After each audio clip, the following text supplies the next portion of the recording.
A Room with a View by E.M. Forster. Part 1. Chapter 1. The Bertolini. "The Signora had no business to do it," said Miss Bartlett. "No business at all. She promised us south rooms with a view close together, instead of which here are north rooms, looking into a courtyard and a long way apart." "Oh, Lucy!" "And a cockney besides," said Lucy, who had been further saddened by the Signora's unexpected accent. "It might be London." She looked at the 2 rows of English people who were sitting at the table, at the row of white bottles of water and red bottles of wine that ran between the English people, at the portraits of the late Queen and the late Poet Laureate that hung behind the English people, heavily framed, at the notice of the English Church, Reverend Cuthbert Eager, M.A. Oxon. That was the only other decoration of the wall. "Charlotte, don't you feel, too, that we might be in London? I can hardly believe that all kinds of other things are just outside.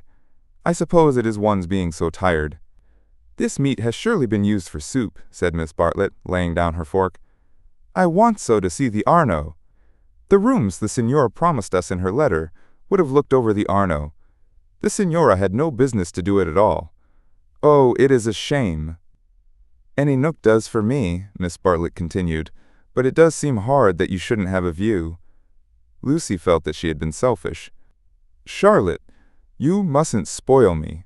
Of course you must look over the Arno too. I meant that. The first vacant room in the front." "You must have it," said Miss Bartlett, part of whose traveling expenses were paid by Lucy's mother, a piece of generosity to which she made many a tactful allusion.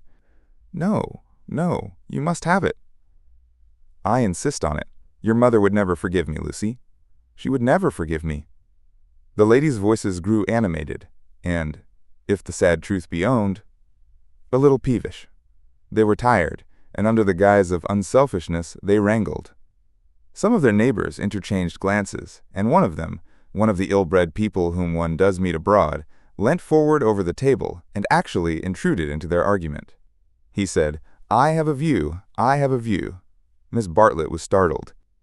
Generally, at a pension, people looked them over for a day or two before speaking, and often did not find out that they would do till they had gone. She knew that the intruder was ill-bred even before she glanced at him. He was an old man, of heavy build, with a fair, shaven face and large eyes.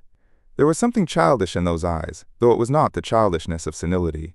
What exactly it was Miss Bartlett did not stop to consider, for her glance passed on to his clothes.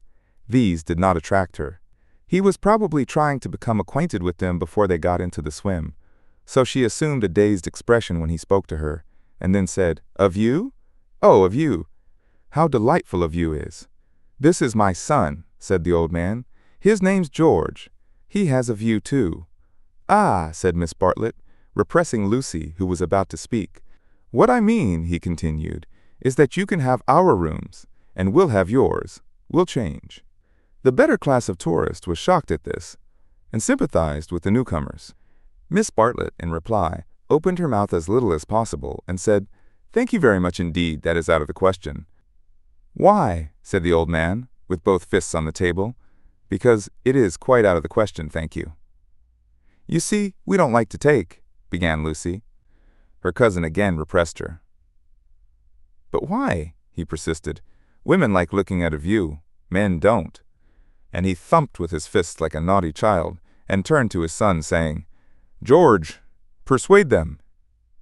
"It's so obvious they should have the rooms," said the son. There's nothing else to say. He did not look at the ladies as he spoke, but his voice was perplexed and sorrowful. Lucy, too, was perplexed, but she saw that they were in for what is known as quite a scene, and she had an odd feeling that whenever these ill-bred tourists spoke, the contest widened and deepened, till it dealt, not with rooms and views, but with something quite different, whose existence she had not realized before. Now the old man attacked Miss Bartlett almost violently. Why should she not change? What possible objection had she? They would clear out in half an hour. Miss Bartlett, though skilled in the delicacies of conversation, was powerless in the presence of brutality. It was impossible to snub anyone so gross. Her face reddened with displeasure. She looked around as much as to say, "Are you all like this?" And 2 little old ladies, who were sitting further up the table, with shawls hanging over the backs of the chairs, looked back, clearly indicating, "We are not. We are genteel." "Eat your dinner, dear," she said to Lucy, and began to toy again with the meat that she had once censured. Lucy mumbled that those seemed very odd people opposite. "Eat your dinner, dear. This pension is a failure. Tomorrow we will make a change." Hardly had she announced this fell decision when she reversed it. The curtains at the end of the room parted, and revealed a clergyman, stout but attractive, who hurried forward to take his place at the table, cheerfully apologizing for his lateness. Lucy, who had not yet acquired decency, at once rose to her feet, exclaiming, Oh, why, it's Mr. Beebe! Oh, how perfectly lovely! Oh, Charlotte, we must stop now, however bad the rooms are. Oh, Miss Bartlett said with more restraint. How do you do, Mr. Beebe? I expect that you have forgotten us, Miss Bartlett and Miss Honeychurch, who were at Tunbridge Wells when you helped the vicar of St. Peter's that very cold Easter. The clergyman, who had the air of one on a holiday, did not remember the ladies quite as clearly as they remembered him. But he came forward pleasantly enough and accepted the chair into which he was beckoned by Lucy. "I am so glad to see you," said the girl, who was in a state of spiritual starvation and would have been glad to see the waiter if her cousin had permitted it. "Just fancy how small the world is. Summer Street, too, makes it so specially funny." "Miss Honeychurch lives in the parish of Summer Street," said Miss Bartlett, filling up the gap, "and she happened to tell me in the course of conversation that you have just accepted the living. Yes, I heard from Mother so last week. She didn't know that I knew you at Tunbridge Wells, but I wrote back at once and I said, 'Mr. Beebe is—'" "Quite right," said the clergyman. "I move into the rectory at Summer Street next June. I am lucky to be appointed to such a charming neighborhood." "Oh, how glad I am." "The name of our house is Windy Corner." Mr. Beebe bowed. "There is Mother and me generally, and my brother, though it's not often we get him to CH. The church is rather far off, I mean. Lucy, dearest, let Mr. Beebe eat his dinner. I am eating it, thank you, and enjoying it." He preferred to talk to Lucy, whose playing he remembered, rather than to Miss Bartlett, who probably remembered his sermons. He asked the girl whether she knew Florence well, and was informed at some length that she had never been there before. It is delightful to advise a newcomer, and he was first in the field. Don't neglect the country round, his advice concluded. The first fine afternoon drive up to Fiesole, and round by Settignano, or something of that sort. "No!" cried a voice from the top of the table. "Mr. Beebe, you are wrong. The first fine afternoon your ladies must go to Prato." "That lady looks so clever," whispered Miss Bartlett to her cousin. "We are in luck." And, indeed, a perfect torrent of information burst on them. People told them what to see, when to see it, how to stop the electric trams, how to get rid of the beggars, how much to give for a vellum blotter, how much the place would grow upon them. The Pension Bertolini had decided, almost enthusiastically, that they would do. Whichever way they looked, kind ladies smiled and shouted at them, and above all rose the voice of the clever lady, crying, "Prato! They must go to Prato! That place is too sweetly squalid for words. I love it. I revel in shaking off the trammels of respectability, as you know." The young man named George glanced at the clever lady, and then returned moodily to his plate. Obviously he and his father did not do. Lucy, in the midst of her success, found time to wish they did. It gave her no extra pleasure that anyone should be left in the cold, and when she rose to go, she turned back and gave the two outsiders a nervous little bow. The father did not see it.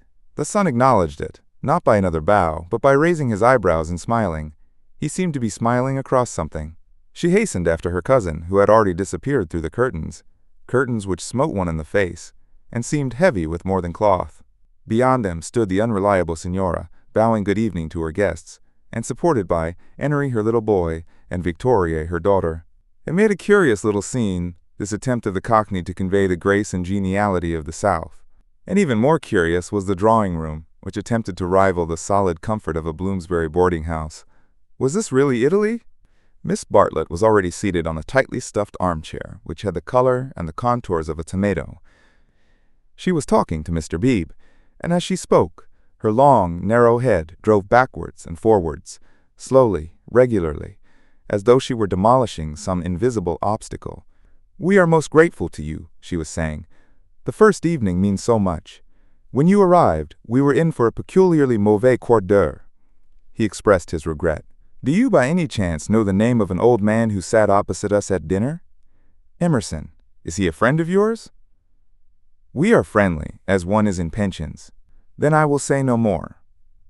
He pressed her very slightly, and she said more. "I am, as it were," she concluded, "the chaperone of my young cousin Lucy, and it would be a serious thing if I put her under an obligation to people of whom we know nothing." His manner was somewhat unfortunate. "I hope I acted for the best." "You acted very naturally," said he. He seemed thoughtful, and after a few moments added, "All the same, I don't think much harm would have come of accepting. No harm, of course, but we could not be under an obligation. He is rather a peculiar man." Again he hesitated, and then said gently, "I think he would not take advantage of your acceptance, nor expect you to show gratitude. He has the merit, if it is one, of saying exactly what he means. He has rooms he does not value, and he thinks you would value them. He no more thought of putting you under an obligation than he thought of being polite. It is so difficult, at least I find it difficult, to understand people who speak the truth." Lucy was pleased and said, "I was hoping that he was nice. I do so always hope that people will be nice. I think he is, nice and tiresome. I differ from him on almost every point of any importance, and so I expect, I may say I hope, you will differ. But his is a type one disagrees with rather than deplores. When he first came here, he not unnaturally put people's backs up. He has no tact and no manners. I don't mean by that he has bad manners, and he will not keep his opinions to himself. We nearly complained about him to our depressing Signora, but I am glad to say we thought better of it." "Am I to conclude," said Miss Bartlett, "that he is a socialist?" Mr. Beebe accepted the convenient word, not without a slight twitching of the lips. "And presumably he has brought up his son to be a socialist, too?" "I hardly know George, for he hasn't learnt to talk yet. He seems a nice creature, and I think he has brains. Of course he has all his father's mannerisms, and it is quite possible that he, too, may be a socialist." "Oh, you relieve me," said Miss Bartlett. "So you think I ought to have accepted their offer? You feel I have been narrow-minded and suspicious?" "Not at all," he answered. "I never suggested that. But ought I not to apologize, at all events, for my apparent rudeness?" He replied, with some irritation, that it would be quite unnecessary, and got up from his seat to go to the smoking room. "Was I a bore?" said Miss Bartlett as soon as he had disappeared. "Why don't you talk, Lucy? He prefers young people, I'm sure. I do hope I haven't monopolized him. I hoped you would have him all the evening, as well as all dinner time." "He is nice," exclaimed Lucy. "Just what I remember. He seems to see good in everyone. No one would take him for a clergyman." "My dear Lucia, well, you know what I mean. And you know how clergymen generally laugh. Mr. Beebe laughs just like an ordinary man." "Funny girl. How you do remind me of your mother. I wonder if she will approve of Mr. Beebe. I'm sure she will, and so will Freddie. I think everyone at Windy Corner will approve. It is the fashionable world. I am used to Tunbridge Wells, where we are all hopelessly behind the times." "Yes," said Lucy despondently. There was a haze of disapproval in the air, but whether the disapproval was of herself, or of Mr. Beebe, or of the fashionable world at Windy Corner, or of the narrow world at Tunbridge Wells, she could not determine. She tried to locate it, but as usual, she blundered. Miss Bartlett sedulously denied disapproving of anyone, and added, "I am afraid you are finding me a very depressing companion." And the girl again thought, "I must have been selfish or unkind. I must be more careful. It is so dreadful for Charlotte, being poor." Fortunately, one of the little old ladies, who for some time had been smiling very benignly, now approached and asked if she might be allowed to sit where Mr. Beebe had sat. Permission granted, she began to chatter gently about Italy, the plunge it had been to come there, the gratifying success of the plunge, the improvement in her sister's health, the necessity of closing the bedroom windows at night, and of thoroughly emptying the water bottles in the morning.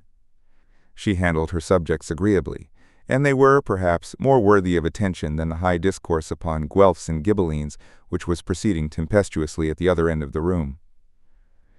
It was a real catastrophe, not a mere episode, that evening of hers at Venice, when she had found in her bedroom something that is one worse than a flea, though one better than something else.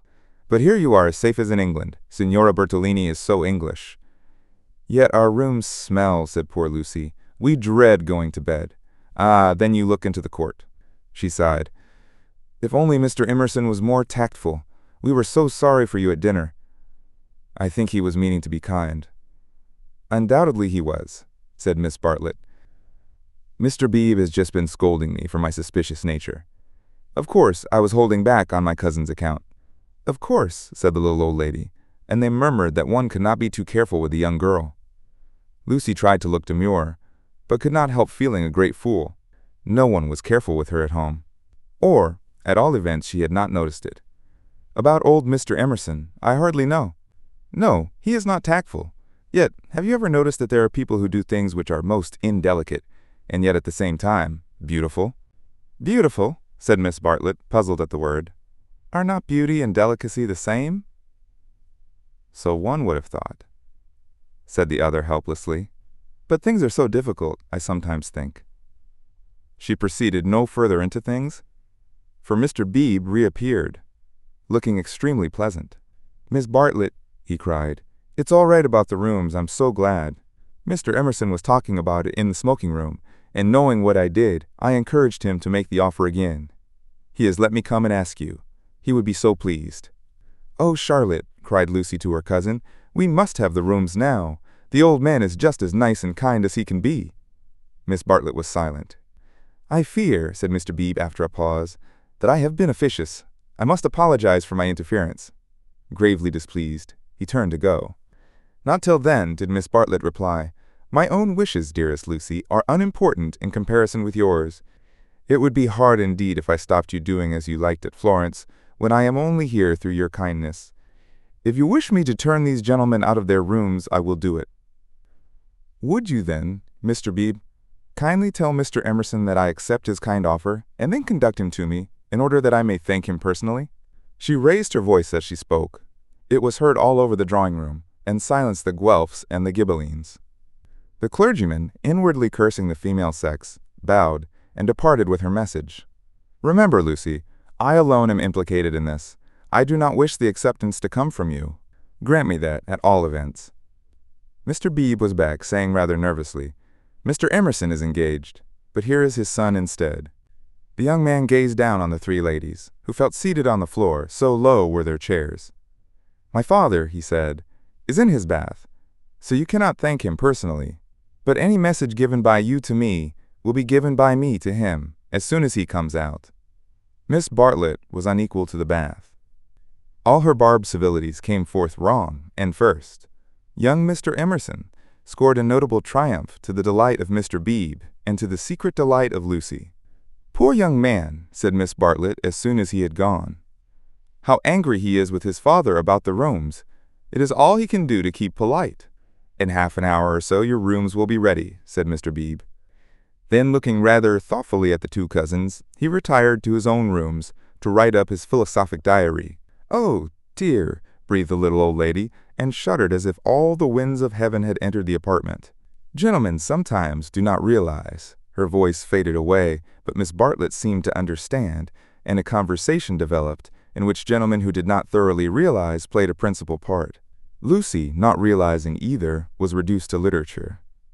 Taking up Baedeker's Handbook to Northern Italy, she committed to memory the most important dates of Florentine history, for she was determined to enjoy herself on the morrow.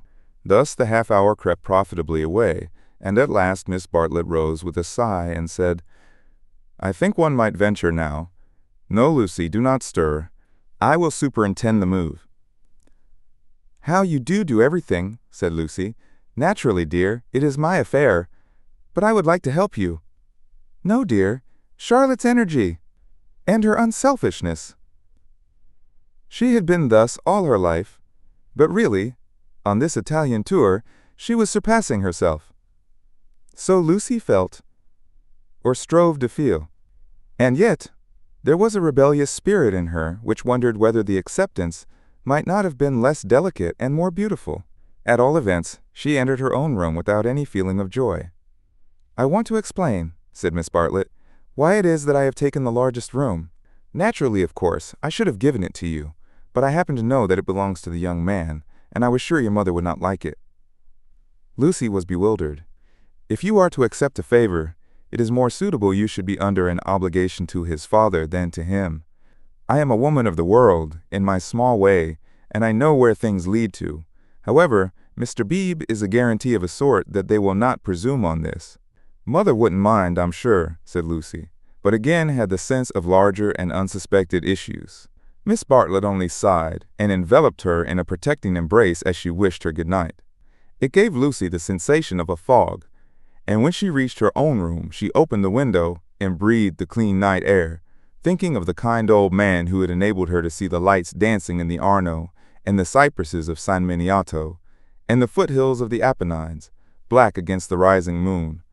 Miss Bartlett, in her room, fastened the window shutters and locked the door, and then made a tour of the apartment to see where the cupboards led and whether there were any oubliettes or secret entrances. It was then that she saw, pinned up over the washstand, a sheet of paper on which was scrawled an enormous note of interrogation. Nothing more. "What does it mean?" she thought, and she examined it carefully by the light of a candle. Meaningless at first, it gradually became menacing, obnoxious, portentous with evil. She was seized with an impulse to destroy it, but fortunately remembered that she had no right to do so, since it must be the property of young Mr. Emerson. So she unpinned it carefully, and put it between two pieces of blotting paper to keep it clean for him. Then she completed her inspection of the room, sighed heavily according to her habit, and went to bed. Chapter 2. In Santa Croce with no Baedeker. It was pleasant to wake up in Florence, to open the eyes upon a bright bare room with a floor of red tiles which look clean though they are not, with a painted ceiling whereon pink griffins and blue amorini sport in a forest of yellow violins and bassoons. It was pleasant, too, to fling wide the windows, pinching the fingers in unfamiliar fastenings, to lean out into sunshine with beautiful hills and trees and marble churches opposite, and close below the Arno, gurgling against the embankment of the road. Over the river men were at work with spades and sieves on the sandy foreshore, and on the river was a boat, also diligently employed for some mysterious end. An electric tram came rushing underneath the window. No one was inside it, except one tourist, but its platforms were overflowing with Italians, who preferred to stand. Children tried to hang on behind, and the conductor, with no malice, spat in their faces to make them let go. Then soldiers appeared, good-looking, undersized men, wearing each a knapsack covered with mangy fur, and a great coat which had been cut for some larger soldier. Beside them walked officers, looking foolish and fierce, and before them went little boys, turning somersaults in time with the band. The tramcar became entangled in their ranks, and moved on painfully, like a caterpillar in a swarm of ants. One of the little boys fell down, and some white bullocks came out of an archway. Indeed, if it had not been for the good advice of an old man who was selling button-hooks, the road might never have got clear. Over such trivialities as these, many a valuable hour may slip away, and the traveler who has gone to Italy to study the tactile values of Giotto, or the corruption of the papacy, may return remembering nothing but the blue sky and the men and women who live under it. So it was as well that Miss Bartlett should tap and come in, and having commented on Lucy's leaving the door unlocked, and on her leaning out of the window before she was fully dressed, should urge her to hasten herself, or the best of the day would be gone. By the time Lucy was ready, her cousin had done her breakfast, and was listening to the clever lady among the crumbs. A conversation then ensued, on not unfamiliar lines. Miss Bartlett was, after all, a wee bit tired, and thought they had better spend the morning settling in, unless Lucy would at all like to go out. Lucy would rather like to go out, as it was her first day in Florence, but, of course, she could go alone. Miss Bartlett could not allow this. Of course she would accompany Lucy everywhere. Oh, certainly not. Lucy would stop with her cousin. Oh, no, that would never do. Oh, yes, at this point, the clever lady broke in. If it is Mrs. Grundy who is troubling you, I do assure you that you can neglect the good person. Being English, Miss Honeychurch will be perfectly safe. Italians understand. A dear friend of mine, Contessa Baroncelli, has 2 daughters, and when she cannot send a maid to school with them, she lets them go in sailor hats instead. Everyone takes them for English, you see, especially if their hair is strained tightly behind. Miss Bartlett was unconvinced by the safety of Contessa Baroncelli's daughters. She was determined to take Lucy herself, her head not being so very bad. The clever lady then said that she was going to spend a long morning in Santa Croce, and if Lucy would come too, she would be delighted. I will take you by a dear dirty back way, Miss Honeychurch, and if you bring me luck, we shall have an adventure." Lucy said that this was most kind, and at once opened the Baedeker to see where Santa Croce was. "Tut, tut, Miss Lucy. I hope we shall soon emancipate you from Baedeker. He does but touch the surface of things. As to the true Italy, he does not even dream of it. The true Italy is only to be found by patient observation." This sounded very interesting, and Lucy hurried over her breakfast and started with her new friend in high spirits. Italy was coming at last. The Cockney Signora and her works had vanished like a bad dream. Miss Lavish, for that was the clever lady's name, turned to the right along the sunny Lung Arno. How delightfully warm! But a wind down the side streets cut like a knife, didn't it?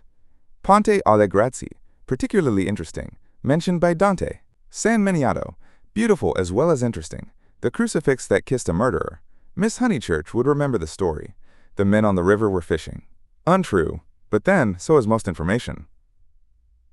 Then Miss Lavish darted under the archway of the White Bullocks, and she stopped, and she cried, "A smell! A true Florentine smell!" Every city, let me teach you, has its own smell. "Is it a very nice smell?"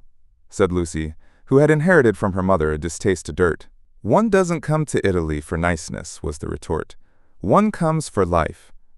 Buongiorno, buongiorno," bowing right and left. "Look at that adorable wine cart. How the driver stares at us. Dear, simple soul." So Miss Lavish proceeded through the streets of the city of Florence, short, fidgety, and playful as a kitten, though without a kitten's grace. It was a treat for the girl to be with anyone so clever and so cheerful, and a blue military cloak, such as an Italian officer wears, only increased the sense of festivity. "Buongiorno. Take the word of an old woman, Miss Lucy. You will never repent of a little civility to your inferiors. That is the true democracy. Though I am a real radical as well. There, now you're shocked." "Indeed I'm not," exclaimed Lucy. "We are radicals too, out and out. My father always voted for Mr. Gladstone until he was so dreadful about Ireland." I see. And now you have gone over to the enemy." "Oh, please." "If my father was alive, I am sure he would vote radical again now that Ireland is all right. And as it is, the glass over our front door was broken last election, and Freddie is sure it was the Tories. But Mother says nonsense, a tramp." "Shameful! A manufacturing district, I suppose?" "No. In the Surrey Hills, about 5 miles from Dorking, looking over the Weald." Miss Lavish seemed interested, and slackened her trot. "What a delightful part! I know it so well. It is full of the very nicest people. Do you know Sir Harry Otway? A radical, if ever there was?" "Very well indeed." "And old Mrs. Butterworth, the philanthropist?" "Why, she rents a field of us. How funny." Miss Lavish looked at the narrow ribbon of sky, and murmured, "Oh, you have property in Surrey?" "Hardly any," said Lucy, fearful of being thought a snob. "Only 30 acres. Just the garden, all downhill, and some fields." Miss Lavish was not disgusted, and said it was just the size of her aunt's Suffolk estate. Italy receded. They tried to remember the last name of Lady Louisa someone, who had taken a house near Summer Street the other year, but she had not liked it, which was odd of her. And just as Miss Lavish had got the name, she broke off and exclaimed, bless us and save us, we've lost the way." Certainly, they had seemed a long time in reaching Santa Croce, the tower of which had been plainly visible from the landing window. But Miss Lavish had said so much about knowing her Florence by heart, that Lucy had followed her with no misgivings. "Lost! Lost! My dear Miss Lucy, during our political diatribes we have taken a wrong turning. How those horrid conservatives would jeer at us. What are we to do? 2 lone females in an unknown town. Now, this is what I call an adventure." Lucy, who wanted to see Santa Croce, suggested, as a possible solution, that they should ask the way there. "Oh, but that is the word of a craven. And no, you are not to look at your Baedeker. Give it to me. I shan't let you carry it. We will simply drift." Accordingly, they drifted through a series of those gray-brown streets, neither commodious nor picturesque, in which the eastern quarter of the city abounds. Lucy soon lost interest in the discontent of Lady Louisa, and became discontented herself. For one ravishing moment Italy appeared. She stood in the square of the Annunziata, and saw in the living terracotta those divine babies whom no cheap reproduction can ever stale. There they stood, with their shining limbs bursting from the garments of charity, and their strong white arms extended against circlets of heaven. Lucy thought she had never seen anything more beautiful, but Miss Lavish, with a shriek of dismay, dragged her forward, declaring that they were out of their path now by at least a mile. The hour was approaching at which the continental breakfast begins, or rather ceases, to tell, and the ladies bought some hot chestnut paste out of a little shop, because it looked so typical. It tasted partly of the paper in which it was wrapped, partly of hair oil, partly of the great unknown. But it gave them strength to drift into another piazza, large and dusty, on the farther side of which rose a black and white facade of surpassing ugliness. Miss Lavish spoke to it dramatically. It was Santa Croce. The adventure was over. "Stop a minute. Let those two people go on, or I shall have to speak to them. I do detest conventional intercourse." "Nasty! They are going into the church, too. Oh, the British are abroad." "We sat opposite them at dinner last night. They have given us their rooms. They were so very kind." "Look at their figures," laughed Miss Lavish. "They walk through my Italy like a pair of cows. It's very naughty of me, but I would like to set an examination paper at Dover and turn back every tourist who couldn't pass it." "What would you ask us?"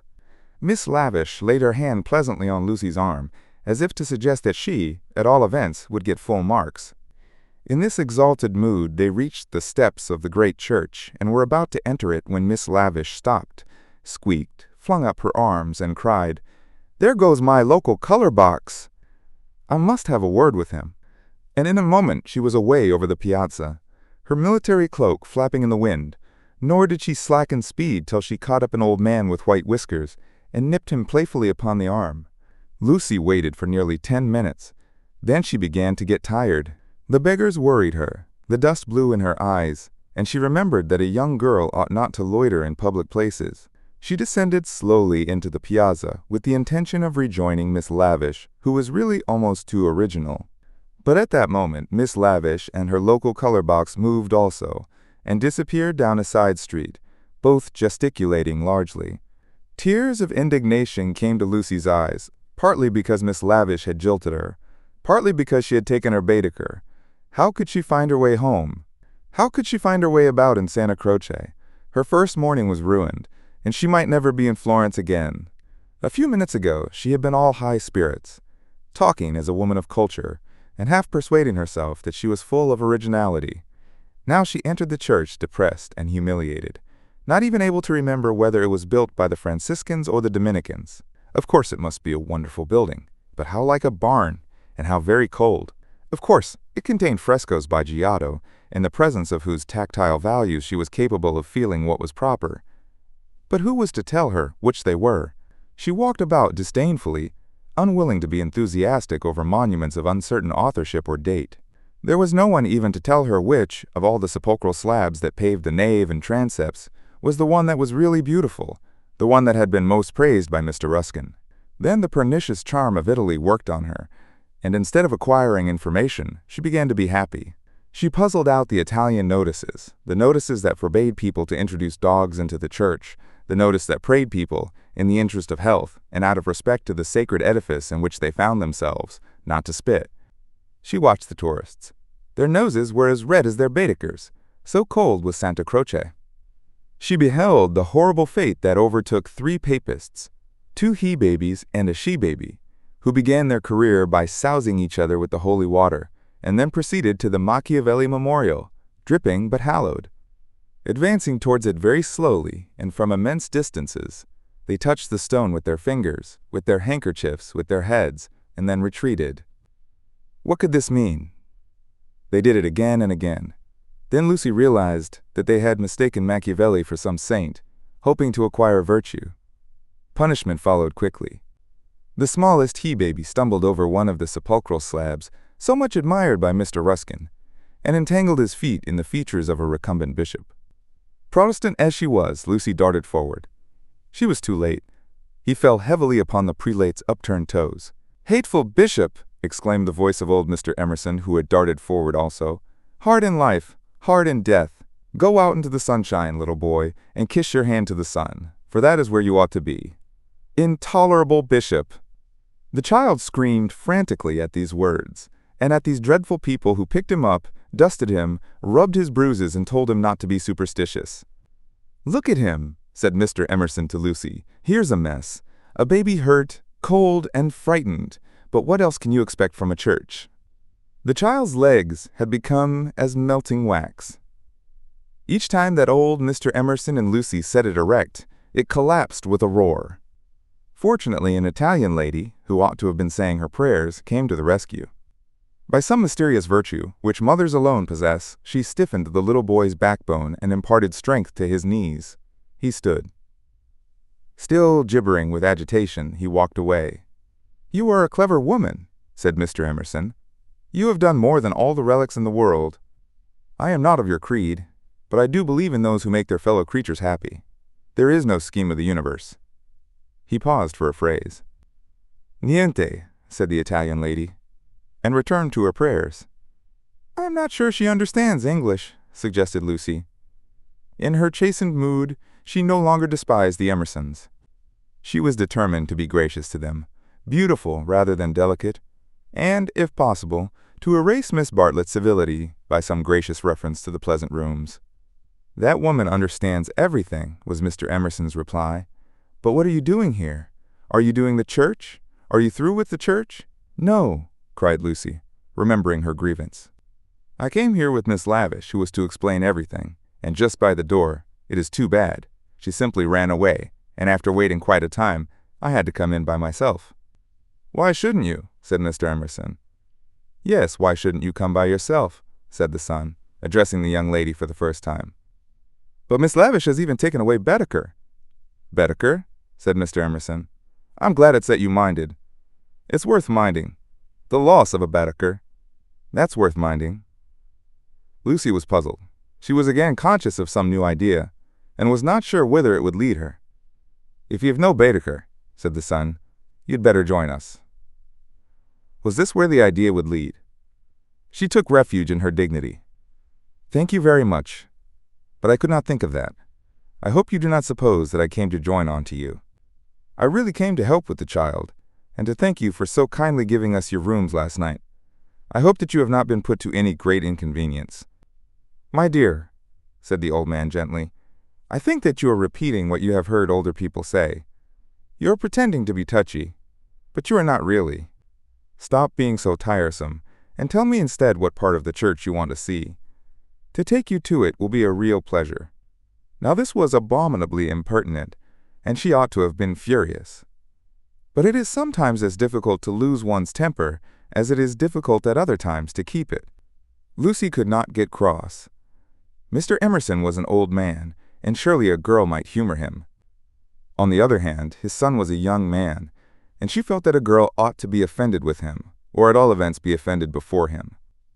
It was at him that she gazed before replying. "I am not touchy, I hope. It is the Giottos that I want to see, if you will kindly tell me which they are." The son nodded. With a look of somber satisfaction, he led the way to the Peruzzi chapel. There was a hint of the teacher about him. She felt like a child in school who had answered a question rightly. The chapel was already filled with an earnest congregation, and out of them rose the voice of a lecturer, directing them how to worship Giotto, not by tactful valuations, but by the standards of the Spirit. "Remember," he was saying, "the facts about this church of Santa Croce, how it was built by faith in the full fervor of medievalism, before any taint of the Renaissance had appeared.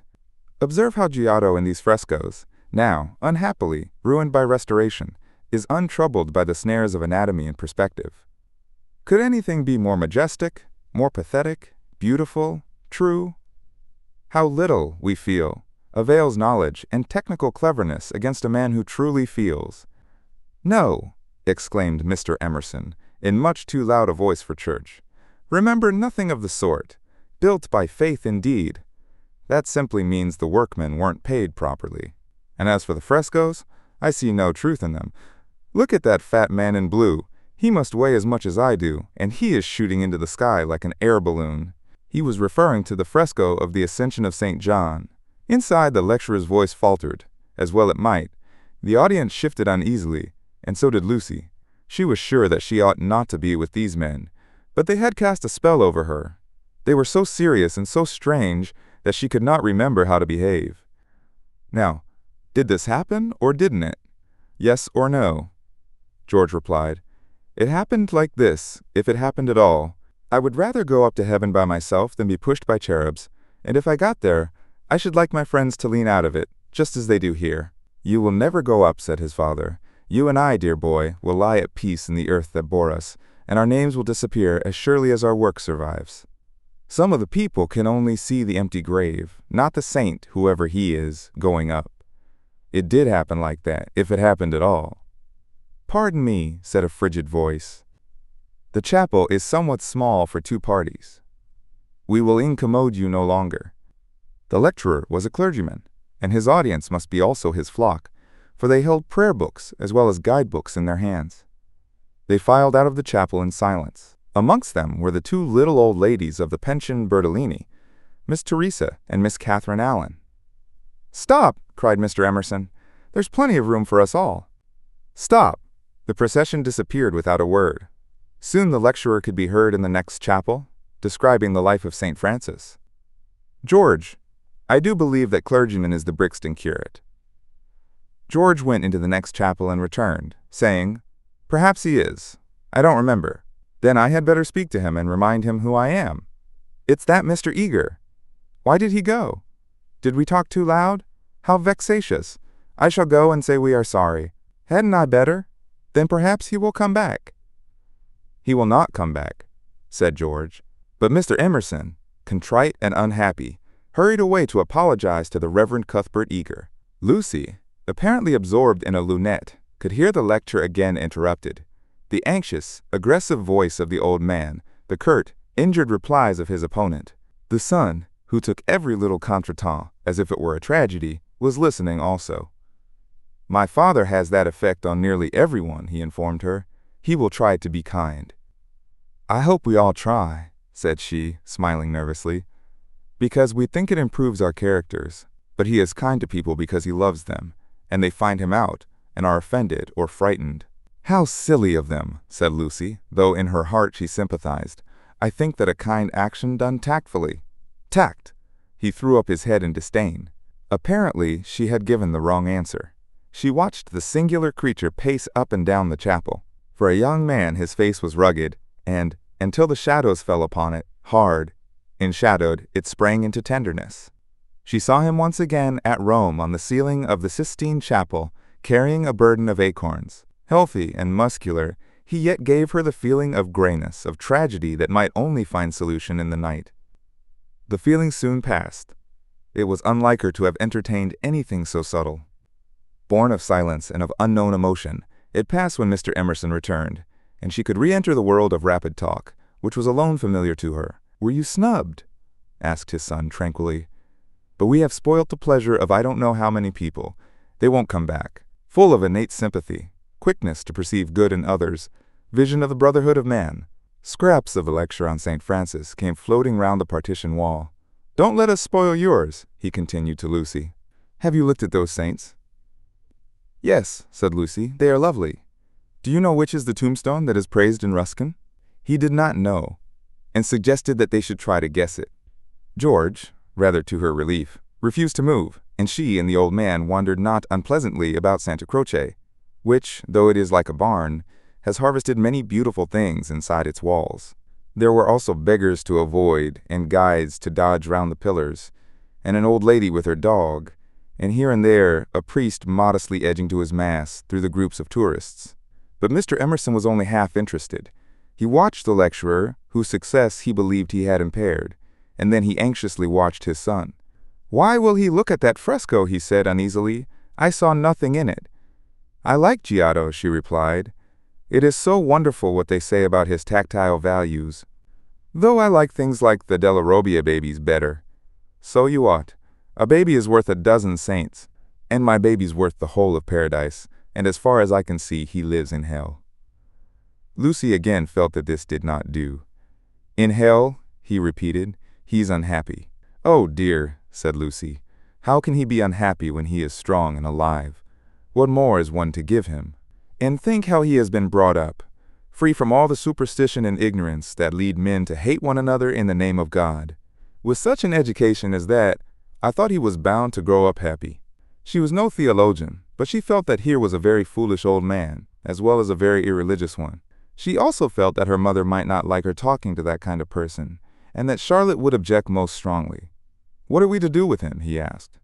"He comes out for his holiday to Italy and behaves like that, like the little child who ought to have been playing and who hurt himself upon the tombstone." "E.H.? What did you say?"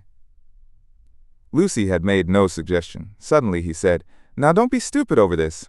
I don't require you to fall in love with my boy, but I do think you might try and understand him. You are nearer his age, and if you let yourself go, I am sure you are sensible. You might help me. He has known so few women, and you have the time. You stop here several weeks, I suppose, but let yourself go. You are inclined to get muddled, if I may judge from last night. Let yourself go. Pull out from the depths those thoughts that you do not understand, and spread them out in the sunlight and know the meaning of them. By understanding George, you may learn to understand yourself. It will be good for both of you." To this extraordinary speech, Lucy found no answer. "I only know what it is that's wrong with him, not why it is." "And what is it?" asked Lucy fearfully, expecting some harrowing tale. "The old trouble. Things won't fit." "What things?" "The things of the universe. It is quite true. They don't." "Oh, Mr. Emerson, whatever do you mean?" In his ordinary voice, so that she scarcely realized he was quoting poetry, he said, "From far, from eve and morning and yon 12-winded sky, the stuff of life to knit me blew hither. Here am I. George and I both know this, but why does it distress him? We know that we come from the winds, and that we shall return to them, that all life is perhaps a knot, a tangle, a blemish in the eternal smoothness. But why should this make us unhappy? Let us rather love one another and work and rejoice. I don't believe in this world's sorrow," Miss Honeychurch assented. "Then make my boy think like us. Make him realize that by the side of the everlasting why, there is a yes, a transitory yes if you like, but a yes." Suddenly she laughed. Surely one ought to laugh. A young man melancholy because the universe wouldn't fit, because life was a tangle or a wind or a yes or something. "I'm very sorry," she cried. "You'll think me unfeeling, but—" Then she became matronly. "Oh, but your son wants employment. Has he no particular hobby?" "Why, I myself have worries, but I can generally forget them at the piano. And collecting stamps did no end of good for my brother. Perhaps Italy bores him. You ought to try the Alps or the lakes." The old man's face saddened, and he touched her gently with his hand. This did not alarm her. She thought that her advice had impressed him, and that he was thanking her for it. Indeed, he no longer alarmed her at all. She regarded him as a kind thing, but quite silly. Her feelings were as inflated spiritually as they had been an hour ago aesthetically, before she lost Baedeker. The dear George, now striding towards them over the tombstones, seemed both pitiable and absurd. He approached, his face in the shadow. He said, "Miss Bartlett." "Oh, good gracious me," said Lucy, suddenly collapsing and again seeing the whole of life in a new perspective. Where? "In the nave." "I see. Those gossiping little Miss Allens must have—" She checked herself. "Poor girl," exploded Mr. Emerson. "Poor girl." She could not let this pass, for it was just what she was feeling herself. "Poor girl, I fail to understand the point of that remark. I think myself a very fortunate girl, I assure you. I'm thoroughly happy and having a splendid time. Pray don't waste time mourning over me. There's enough sorrow in the world, isn't there, without trying to invent it. Goodbye. Thank you both so much for all your kindness." "Ah, yes, there does come, my cousin." A delightful morning. Santa Croce is a wonderful church. She joined her cousin. Chapter 3. Music, Violets, and the letter S. It so happened that Lucy, who found daily life rather chaotic, entered a more solid world when she opened the piano. She was then no longer either deferential or patronizing, no longer either a rebel or a slave. The kingdom of music is not the kingdom of this world. It will accept those whom breeding and intellect and culture have alike rejected. The commonplace person begins to play and shoots into the Empyrean without effort, whilst we look up, marveling how he has escaped us and thinking how we could worship him and love him, would he but translate his visions into human words and his experiences into human actions. Perhaps he cannot. Certainly he does not, or does so very seldom. Lucy had done so never. She was no dazzling executante. Her runs were not at all like strings of pearls, and she struck no more right notes than was suitable for one of her age and situation. Nor was she the passionate young lady who performed so tragically on a summer's evening with the window open. Passion was there, but it could not be easily labeled.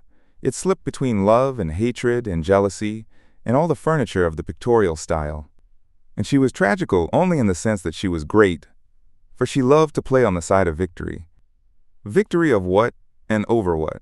That is more than the words of daily life can tell us. But that some sonatas of Beethoven are written tragic, no one can gainsay.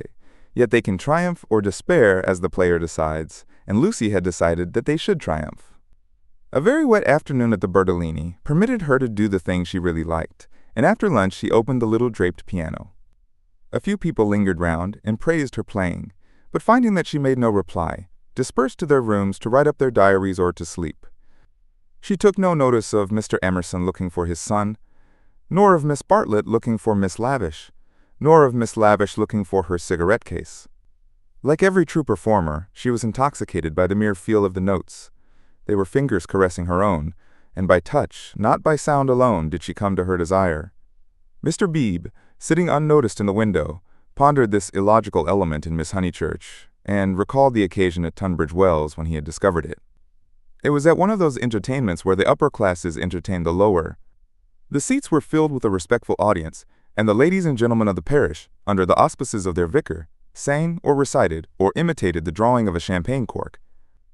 Among the promised items was Miss Honeychurch, piano, Beethoven, and Mr. Beebe was wondering whether it would be Adelaida or the March of the Ruins of Athens when his composure was disturbed by the opening bars of Opus 3. He was in suspense all through the introduction, for not until the pace quickens does one know what the performer intends. With the roar of the opening theme he knew that things were going extraordinarily. In the chords that herald the conclusion, he heard the hammer strokes of victory. He was glad that she only played the first movement, for he could have paid no attention to the winding intricacies of the measures of 9/16. The audience clapped, no less respectful. It was Mr. Beebe who started the stamping. It was all that one could do. "Who is she?" he asked the vicar afterwards. "Cousin of one of my parishioners.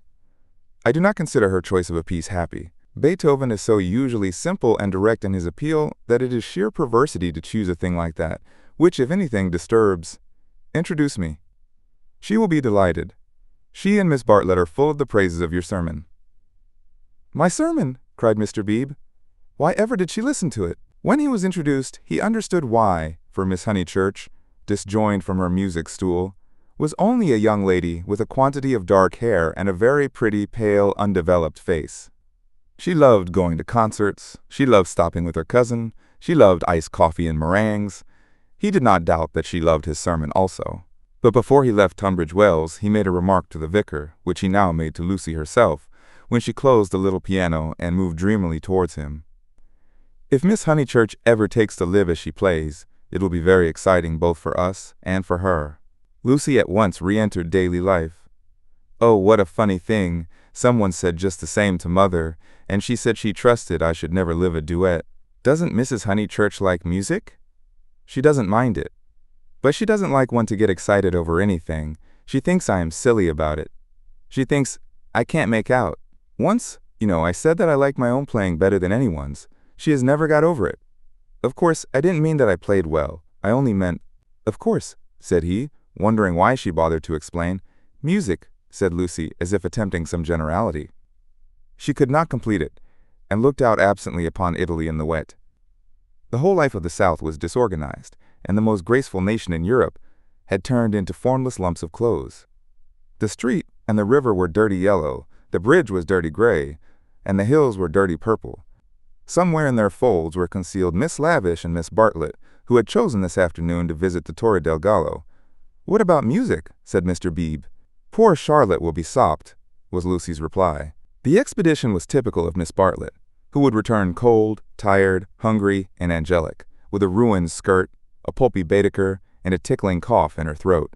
On another day, when the whole world was singing, and the air ran into the mouth like wine, she would refuse to stir from the drawing-room, saying that she was an old thing, and no fit companion for a hardy girl. Miss Lavish has led your cousin astray. She hopes to find the true Italy in the wet, I believe. Miss Lavish is so original, murmured Lucy. This was a stock remark, the supreme achievement of the pension Bertolini in the way of definition. Miss Lavish was so original. Mr. Beebe had his doubts, but they would have been put down to clerical narrowness. For that, and for other reasons, he held his peace. Is it true, continued Lucy in awestruck tone, that Miss Lavish is writing a book? They do say so. What is it about? It will be a novel, replied Mr. Beebe, dealing with modern Italy. Let me refer you for an account to Miss Catherine Allen, who uses words herself more admirably than anyone I know. I wish Miss Lavish would tell me herself. We started such friends, but I don't think she ought to have run away with Baedeker that morning in Santa Croce. Charlotte was most annoyed at finding me practically alone, and so I couldn't help being a little annoyed with Miss Lavish. The two ladies, at all events, have made it up.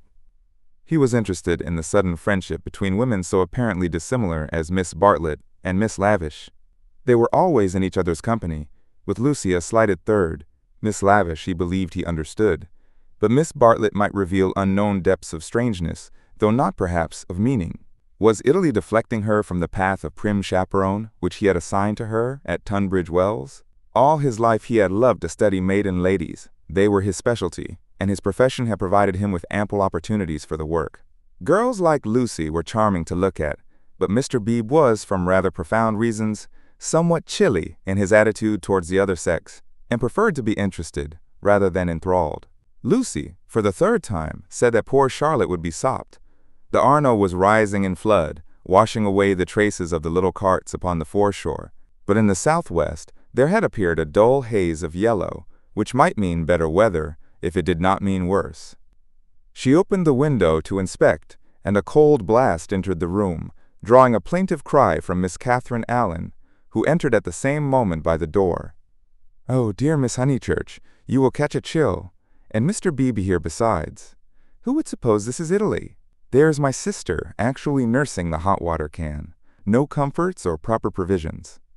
She sidled towards them and sat down, self-conscious as she always was on entering a room which contained one man, or a man and one woman. "I could hear your beautiful playing, Miss Honeychurch, though I was in my room with the door shut." "Door shut? Indeed, most necessary. No one has the least idea of privacy in this country, and one person catches it from another," Lucy answered suitably. Mr. Beebe was not able to tell the ladies of his adventure at Modena, where the chambermaid burst in upon him in his bath, exclaiming cheerfully, "E fa niente? Sono vecchia." He contented himself with saying, "I quite agree with you, Miss Allen. The Italians are a most unpleasant people. They pry everywhere, they see everything, and they know what we want before we know it ourselves. We are at their mercy. They read our thoughts. They foretell our desires. From the cab driver down to Giotto, they turn us inside out, and I resent it. Yet in their heart of hearts they are, how superficial. They have no conception of the intellectual life. How right is Signora Bertolini, who exclaimed to me the other day, 'Oh, Mr. Beebe, if you knew what I suffer over the children's education. I won't avenue my little Victoriae, taught by a ignorant Italian, what can explain nothink.'" Miss Allen did not follow, but gathered that she was being mocked in an agreeable way. Her sister was a little disappointed in Mr. Beebe, having expected better things from a clergyman whose head was bald and who wore a pair of russet whiskers. Indeed, who would have supposed that tolerance, sympathy, and a sense of humor would inhabit that militant form? In the midst of her satisfaction, she continued to sidle, and at last the cause was disclosed. From the chair beneath her she extracted a gun-metal cigarette case, on which were powdered in turquoise the initials E.L. "That belongs to Lavish," said the clergyman. "A good fellow, Lavish, but I wish she'd start a pipe." "Oh, Mr. Beebe," said Miss Allen, divided between awe and mirth. "Indeed, though it is dreadful for her to smoke, it is not quite as dreadful as you suppose. She took to it, practically in despair, after her life's work was carried away in a landslip. Surely that makes it more excusable. "What was that?" asked Lucy. Mr. Beebe sat back complacently, and Miss Allen began as follows. "It was a novel, and I am afraid, from what I can gather, not a very nice novel. It is so sad when people who have abilities misuse them, and I must say they nearly always do. Anyhow, she left it almost finished in the grotto of the Calvary at the Cappuccini Hotel at Amalfi, while she went for a little ink. She said, 'Can I have a little ink, please?' But you know what Italians are. And meanwhile the grotto fell roaring onto the beach, and the saddest thing of all is that she cannot remember what she has written. The poor thing was very ill after it, and so got tempted into cigarettes. It is a great secret, but I am glad to say that she is writing another novel. She told Teresa and Miss Pole the other day that she had got up all the local color. This novel is to be about modern Italy, the other was historical, but that she could not start till she had an idea. First she tried Perugia for an inspiration, then she came here. This must on no account get round, and so cheerful through it all. I cannot help thinking that there is something to admire in everyone, even if you do not approve of them." Miss Allen was always thus being charitable against her better judgment. A delicate pathos perfumed her disconnected remarks, giving them unexpected beauty, just as in the decaying autumn woods there sometimes rise odors, reminiscent of spring. She felt she had made almost too many allowances, and apologized hurriedly for her toleration. All the same, she is a little too, I hardly like to say unwomanly, but she behaved most strangely when the Emersons arrived. Mr. Beebe smiled, as Miss Allen plunged into an anecdote, which she knew she would be unable to finish in the presence of a gentleman. "I don't know, Miss Honeychurch, if you have noticed that Miss Pole, the lady who has so much yellow hair, takes lemonade. That old Mr. Emerson, who puts things very strangely." Her jaw dropped. She was silent. Mr. Beebe, whose social resources were endless, went out to order some tea, and she continued to Lucy in a hasty whisper, "Stomach." He warned Miss Pole of her stomach acidity, he called it, and he may have meant to be kind. I must say I forgot myself and laughed. It was so sudden. As Teresa truly said, it was no laughing matter. But the point is that Miss Lavish was positively attracted by his mentioning S, and said she liked plain speaking, and meeting different grades of thought. She thought they were commercial travelers, drummers was the word she used, and all through dinner she tried to prove that England, our great and beloved country, rests on nothing but commerce.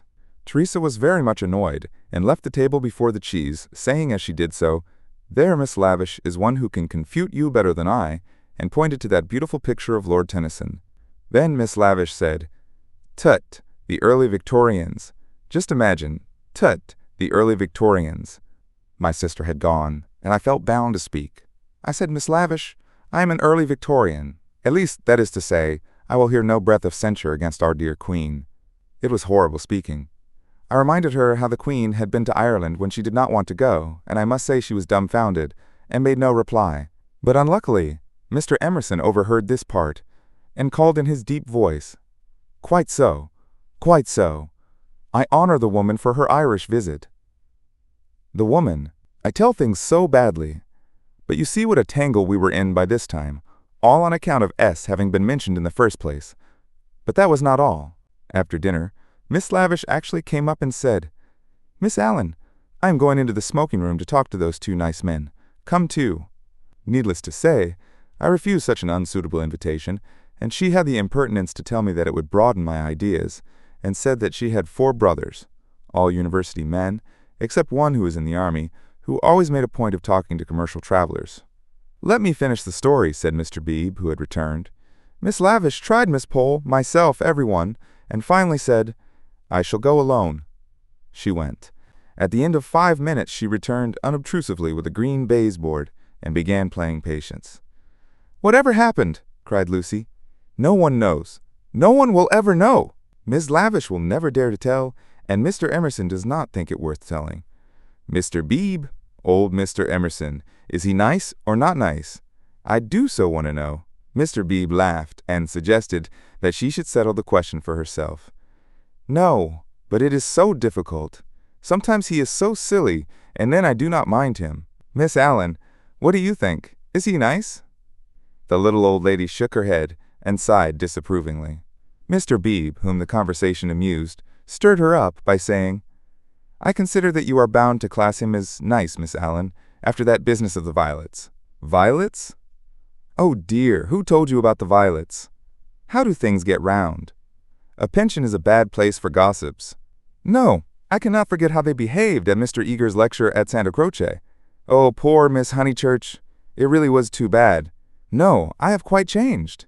I do not like the Emersons. They are not nice. Mr. Beebe smiled nonchalantly. He had made a gentle effort to introduce the Emersons into Bertolini society, and the effort had failed. He was almost the only person who remained friendly to them. Miss Lavish, who represented intellect, was avowedly hostile, and now the Miss Allens, who stood for good breeding, were following her. Miss Bartlett, smarting under an obligation, would scarcely be civil. The case of Lucy was different. She had given him a hazy account of her adventures in Santa Croce, and he gathered that the two men had made a curious and possibly concerted attempt to annex her, to show her the world from their own strange standpoint, to interest her in their private sorrows and joys. This was impertinent. He did not wish their cause to be championed by a young girl. He would rather it should fail. After all, he knew nothing about them, and pension joys, pension sorrows, are flimsy things, whereas Lucy would be his parishioner. Lucy, with one eye upon the weather, finally said that she thought the Emersons were nice. Not that she saw anything of them now. Even their seats at dinner had been moved. "But aren't they always waylaying you to go out with them, dear?" said the little lady inquisitively. "Only once. Charlotte didn't like it, and said something, quite politely, of course." "Most right of her. They don't understand our ways. They must find their level." Mr. Beebe rather felt that they had gone under. They had given up their attempt, if it was one, to conquer society, and now the father was almost as silent as the son.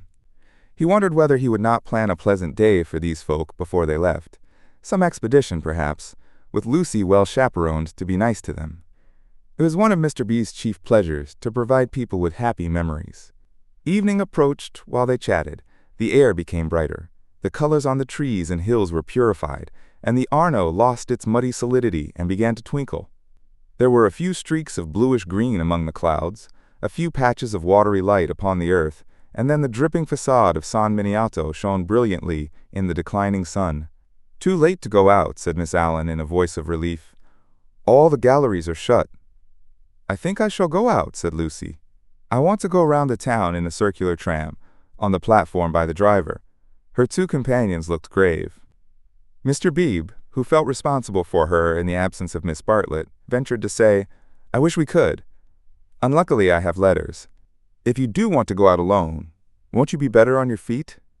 "Italians, dear, you know," said Miss Allen. "Perhaps I shall meet someone who reads me through and through."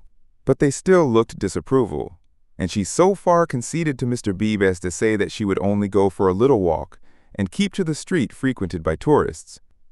"She oughtn't really to go at all," said Mr. Beebe as they watched her from the window, "and she knows it. I put it down to too much Beethoven." Chapter 4, 4th chapter. Mr. Beebe was right. Lucy never knew her desires so clearly as after music. She had not really appreciated the clergyman's wit, nor the suggestive twitterings of Miss Allen. Conversation was tedious. She wanted something big, and she believed that it would have come to her on the wind-swept platform of an electric tram. This she might not attempt. It was unladylike. Why? Why were most big things unladylike? Charlotte had once explained to her why. It was not that ladies were inferior to men, it was that they were different. Their mission was to inspire others to achievement rather than to achieve themselves. Indirectly, by means of tact and a spotless name, a lady could accomplish much. But if she rushed into the fray herself, she would be first censured, then despised, and finally ignored. Poems had been written to illustrate this point. There is much that is immortal in this medieval lady. The dragons have gone, and so have the knights, but still she lingers in our midst. She reigned in many an early Victorian castle, and was queen of much early Victorian song. It is sweet to protect her in the intervals of business, sweet to pay her honor when she has cooked our dinner well. But alas, the creature grows degenerate. In her heart also there are springing up strange desires. She too is enamored of heavy winds, and vast panoramas, and green expanses of the sea. She has marked the kingdom of this world, how full it is of wealth, and beauty, and war, a radiant crust, built around the central fires, spinning towards the receding heavens. Men, declaring that she inspires them to it, move joyfully over the surface, having the most delightful meetings with other men, happy, not because they are masculine, but because they are alive. Before the show breaks up, she would like to drop the august title of the Eternal Woman and go there as her transitory self. Lucy does not stand for the medieval lady, who was rather an ideal to which she was bidden to lift her eyes when feeling serious. Nor has she any system of revolt. Here and there a restriction annoyed her particularly, and she would transgress it, and perhaps be sorry that she had done so. This afternoon she was peculiarly restive. She would really like to do something of which her well-wishers disapproved. As she might not go on the electric tram, she went to Alinari's shop. There she bought a photograph of Botticelli's Birth of Venus. Venus, being a pity, spoilt the picture, otherwise so charming, and Miss Bartlett had persuaded her to do without it. A pity in art, of course, signified the nude. Giorgione's Tempesta, the Idolino, some of the Sistine frescoes, and the Apoxiomenos were added to it. She felt a little calmer then, and bought Fra Angelico's Coronation, Giotto's Ascension of St. John, some Della Robbia babies, and some Guido Reni Madonnas. For her taste was Catholic, and she extended uncritical approval to every well-known name. But though she spent nearly 7 lire, the gates of liberty seemed still unopened. She was conscious of her discontent. It was new to her to be conscious of it. The world, she thought, is certainly full of beautiful things, if only I could come across them. It was not surprising that Mrs. Honeychurch disapproved of music, declaring that it always left her daughter peevish, unpractical, and touchy. Nothing ever happens to me, she reflected as she entered the Piazza Signoria and looked nonchalantly at its marvels, now fairly familiar to her. The great square was in shadow. The sunshine had come too late to strike it. Neptune was already unsubstantial in the twilight, half god, half ghost, and his fountain plashed dreamily to the men and satyrs who idled together on its marge. The loggia showed as the triple entrance of a cave, wherein many a deity, shadowy but immortal, looking forth upon the arrivals and departures of mankind. It was the hour of unreality, the hour, that is, when unfamiliar things are real. An older person at such an hour and in such a place might think that sufficient was happening to him, and rest content. Lucy desired more. She fixed her eyes wistfully on the tower of the palace, which rose out of the lower darkness like a pillar of roughened gold. It seemed no longer a tower, no longer supported by earth, but some unattainable treasure throbbing in the tranquil sky. Its brightness mesmerized her, still dancing before her eyes when she bent them to the ground and started towards home. Then something did happen. 2 Italians by the loggia had been bickering about a debt. "Cinque lire," they had cried. "Cinque lire." They sparred at each other, and one of them was hit lightly upon the chest. He frowned. He bent towards Lucy with a look of interest, as if he had an important message for her. He opened his lips to deliver it, and a stream of red came out between them and trickled down his unshaven chin. That was all. A crowd rose out of the dusk. It hid this extraordinary man from her, and bore him away to the fountain. Mr. George Emerson happened to be a few paces away, looking at her across the spot where the man had been. How very odd! Across something. Even as she caught sight of him he grew dim. The palace itself grew dim, swayed above her, fell onto her softly, slowly, noiselessly, and the sky fell with it. She thought, "Oh, what have I done? Oh, what have I done?" she murmured, and opened her eyes. George Emerson still looked at her, but not across anything. She had complained of dullness, and lo, one man was stabbed, and another held her in his arms. They were sitting on some steps in the Uffizi arcade. He must have carried her. He rose when she spoke, and began to dust his knees. She repeated, "Oh, what have I done? You fainted. I am very sorry. How are you now?" "Perfectly well, absolutely well." And she began to nod and smile. "Then let us come home. There's no point in our stopping." He held out his hand to pull her up. She pretended not to see it. The cries from the fountain, they had never ceased, rang emptily. The whole world seemed pale and void of its original meaning. "How very kind you have been. I might have hurt myself falling. But now I am well. I can go alone, thank you." His hand was still extended. "Oh, my photographs!" she exclaimed suddenly. "What photographs?" "I bought some photographs at Alinari's. I must have dropped them out there in the square." She looked at him cautiously. "Would you add to your kindness by fetching them?" He added to his kindness. As soon as he had turned his back, Lucy arose with the running of a maniac and stole down the arcade towards the Arno. "Miss Honeychurch!" She stopped with her hand on her heart. "You sit still. You aren't fit to go home alone." "Yes, I am. Thank you so very much." "No, you aren't. You'd go openly if you were. But I had rather—" "Then I won't fetch your photographs. I'd rather be alone." He said imperiously, "The man is dead. The man is probably dead. Sit down till you're arrested." She was bewildered, and obeyed him. "And don't move till I come back." In the distance, she saw creatures with black hoods, such as appear in dreams. The palace tower had lost the reflection of the declining day and joined itself to earth. How should she talk to Mr. Emerson when he returned from the shadowy square? Again the thought occurred to her. Oh, what have I done? The thought that she, as well as the dying man, had crossed some spiritual boundary. He returned, and she talked of the murder. Oddly enough, it was an easy topic. She spoke of the Italian character. She became almost garrulous over the incident that had made her faint 5 minutes before.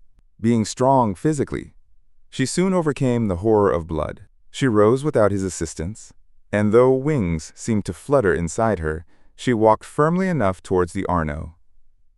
There, a cabman signaled to them. They refused him. And the murderer tried to kiss him, you say?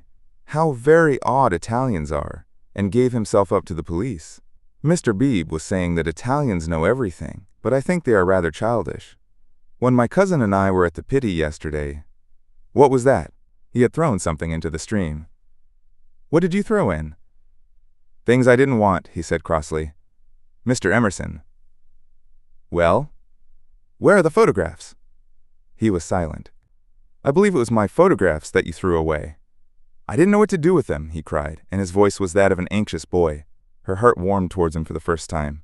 They were covered with blood. There!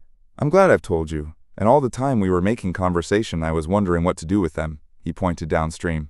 They've gone. The river swirled under the bridge. I did mind them so, and one is so foolish, it seemed better that they should go out to the sea. I don't know. I may just mean that they frightened me. Then the boy verged into a man.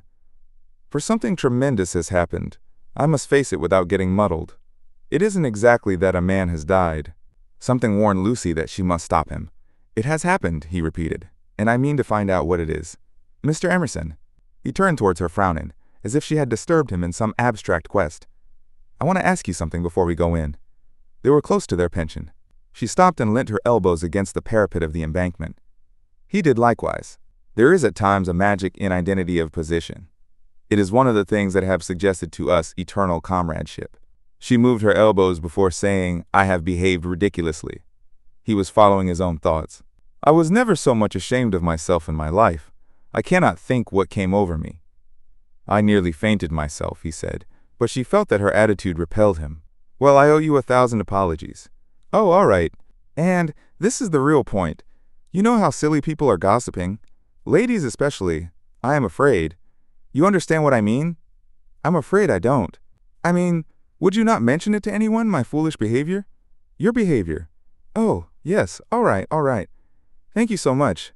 And would you— She could not carry her request any further. The river was rushing below them, almost black in the advancing night. He had thrown her photographs into it, and then he had told her the reason. It struck her that it was hopeless to look for chivalry in such a man. He would do her no harm by idle gossip. He was trustworthy, intelligent, and even kind. He might even have a high opinion of her, but he lacked chivalry. His thoughts, like his behavior, would not be modified by awe. It was useless to say to him, and would you, and hope that he would complete the sentence for himself, averting his eyes from her nakedness like the knight in that beautiful picture. She had been in his arms, and he remembered it, just as he remembered the blood on the photographs that she had bought in Alinari's shop. It was not exactly that a man had died. Something had happened to the living.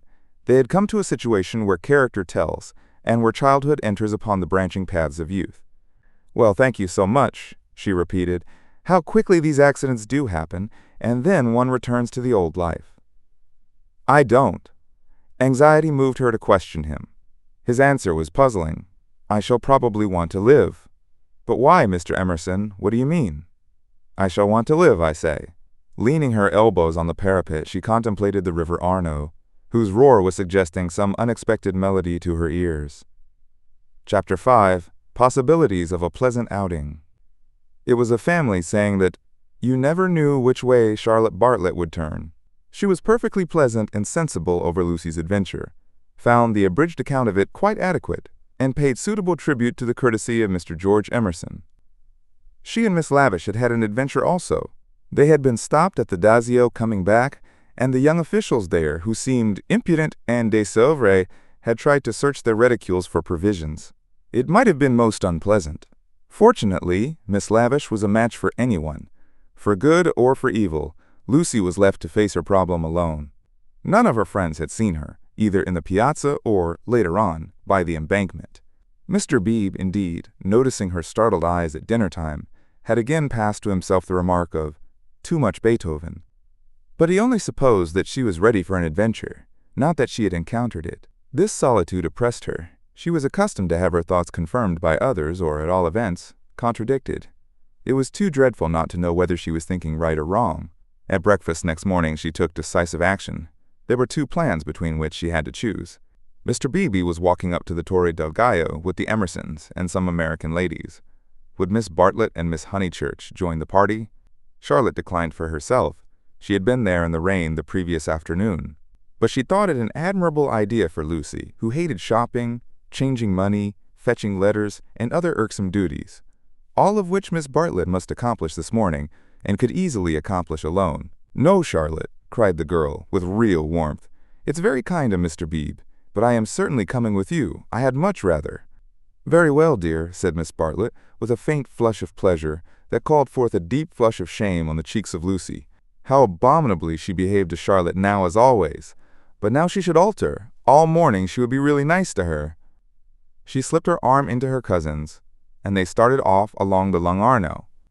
The river was a lion that morning, in strength, voice, and color. Miss Bartlett insisted on leaning over the parapet to look at it.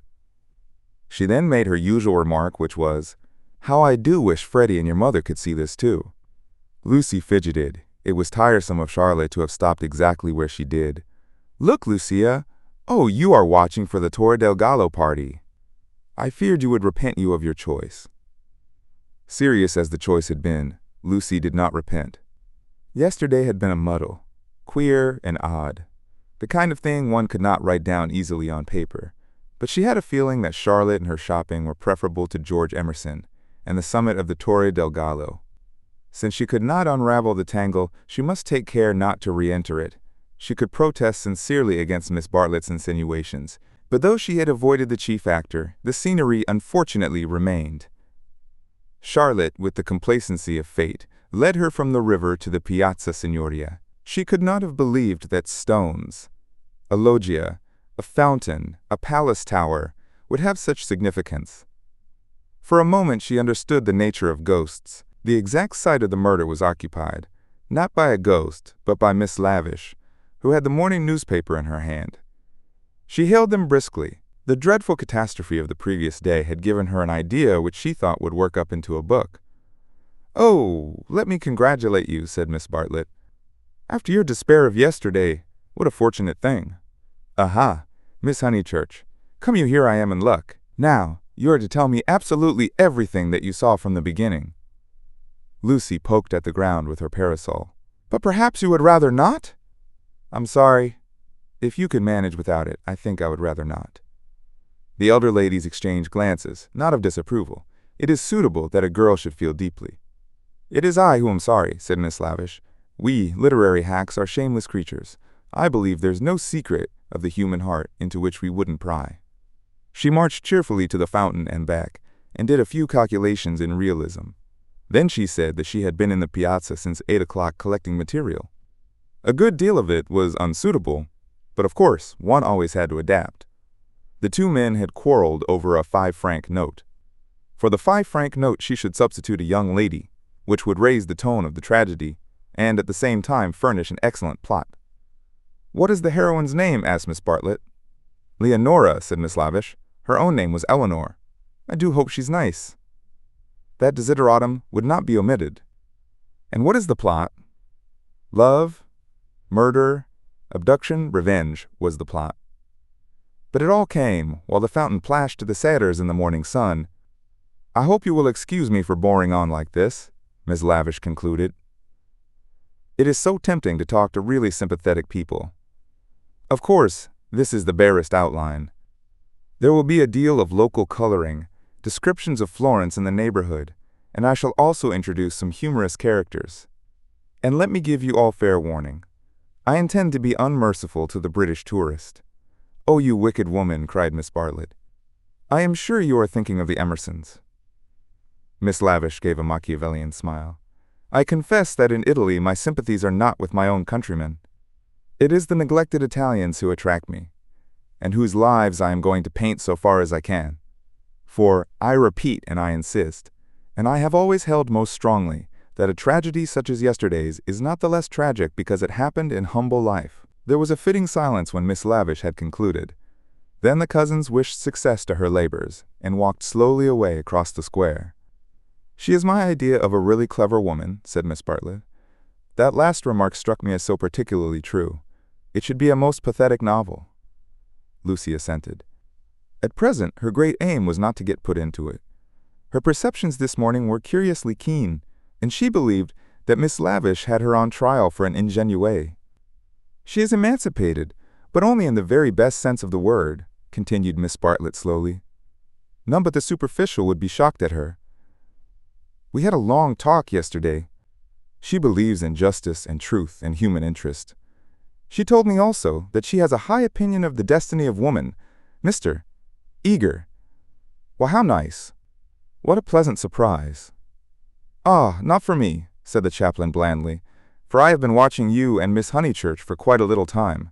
We were chatting to Miss Lavish." His brow contracted. "So I saw. Were you indeed? Andate via. Sono occupato." The last remark was made to a vendor of panoramic photographs who was approaching with a courteous smile. "I'm about to venture a suggestion. Would you and Miss Honeychurch be disposed to join me in a drive some day this week? A drive in the hills? We might go up by Fiesole and back by Settignano. There is a point on that road where we could get down and have an hour's ramble on the hillside. The view thence of Florence is most beautiful, far better than the hackneyed view of Fiesole. It is the view that Alessio Baldovignetti is fond of introducing into his pictures. That man had a decided feeling for landscape, decidedly. But who looks at it today? Ah, the world is too much for us." Miss Bartlett had not heard of Alessio Baldovignetti, but she knew that Mr. Eager was no commonplace chaplain. He was a member of the residential colony who had made Florence their home. He knew the people who never walked about with bakers, who had learned to take a siesta after lunch, who took drives the pension tourists had never heard of, and saw by private influence galleries which were closed to them. Living in delicate seclusion, some in furnished flats, others in Renaissance villas on Fiesole's slope, they read, wrote, studied, and exchanged ideas, thus attaining to that intimate knowledge, or rather perception, of Florence, which is denied to all who carry in their pockets the coupons of Cook. Therefore, an invitation from the chaplain was something to be proud of. Between the two sections of his flock, he was often the only link, and it was his avowed custom to select those of his migratory sheep who seemed worthy, and give them a few hours in the pastures of the permanent. Tea at a Renaissance villa? Nothing had been said about it yet, but if it did come to that, how Lucy would enjoy it. A few days ago, and Lucy would have felt the same. But the joys of life were grouping themselves anew. A drive in the hills with Mr. Eager and Miss Bartlett, even if culminating in a residential tea party, was no longer the greatest of them. She echoed the raptures of Charlotte somewhat faintly. Only when she heard that Mr. B was also coming did her thanks become more sincere. "So we shall be a party carré," said the chaplain. "In these days of toil and tumult, one has great needs of the country and its message of purity. Andate via. Andate presto, presto. Ah, the town. Beautiful as it is the town." They assented. This very square, so I am told, witnessed yesterday the most sordid of tragedies. To one who loves the Florence of Dante and Savonarola, there is something portentous in such desecration, portentous and humiliating. "Humiliating indeed," said Miss Bartlett. Miss Honeychurch happened to be passing through as it happened. She can hardly bear to speak of it, she glanced at Lucy proudly. "And how came we to have you here?" asked the chaplain paternally. Miss Bartlett's recent liberalism oozed away at the question. "Do not blame her, please, Mr. Eager. The fault is mine. I left her unchaperoned." "So you were here alone, Miss Honeychurch?" His voice suggested sympathetic reproof, but at the same time indicated that a few harrowing details would not be unacceptable. His dark, handsome face drooped mournfully towards her to catch her reply. "Practically. One of our pension acquaintances kindly brought her home," said Miss Bartlett, adroitly concealing the sex of the preserver. "For her also, it must have been a terrible experience. I trust that neither of you was at all, that it was not in your immediate proximity." Of the many things Lucy was noticing today, not the least remarkable was this: the ghoulish fashion in which respectable people will nibble after blood. George Emerson had kept the subject strangely pure. "He died by the fountain, I believe," was her reply.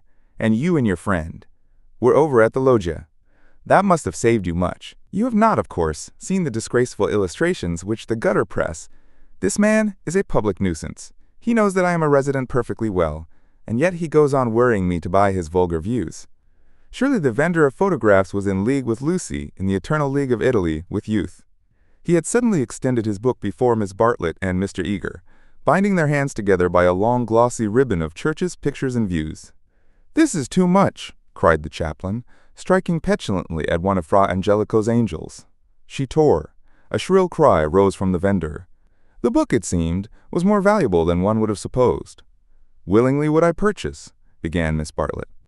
"Ignore him," said Mr. Eager sharply, and they all walked rapidly away from the square. But an Italian can never be ignored, least of all when he has a grievance. His mysterious persecution of Mr. Eager became relentless. The air rang with his threats and lamentations. He appealed to Lucy. Would not she intercede? He was poor. He sheltered a family, the tax on bread. He waited. He gibbered. He was recompensed. He was dissatisfied. He did not leave them until he had swept their minds clean of all thoughts, whether pleasant or unpleasant. Shopping was the topic that now ensued. Under the chaplain's guidance, they selected many hideous presents and mementos. Florid little picture frames that seemed fashioned in gilded pastry. Other little frames, more severe, that stood on little easels and were carven out of oak.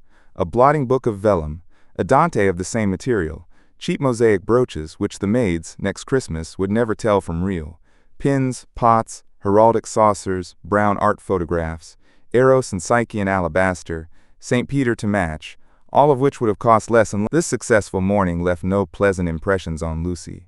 She had been a little frightened, both by Miss Lavish and by Mr. Eager. She knew not why, and as they frightened her, she had, strangely enough, ceased to respect them. She doubted that Miss Lavish was a great artist. She doubted that Mr. Eager was as full of spirituality and culture as she had been led to suppose. They were tried by some new test, and they were found wanting. As for Charlotte, she was exactly the same. It might be possible to be nice to her. It was impossible to love her. The son of a laborer. I happen to know it for a fact. A mechanic of some sort himself when he was young. Then he took to writing for the socialistic press. I came across him at Brixton. They were talking about the Emersons. How wonderfully people rise in these days, sighed Miss Bartlett, fingering a model of the Leaning Tower of Pisa. Generally, replied Mr. Eager, one has only sympathy for their success, a desire for education and for social advance. In these things there is something not wholly vile. There are some working men whom one would be very willing to see out here in Florence, little as they would make of it. Is he a journalist now? Miss Bartlett asked. He is not. He made an advantageous marriage.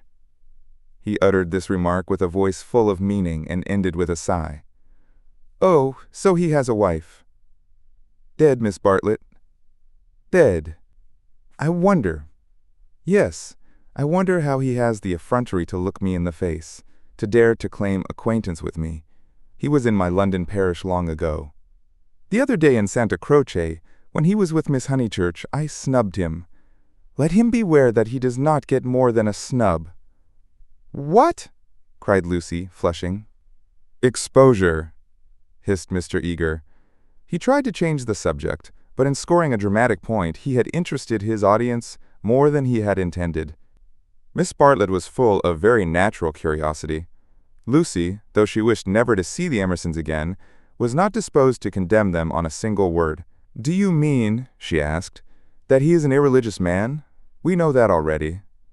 Lucy, dear, said Miss Bartlett, gently reproving her cousin's penetration. "I should be astonished if you knew all.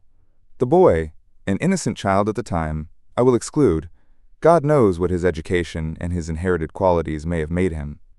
"Perhaps," said Miss Bartlett, "it is something that we had better not hear."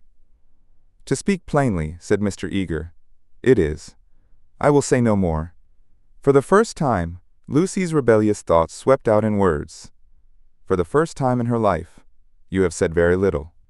"It was my intention to say very little," was his frigid reply. He gazed indignantly at the girl, who met him with equal indignation. She turned towards him from the shop counter. Her breast heaved quickly. He observed her brow and the sudden strength of her lips. It was intolerable that she should disbelieve him. "Murder, if you want to know," he cried angrily. "That man murdered his wife." "How?" she retorted. "To all intents and purposes, he murdered her. That day in Santa Croce, did they say anything against me?" "Not a word, Mr. Eager, not a single word." "Oh, I thought they had been libeling me to you. But I suppose it is only their personal charms that makes you defend them." "I'm not defending them," said Lucy, losing her courage and relapsing into the old chaotic methods. "They're nothing to me." "How could you think she was defending them?" said Miss Bartlett, much discomfited by the unpleasant scene. The shopman was possibly listening. "She will find it difficult, for that man has murdered his wife in the sight of God." The addition of God was striking. But the chaplain was really trying to qualify a rash remark. A silence followed, which might have been impressive, but was merely awkward. Then Miss Bartlett hastily purchased the leaning tower and led the way into the street.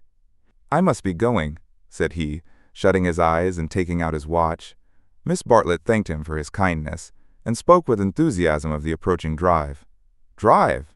Oh, is our drive to come off?" Lucy was recalled to her manners, and after a little exertion the complacency of Mr. Eager was restored. "Bother the drive," exclaimed the girl as soon as he had departed. "It is just the drive we had arranged with Mr. B without any fuss at all. Why should he invite us in that absurd manner? We might as well invite him. We are each paying for ourselves." Miss Bartlett, who had intended to lament over the Emersons, was launched by this remark into unexpected thoughts. "If that is so, dear, if the drive we and Mr. Beebe are going with Mr. Eager is really the same as the one we are going with Mr. Beebe, then I foresee a sad kettle of fish." "How?" "Because Mr. Beebe has asked Eleanor Lavish to come too. That will mean another carriage. Far worse. Mr. Eager does not like Eleanor. She knows it herself. The truth must be told, she is too unconventional for him." They were now in the newspaper room at the English Bank. Lucy stood by the central table, heedless of Punch and the Graphic, trying to answer, or at all events to formulate the questions rioting in her brain. The well-known world had broken up, and there emerged Florence, a magic city where people thought and did the most extraordinary things. Murder, accusations of murder, a lady clinging to one man and being rude to another, were these the daily incidents of her streets? Was there more in her frank beauty than met the eye? The power, perhaps, to evoke passions, good and bad, and to bring them speedily to a fulfillment? Happy Charlotte, who, though greatly troubled over things that did not matter, seemed oblivious to things that did, who could conjecture with admirable delicacy where things might lead to, but apparently lost sight of the goal as she approached it. Now she was crouching in the corner trying to extract a circular note from a kind of linen nose-bag which hung in chaste concealment round her neck. She had been told that this was the only safe way to carry money in Italy. It must only be broached within the walls of the English Bank. As she groped, she murmured, "Whether it is Mr. Beebe who forgot to tell Mr. Eager, or Mr. Eager who forgot when he told us, or whether they have decided to leave Eleanor out altogether, which they could scarcely do, but in any case we must be prepared. It is you they really want. I am only asked for appearances. You shall go with the two gentlemen, and I and Eleanor will follow behind. A one-horse carriage would do for us. Yet how difficult it is." "It is indeed," replied the girl, with a gravity that sounded sympathetic. "What do you think about it?" asked Miss Bartlett, flushed from the struggle, and buttoning up her dress. "I don't know what I think, nor what I want." "Oh, dear Lucy! I do hope Florence isn't boring you. Speak the word, and as you know, I would take you to the ends of the earth tomorrow." "Thank you, Charlotte," said Lucy, and pondered over the offer. There were letters for her at the bureau, one from her brother, full of athletics and biology, one from her mother, delightful, as only her mother's letters could be. She had read in it of the crocuses which had been bought for yellow and were coming up puce, of the new parlour-maid, who had watered the ferns with essence of lemonade, of the semi-detached cottages which were ruining Summer Street, and breaking the heart of Sir Harry Otway. She recalled the free, pleasant life of her home, where she was allowed to do everything, and where nothing ever happened to her. The road up through the pine woods, the clean drawing-room, the view over the Sussex Weald, all hung before her bright and distinct, but pathetic as the pictures in a gallery to which, after much experience, a traveler returns. "And the news?" asked Miss Bartlett. "Mrs. Vyse and her son have gone to Rome," said Lucy, giving the news that interested her least. "Do you know the Vyses?" "Oh, not that way back. We can never have too much of the dear Piazza Signoria. They're nice people, the Vyses. So clever, my idea of what's really clever. Don't you long to be in Rome?" "I'd die for it." "The Piazza Signoria is too stony to be brilliant. It has no grass, no flowers, no frescoes, no glittering walls of marble or comforting patches of ruddy brick. By an odd chance, unless we believe in a presiding genius of places, the statues that relieve its severity suggest, not the innocence of childhood, nor the glorious bewilderment of youth, but the conscious achievements of maturity. Perseus and Judith, Hercules and Thusnelda, they have done or suffered something, and though they are immortal, immortality has come to them after experience, not before. Here, not only in the solitude of nature, might a hero meet a goddess, or a heroine a god. "Charlotte," cried the girl suddenly, "here's an idea. What if we popped off to Rome tomorrow, straight to the Vyses' hotel? For I do know what I want. I'm sick of Florence." "No, you said you'd go to the ends of the earth." Do. Miss Bartlett, with equal vivacity, replied, "Oh, you droll person! Pray, what would become of your drive in the hills?" They passed together through the gaunt beauty of the square, laughing over the unpractical suggestion. Chapter 6. The Reverend Arthur Beebe, the Reverend Cuthbert Eager, Mr. Emerson, Mr. George Emerson, Miss Eleanor Lavish, Miss Charlotte Bartlett, and Miss Lucy Honeychurch drive out in carriages to see a view. Italians drive them. It was Phaethon who drove them to Fiesole that memorable day, a youth all irresponsibility and fire, recklessly urging his master's horses up the stony hill. Mr. Beebe recognized him at once. Neither the ages of faith nor the age of doubt had touched him. He was Phaethon in Tuscany driving a cab, and it was Persephone whom he asked leave to pick up on the way, saying that she was his sister. Persephone, tall and slender and pale, returning with the spring to her mother's cottage, and still shading her eyes from the unaccustomed light. To her Mr. Eager objected, saying that here was the thin edge of the wedge, and one must guard against imposition. But the ladies interceded, and when it had been made clear that it was a very great favor, the goddess was allowed to mount beside the god. Phaethon at once slipped the left rein over her head, thus enabling himself to drive with his arm round her waist. She did not mind. Mr. Eager, who sat with his back to the horses, saw nothing of the indecorous proceeding, and continued his conversation with Lucy. The other two occupants of the carriage were old Mr. Emerson and Miss Lavish. For a dreadful thing had happened. Mr. Beebe, without consulting Mr. Eager, had doubled the size of the party. And though Miss Bartlett and Miss Lavish had planned all the morning how the people were to sit, at the critical moment when the carriages came round, they lost their heads, and Miss Lavish got in with Lucy, while Miss Bartlett, with George Emerson and Mr. Beebe, followed on behind. It was hard on the poor chaplain to have his party carré thus transformed. Tea, at a Renaissance villa, if he had ever meditated it, was now impossible. Lucy and Miss Bartlett had a certain style about them, and Mr. Beebe, though unreliable, was a man of parts. But a shoddy lady writer and a journalist who had murdered his wife in the sight of God, they should enter no villa at his introduction. Lucy, elegantly dressed in white, sat erect and nervous amid these explosive ingredients, attentive to Mr. Eager, repressive towards Miss Lavish, watchful of old Mr. Emerson, hitherto fortunately asleep, thanks to a heavy lunch in the drowsy atmosphere of spring. She looked on the expedition as the work of fate. But for it she would have avoided George Emerson successfully. In an open manner he had shown that he wished to continue their intimacy. She had refused, not because she disliked him, but because she did not know what had happened, and suspected that he did know. And this frightened her. For the real event, whatever it was, had taken place, not in the loggia but by the river. To behave wildly at the sight of death is pardonable.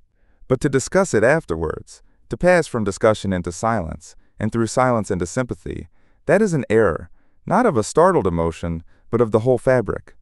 There was really something blameworthy, she thought, in their joint contemplation of the shadowy stream, in the common impulse which had turned them to the house without the passing of a look or word. This sense of wickedness had been slight at first. She had nearly joined the party to the Torre del Gallo, but each time that she avoided George, it became more imperative that she should avoid him again. And now celestial irony, working through her cousin and 2 clergymen, did not suffer her to leave Florence till she had made this expedition with him through the hills.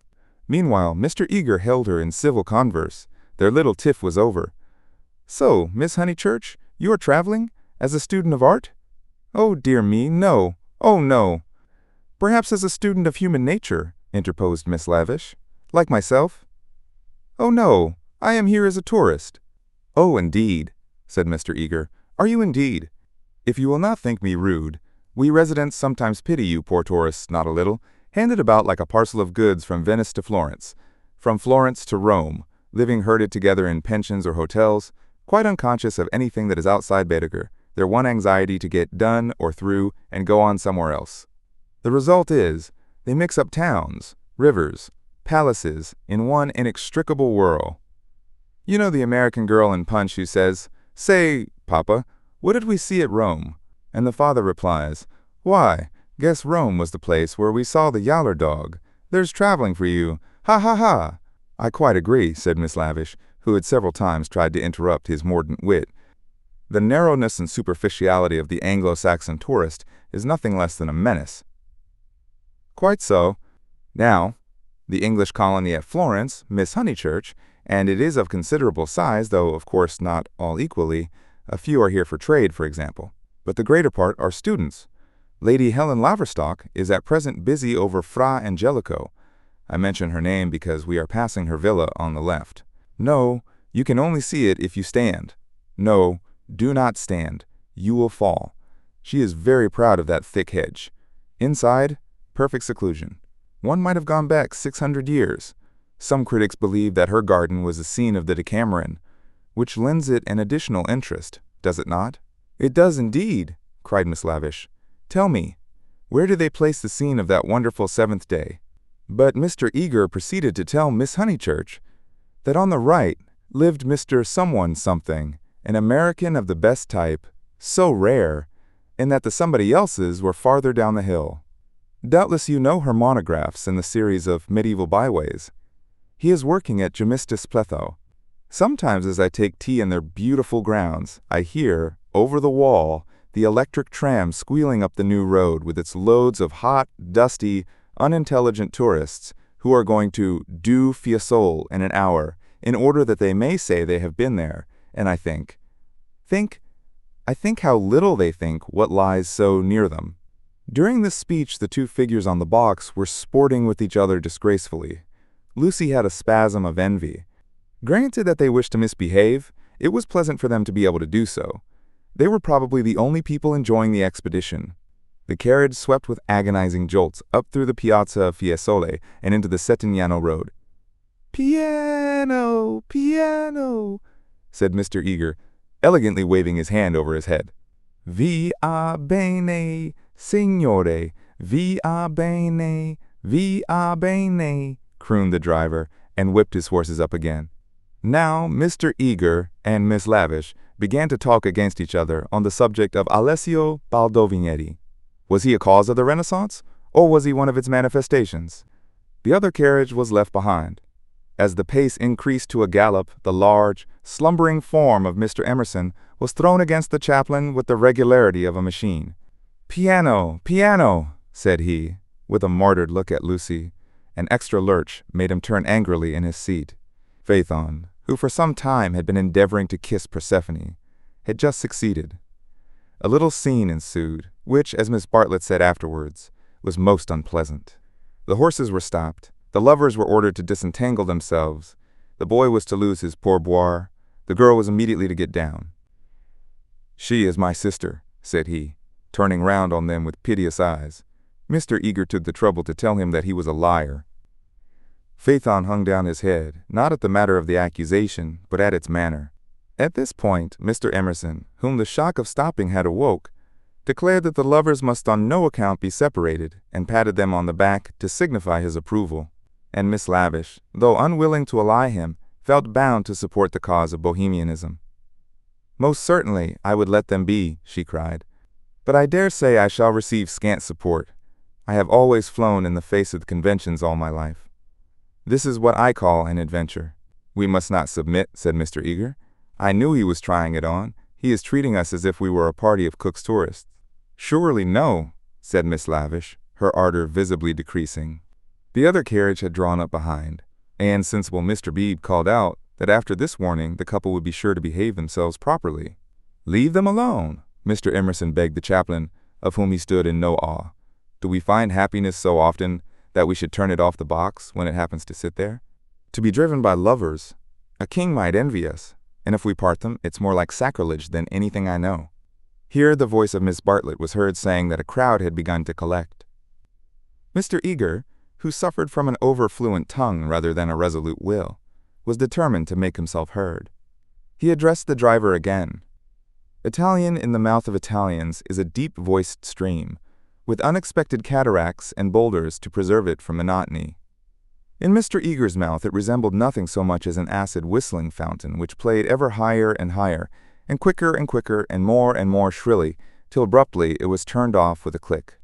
"Signorina," said the man to Lucy when the display had ceased. Why should he appeal to Lucy? "Signorina," echoed Persephone in her glorious contralto. She pointed at the other carriage. Why? For a moment the two girls looked at each other. Then Persephone got down from the box. "Victory at last," said Mr. Eager, smiting his hands together as the carriages started again. "It is not victory," said Mr. Emerson. "It is defeat. You have parted two people who are happy." Mr. Eager shut his eyes. He was obliged to sit next to Mr. Emerson, but he would not speak to him. The old man was refreshed by sleep and took up the matter warmly. He commanded Lucy to agree with him. He shouted for support to his son. "We have tried to buy what cannot be bought with money. He has bargained to drive us, and he is doing it. We have no rights over his soul." Miss Lavish frowned. It is hard when a person you have classed as typically British speaks out of his character. "He was not driving us well," she said. "He jolted us. That I deny. It was as restful as sleeping. Aha, he is jolting us now. Can you wonder? He would like to throw us out, and most certainly he is justified. And if I were superstitious, I'd be frightened of the girl, too. It doesn't do to injure young people. Have you ever heard of Lorenzo de Medici?" Miss Lavish bristled. "Most certainly I have. Do you refer to Lorenzo il Magnifico, or to Lorenzo Duke of Urbino, or to Lorenzo surnamed Lorenzino on account of his diminutive stature? The Lord knows. Possibly he does know, for I refer to Lorenzo the poet. He wrote a line, so I heard yesterday, which runs like this: 'Don't go fighting against the spring.'" Mr. Eager could not resist the opportunity for erudition. "Non fate guerra al maggio," he murmured. "War not with the May" would render a correct meaning. "The point is, we have warred with it. Look." He pointed to the Val d'Arno, which was visible far below them, through the budding trees. 50 miles of spring, and we've come up to admire them. Do you suppose there's any difference between spring in nature and spring in man? But there we go, praising the one and condemning the other as improper, ashamed that the same laws work eternally through both." No one encouraged him to talk. Presently Mr. Eager gave a signal for the carriages to stop, and marshaled the party for their ramble on the hill. A hollow like a great amphitheater, full of terraced steps and misty olives, now lay between them and the heights of Fiesole, and the road, still following its curve, was about to sweep on to a promontory which stood out in the plain.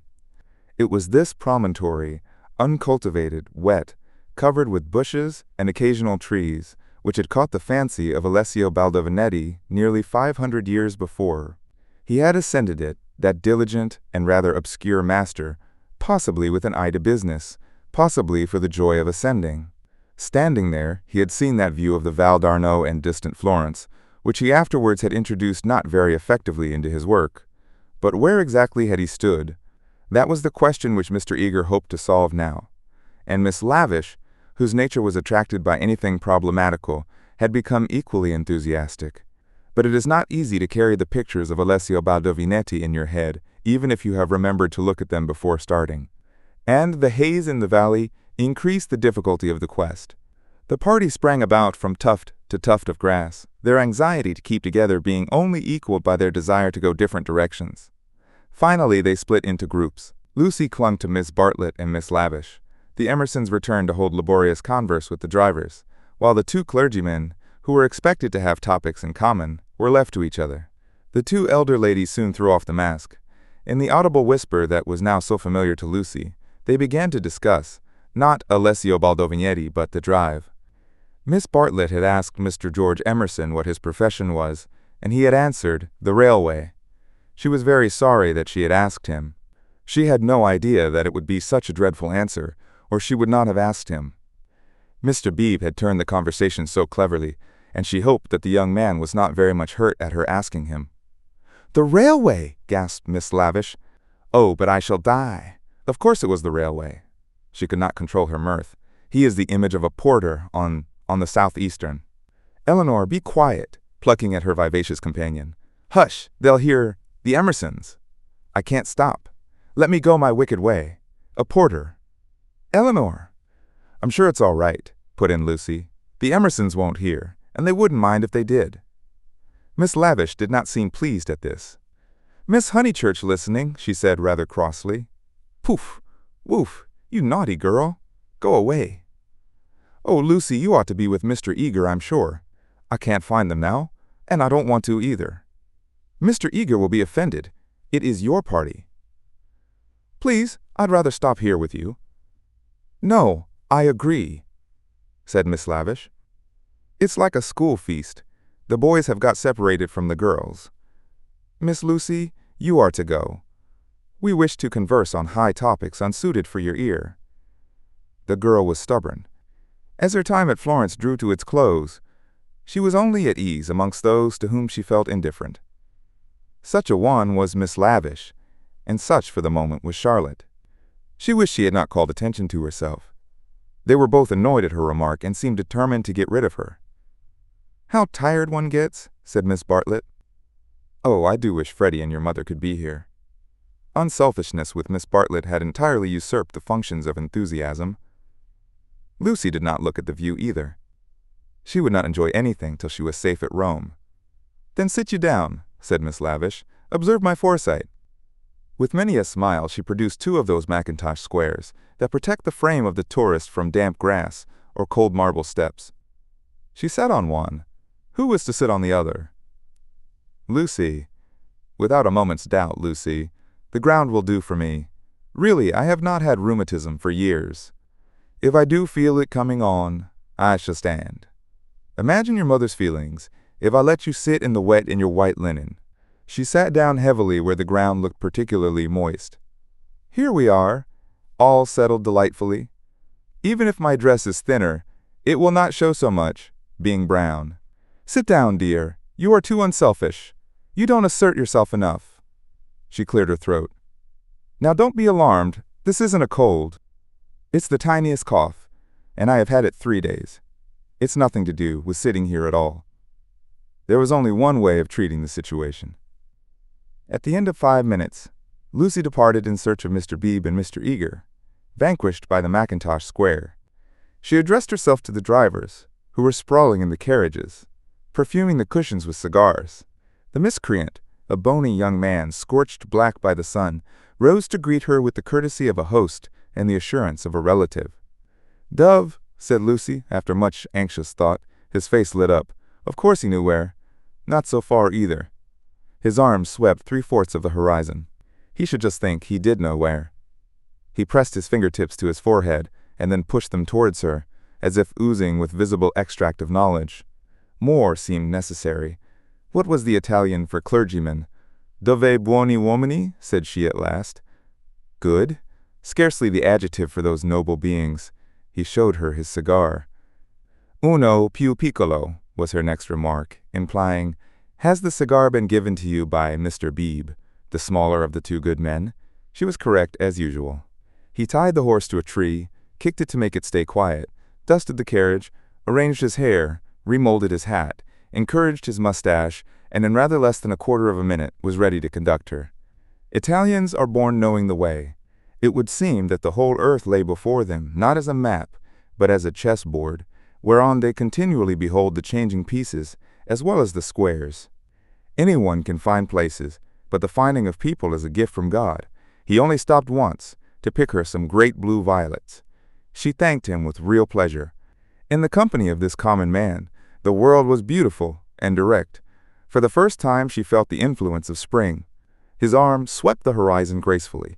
Violets, like other things, existed in great profusion there. Would she like to see them? Ma buoni uomini. He bowed. Certainly. Good men first, violets afterwards. They proceeded briskly through the undergrowth, which became thicker and thicker. They were nearing the edge of the promontory, and the view was stealing round them, but the brown network of the bushes shattered it into countless pieces. He was occupied in his cigar and in holding back the pliant boughs. She was rejoicing in her escape from dullness. Not a step, not a twig, was unimportant to her. What is that? There was a voice in the wood, in the distance behind them. The voice of Mr. Eager? He shrugged his shoulders. An Italian's ignorance is sometimes more remarkable than his knowledge. She could not make him understand that perhaps they had missed the clergyman. The view was forming at last. She could discern the river, the golden plain, other hills. Eccolo! He exclaimed. At the same moment the ground gave way, and with a cry she fell out of the wood. Light and beauty enveloped her. She had fallen on to a little open terrace, which was covered with violets from end to end. "Courage!" cried her companion, now standing some 6 feet above. "Courage and love!" She did not answer. From her feet the ground sloped sharply into view, and violets ran down in rivulets and streams and cataracts, irrigating the hillside with blue, eddying round the tree stems, collecting into pools in the hollows, covering the grass with spots of azure foam. But never again were they in such profusion. This terrace was the wellhead, the primal source whence beauty gushed out to water the earth. Standing at its brink, like a swimmer who prepares, was the good man. But he was not the good man that she had expected, and he was alone. George had turned at the sound of her arrival. For a moment he contemplated her, as one who had fallen out of heaven. He saw radiant joy in her face. He saw the flowers beat against her dress in blue waves. The bushes above them closed. He stepped quickly forward and kissed her. Before she could speak, almost before she could feel, a voice called, "Lucy! Lucy! Lucy!" The silence of life had been broken by Miss Bartlett, who stood brown against the view. Chapter 7. They Return. Some complicated game had been playing up and down the hillside all the afternoon. What it was, and exactly how the players had sided, Lucy was slow to discover. Mr. Eager had met them with a questioning eye. Charlotte had repulsed him with much small talk. Mr. Emerson, seeking his son, was told whereabouts to find him. Mr. Beebe, who wore the heated aspect of a neutral, was bidden to collect the factions for the return home. There was a general sense of groping and bewilderment. Pan had been amongst them, not the great god Pan who has been buried these 2,000 years, but the little god Pan, who presides over social contretemps and unsuccessful picnics. Mr. Beebe had lost everyone, and had consumed in solitude the tea basket which he had brought up as a pleasant surprise. Miss Lavish had lost Miss Bartlett. Lucy had lost Mr. Eager. Mr. Emerson had lost George. Miss Bartlett had lost a Mackintosh square. Phaethon had lost the game. That last fact was undeniable. He climbed onto the box, shivering, with his collar up, prophesying the swift approach of bad weather. "Let us go immediately," he told them. "The signorino will walk." "All the way?" "He will be ours," said Mr. Beebe. "Apparently. I told him it was unwise." He would look no one in the face. Perhaps defeat was particularly mortifying for him. He alone had played skillfully, using the whole of his instinct, while the others had used scraps of their intelligence. He alone had divined what things were and what he wished them to be. He alone had interpreted the message that Lucy had received 5 days before from the lips of a dying man. Persephone, who spends half her life in the grave, she could interpret it also. Not so these English. They gain knowledge slowly, and perhaps too late. The thoughts of a cab driver, however just, seldom affect the lives of his employers. He was the most competent of Miss Bartlett's opponents, but infinitely the least dangerous. Once back in the town, he and his insight and his knowledge would trouble English ladies no more. Of course, it was most unpleasant. She had seen his black head in the bushes. He might make a tavern story out of it. But after all, what are we to do with taverns? Real menace belongs to the drawing-room. It was of drawing-room people that Miss Bartlett thought as she journeyed downwards towards the fading sun. Lucy sat beside her. Mr. Eager sat opposite, trying to catch her eye. He was vaguely suspicious. They spoke of Alessio Baldovinetti. Rain and darkness came on together. The two ladies huddled together under an inadequate parasol. There was a lightning flash, and Miss Lavish, who was nervous, screamed from the carriage in front. At the next flash, Lucy screamed also. Mr. Eager addressed her professionally. "Courage, Miss Honeychurch, courage and faith. If I might say so, there is something almost blasphemous in this horror of the elements. Are we seriously to suppose that all these clouds, all this immense electrical display, is simply called into existence to extinguish you or me? No, of course. Even from the scientific standpoint, the chances against our being struck are enormous. The steel knives, the only articles which might attract the current, are in the other carriage. And, in any case, we are infinitely safer than if we were walking. Courage, courage, and faith." Under the rug, Lucy felt the kindly pressure of her cousin's hand. At times our need for a sympathetic gesture is so great that we care not what exactly it signifies, or how much we may have to pay for it afterwards. Miss Bartlett, by this timely exercise of her muscles, gained more than she would have got in hours of preaching or cross-examination. She renewed it when the two carriages stopped, half into Florence. "Mr. Eager," called Mr. Beebe, "we want your assistance. Will you interpret for us?" "George," cried Mr. Emerson, "ask your driver which way George went. The boy may lose his way, he may be killed." "Go, Mr. Eager," said Miss Bartlett. "Don't ask our driver. Our driver is no help. Go and support poor Mr. Beebe, he is nearly demented." "He may be killed," cried the old man. "He may be killed." "Typical behavior," said the chaplain, as he quitted the carriage. In the presence of reality, that kind of person invariably breaks down. "What does he know?" whispered Lucy as soon as they were alone. "Charlotte, how much does Mr. Eager know?" "Nothing, dearest. He knows nothing. But," she pointed at the driver, "he knows everything. Dearest, had we better? Shall I?" She took out her purse. It is dreadful to be entangled with low-class people. He saw it all. Tapping Phaeton's back with her guidebook, she said, "Silenzio," and offered him a franc. "Via bene," he replied, and accepted it. As well this ending to his day as any. But Lucy, a mortal maid, was disappointed in him. There was an explosion up the road.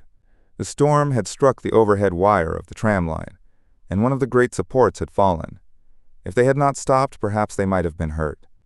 They chose to regard it as a miraculous preservation, and the floods of love and sincerity, which fructify every hour of life, burst forth in tumult.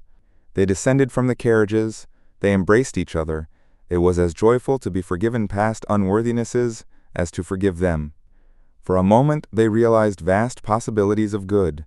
The older people recovered quickly. In the very height of their emotion they knew it to be unmanly or unladylike.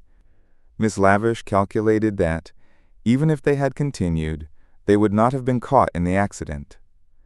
Mr. Eager mumbled a temperate prayer. But the drivers, through miles of dark, squalid road, poured out their souls to the dryads and the saints, and Lucy poured out hers to her cousin. "Charlotte, dear Charlotte, kiss me again. Only you can understand me. You warned me to be careful, and I thought I was developing. Do not cry, dearest. Take your time. I have been obstinate and silly, worse than you know, far worse. Once by the river. Oh, but he isn't killed. He wouldn't be killed, would he?" The thought disturbed her repentance. As a matter of fact, the storm was worst along the road, but she had been near danger, and so she thought it must be near to everyone. "I trust not. One would always pray against that. He is really. I think he was taken by surprise, just as I was before. But this time I'm not to blame. I want you to believe that. I simply slipped into those violets. No, I want to be really truthful. I am a little to blame. I had silly thoughts. The sky, you know, was gold, and the ground all blue, and for a moment he looked like someone in a book. In a book. Heroes. Gods. The nonsense of schoolgirls. And then? But Charlotte, you know what happened then." Miss Bartlett was silent. Indeed, she had little more to learn. With a certain amount of insight, she drew her young cousin affectionately to her. All the way back, Lucy's body was shaken by deep sighs which nothing could repress. "I want to be truthful," she whispered. "It is so hard to be absolutely truthful." "Don't be troubled, dearest. Wait till you are calmer. We will talk it over before bedtime in my room." So they re-entered the city with hands clasped. It was a shock to the girl to find how far emotion had ebbed in others. The storm had ceased, and Mr. Emerson was easier about his son. Mr. Beebe had regained good humor, and Mr. Eager was already snubbing Miss Lavish. Charlotte alone she was sure of, Charlotte whose exterior concealed so much insight and love. The luxury of self-exposure kept her almost happy through the long evening. She thought not so much of what had happened as of how she should describe it. All her sensations, her spasms of courage, her moments of unreasonable joy, her mysterious discontent, should be carefully laid before her cousin. And together, in divine confidence, they would disentangle and interpret them all. At last, thought she, I shall understand myself. I shan't again be troubled by things that come out of nothing and mean I don't know what. Miss Allen asked her to play. She refused vehemently. Music seemed to her the employment of a child. She sat close to her cousin, who, with commendable patience, was listening to a long story about lost luggage. When it was over, she capped it by a story of her own. Lucy became rather hysterical with the delay. In vain she tried to check, or at all events to accelerate the tale. It was not till a late hour that Miss Bartlett had recovered her luggage, and could say, in her usual tone of gentle reproach, "Well, dear, I at all events am ready for Bedfordshire. Come into my room, and I will give a good brush to your hair." With some solemnity the door was shut and a cane chair placed for the girl. Then Miss Bartlett said, "So what is to be done?" She was unprepared for the question. It had not occurred to her that she would have to do anything. A detailed exhibition of her emotions was all that she had counted upon. "What is to be done?" "A point, dearest, which you alone can settle." The rain was streaming down the black windows, and the great room felt damp and chilly. One candle burnt trembling on the chest of drawers close to Miss Bartlett's toque, which cast monstrous and fantastic shadows on the bolted door.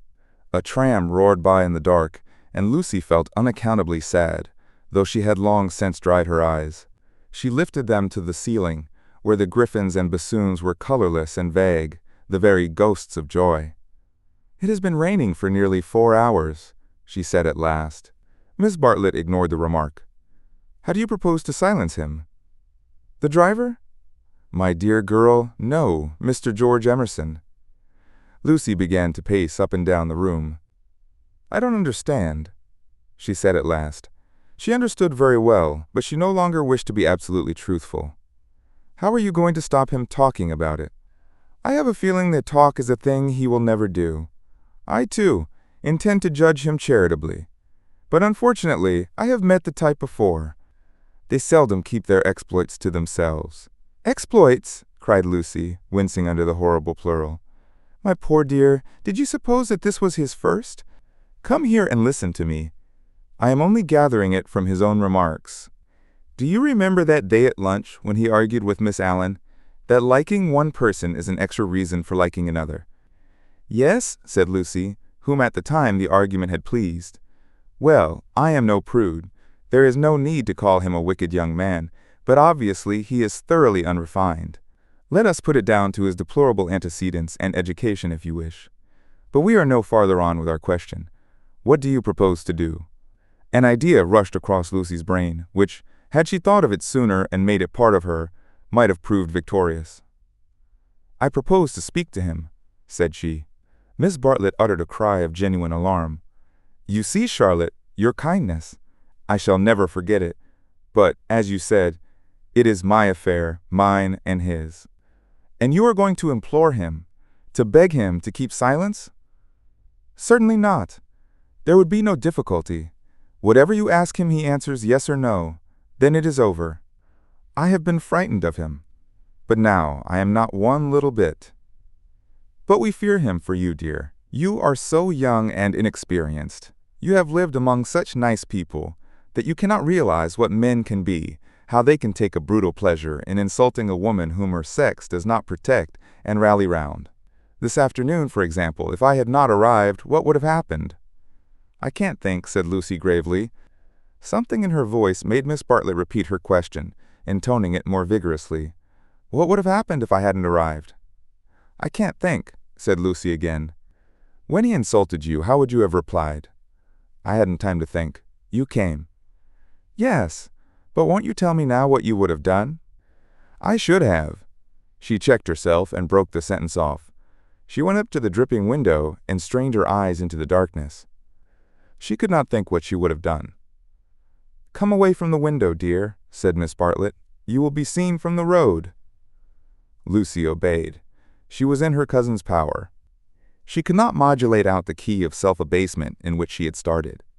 Neither of them referred again to her suggestion that she should speak to George and settle the matter, whatever it was, with him. Miss Bartlett became plaintive.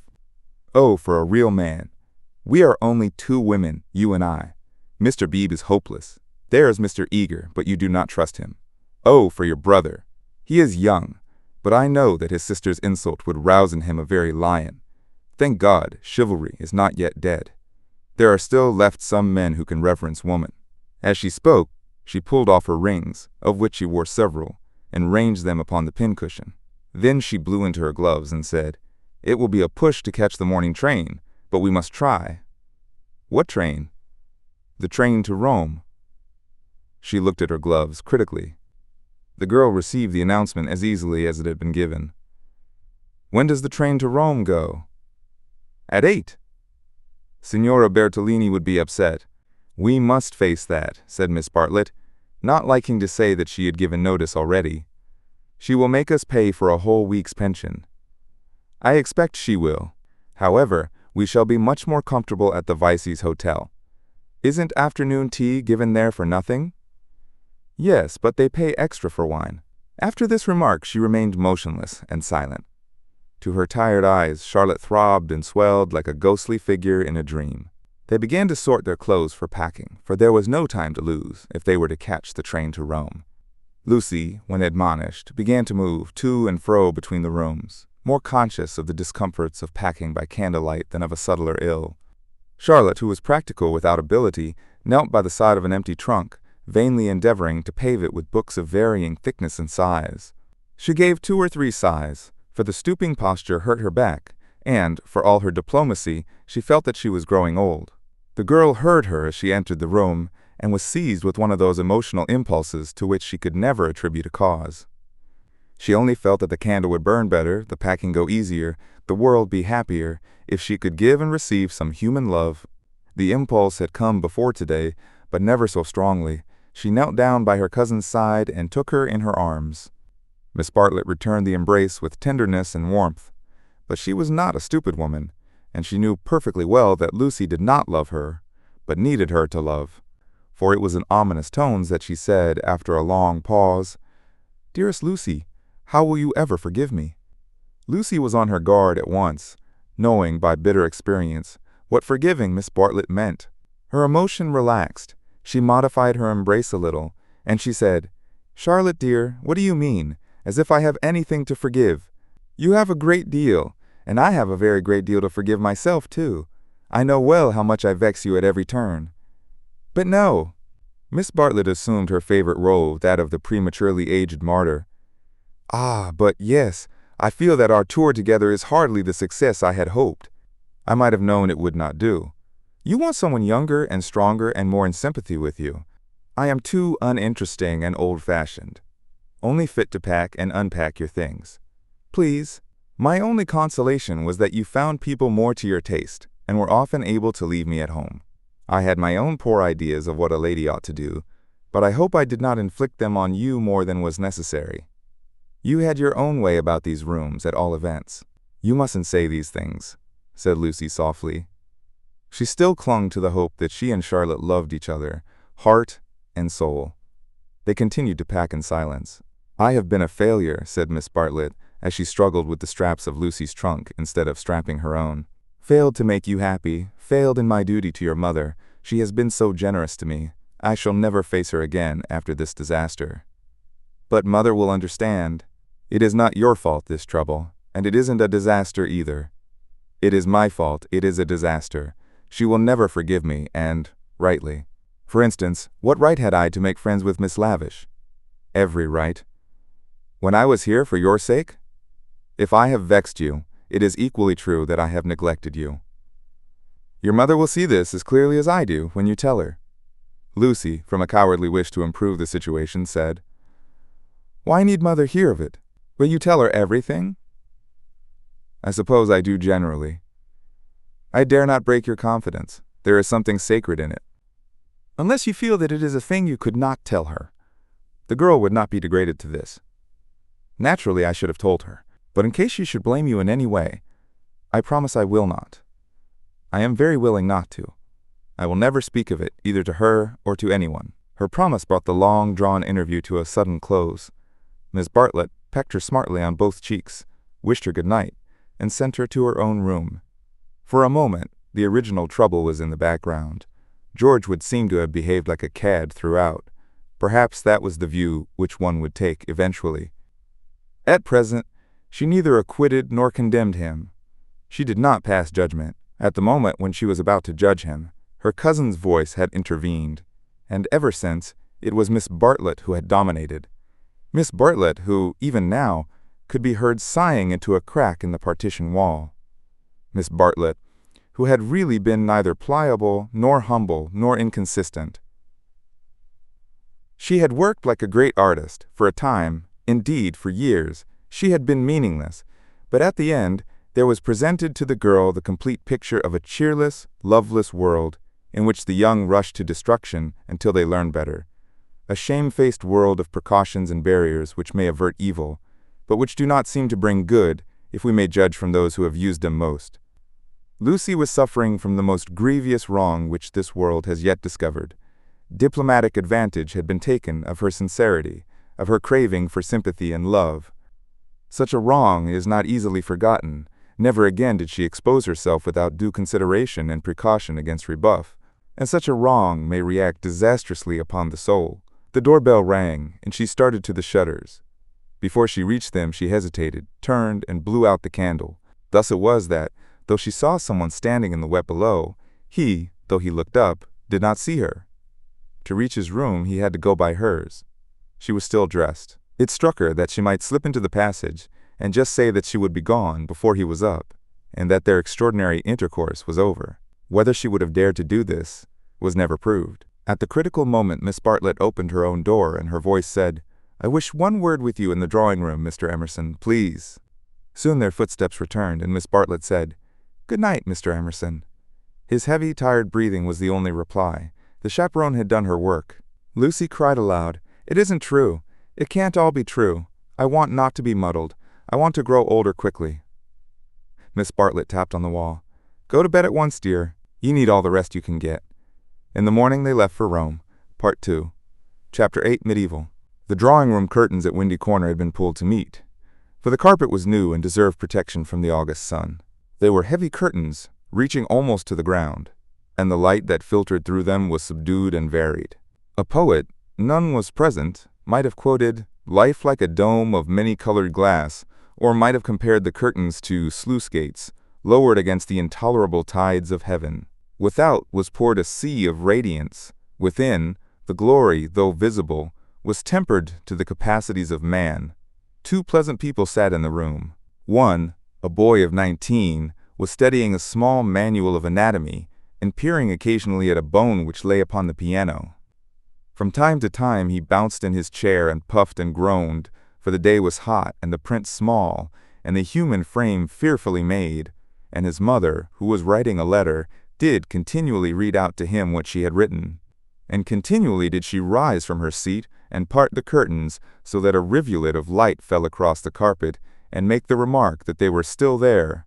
"Where aren't they?" said the boy, who was Freddie, Lucy's brother.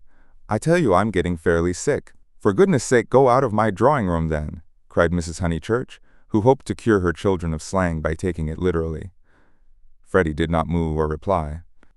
"I think things are coming to a head," she observed, rather wanting her son's opinion on the situation if she could obtain it without undue supplication. Time they did. "I am glad that Cecil is asking her this once more. It's his third go, isn't it?"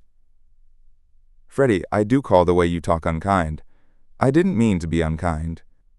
Then he added, "But I do think Lucy might have got this off her chest in Italy.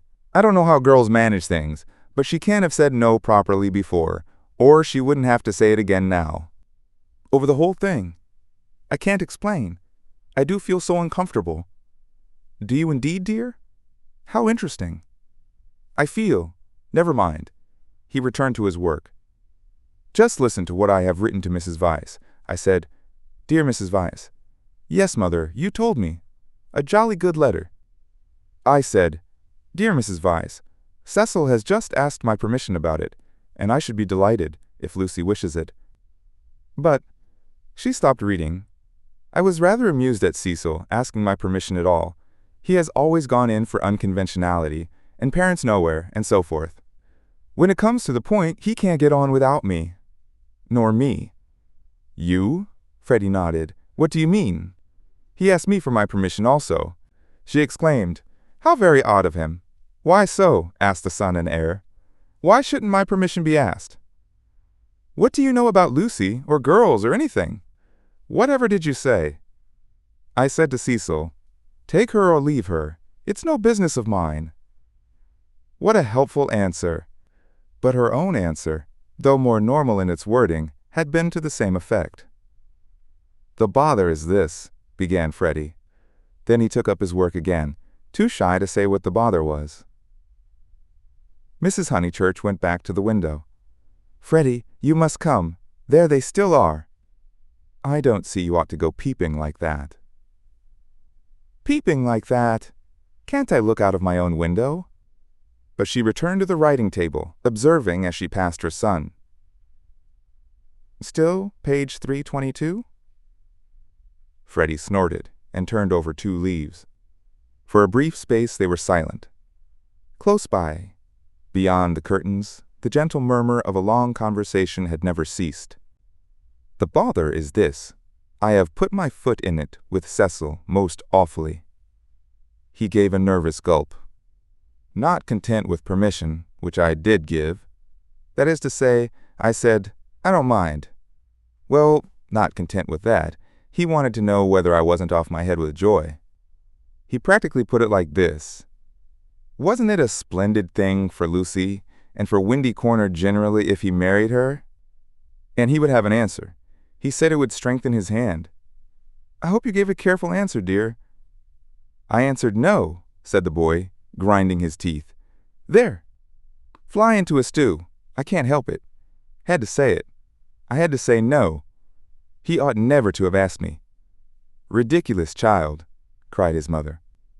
You think you're so holy and truthful, but really it's only abominable conceit.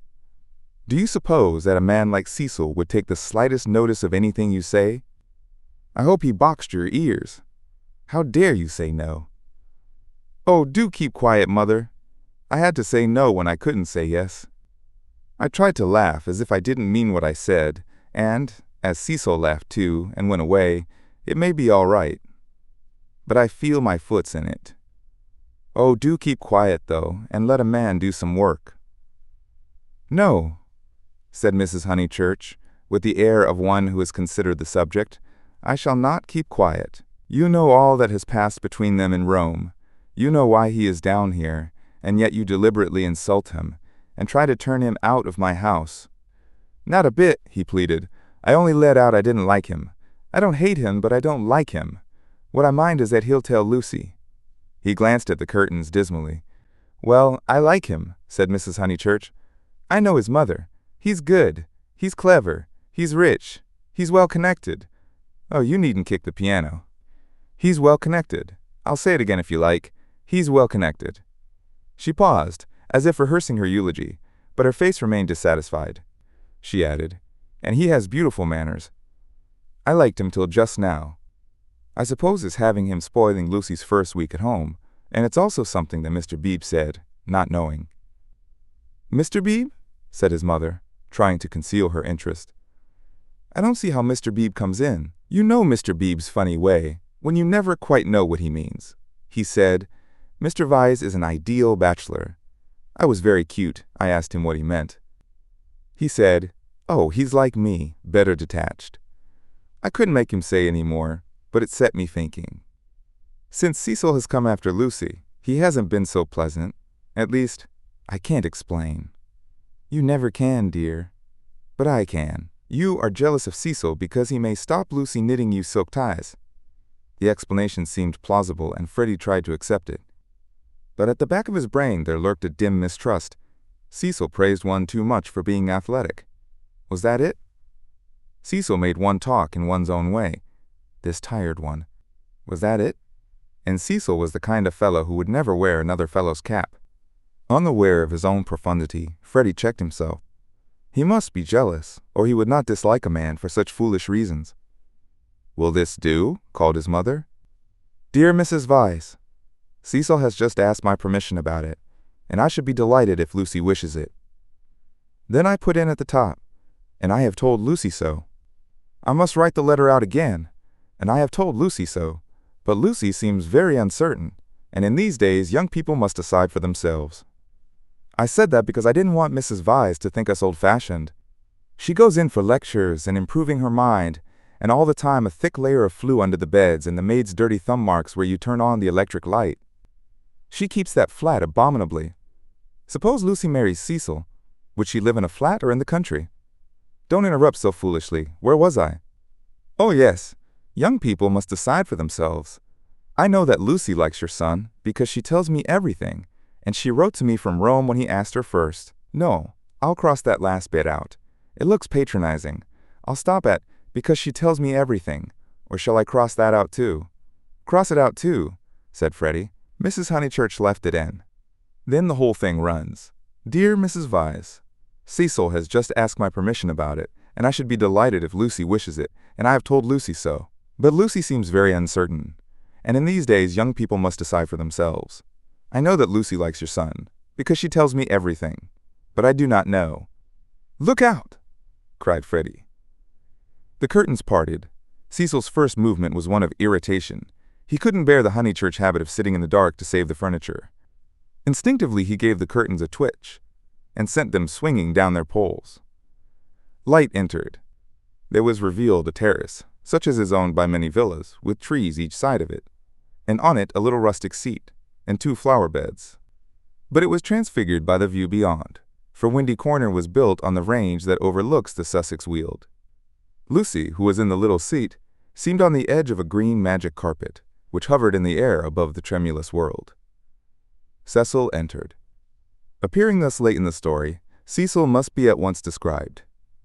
He was medieval, like a Gothic statue, tall and refined, with shoulders that seemed braced square by an effort of the will, and a head that was tilted a little higher than the usual level of vision.